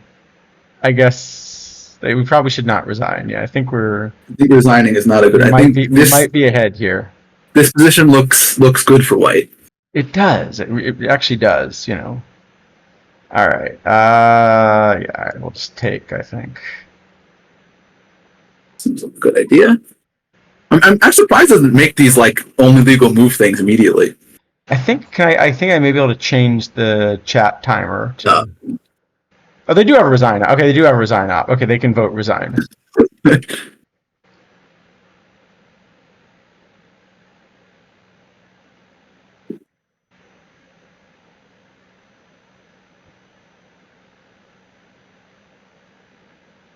I'm curious if there's a way to check this game after, because we probably missed something cool at some point. I think bishop a7 actually was better than what I did. Well, I was just trying to decide if it was check. I don't think it's me. I don't, because I was trying to use the knight to keep him running. Yeah. If not, I can just enter the game by hand. All right, I'm curious how we did. E4, F5. We win! All right. H5, I think chat beat us the other one, so I think. E3. Oh look! We got a trophy. Woohoo! We did it! Woohoo! Okay, so what was this game? It was Queen H6, D4. Where's EF, Bishop F4. Is there no record of this? G5. Is there no record of this? Hold on. Knight C6, C4.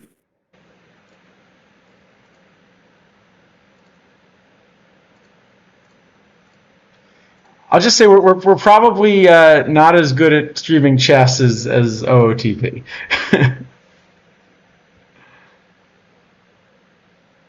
But that could have gone Black play on? What did Black play on move 7?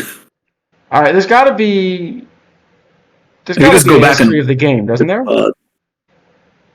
Is there no history of the game? There must be a history. I don't see it on here. Chat voting. Okay, what if undo move, pause? Well, you can pause. Definitely pause. Change game mode. No. All right, just go back and look at the VOD and find out. All right. Hold on.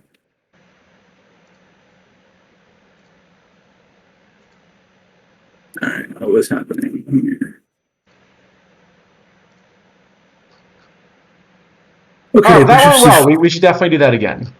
Yeah, definitely. Oh, right. This move happened. Did this, then this, then this.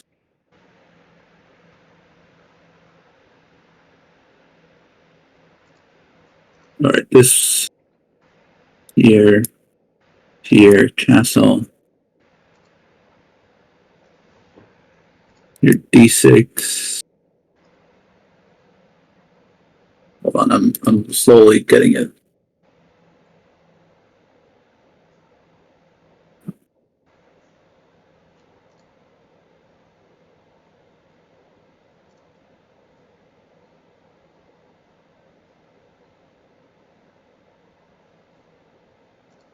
Oh wait, I screwed it up. All right, I think all right, next time we gotta write the game down as we go so that we can put it in. No, I'm getting it now. Okay, it wants us to take the rook constantly, which We sort of knew, but sort of knew we were supposed to. We sort of knew we were supposed to.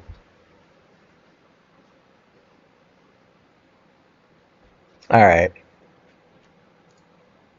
Well, we'll get London Enjoyer in chat Hold next on. time because I know Hold on, London Enjoyer is a chess fan. I'm just realizing now as I look at the correctly set up board on Leech Chess, this board is set up wrong. Wait, what? It's the colors. The colors. The squares are wrong. Really? No, really? Yeah. Hold on. That cannot be right. Why would you make a chess? Oh my gosh, you're right. Why would you make a? Like, there's literally a program called Chat Plays Chess, and they have the wrong color?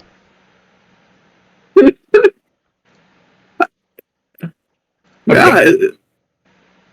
Let me change the board theme. Nope, it just, for all board themes, it... What? No! Oh, Bishop A7 was made. Bishop A7, King D8, and you have to play Rook F7. Okay, yeah, we're not going to find that. Rook F1, we're not going to find that. Because the point is, yeah, because then he can't defend the F7 pawn.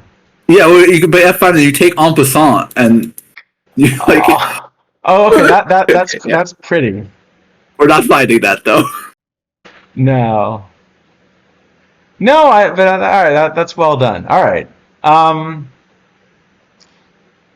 Did the chemistry thing ever fire, or are we? Otherwise, so. Maybe that's a good one to end on.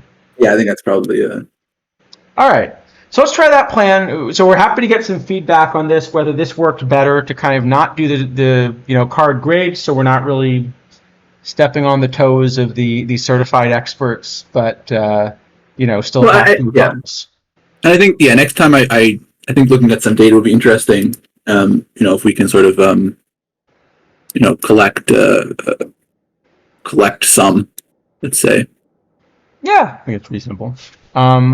So I don't know exactly my plan next time because I'm going to be in the U.S. on Friday, but we may find a way to do a stream. Yeah, sounds like a plan. Goodness, we missed Maiden 2, by the way. It's a hard Maiden 2 to find. Wait. So after Night of... Where do we miss Maiden 2? No, it's a hard one. It's a hard one to find. Did I miss it or did you miss it? I'm going to guess I missed it. We both missed it. No, I think I made the move that was not Maiden 2. Okay. But the move you wanted to make was also not Maiden 2.